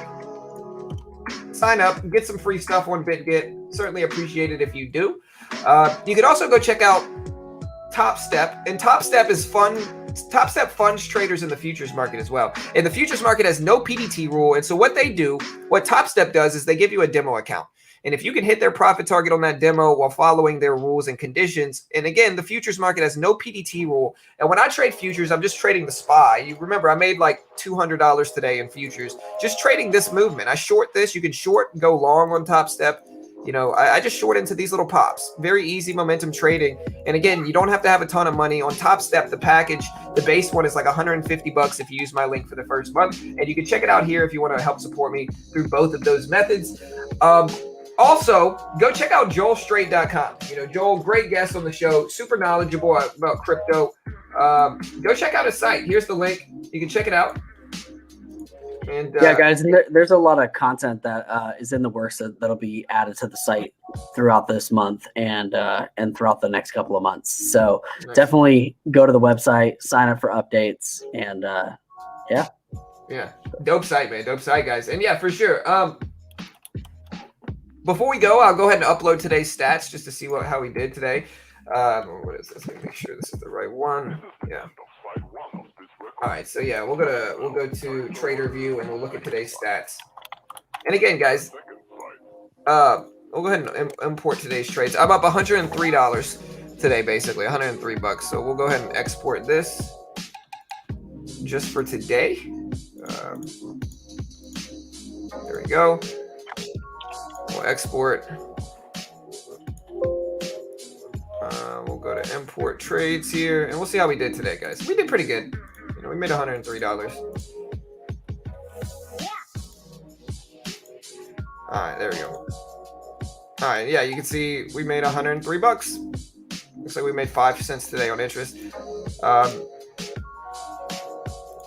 Today is the 13th, so we're gonna look at that.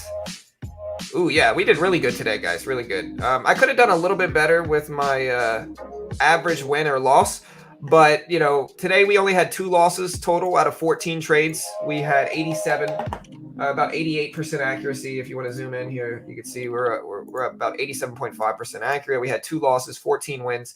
Average winning trade was 862. Average losing trade was 878. About a 1-to-1 ratio there. Average hold time for winning trades was 2 minutes. Average hold time for losing trade was 1 minute, which means I'm cutting losses quickly. And my largest gain was $21. My largest loss was 10. And so profit factor of almost 7-to-1. Very profitable today. And yeah, mostly on AMD and Apple. Just again, you know, you don't need a course to be profitable, guys. That's the truth. I mostly just trade simple strategies. All of our content is free. And so go check it out if you haven't already. There's the link. Check out our playlist section. We've got a lot of great content showing you how we, trade. Go check out Joel's site. And do they trade at BitGet 24/7? Yeah, I mean, the crypto market's open 24/7, Howard. So the crypto market is open all day. And yeah. Joel's going to be copy trading soon. So yeah, listen, y'all go sign up for BitGet. Get ready to follow Joel copy trading. And we'll see you guys later. Have a good day. Have a good day, team. Peace out, guys. Yeah, that was Trader View, Howard. Later, team.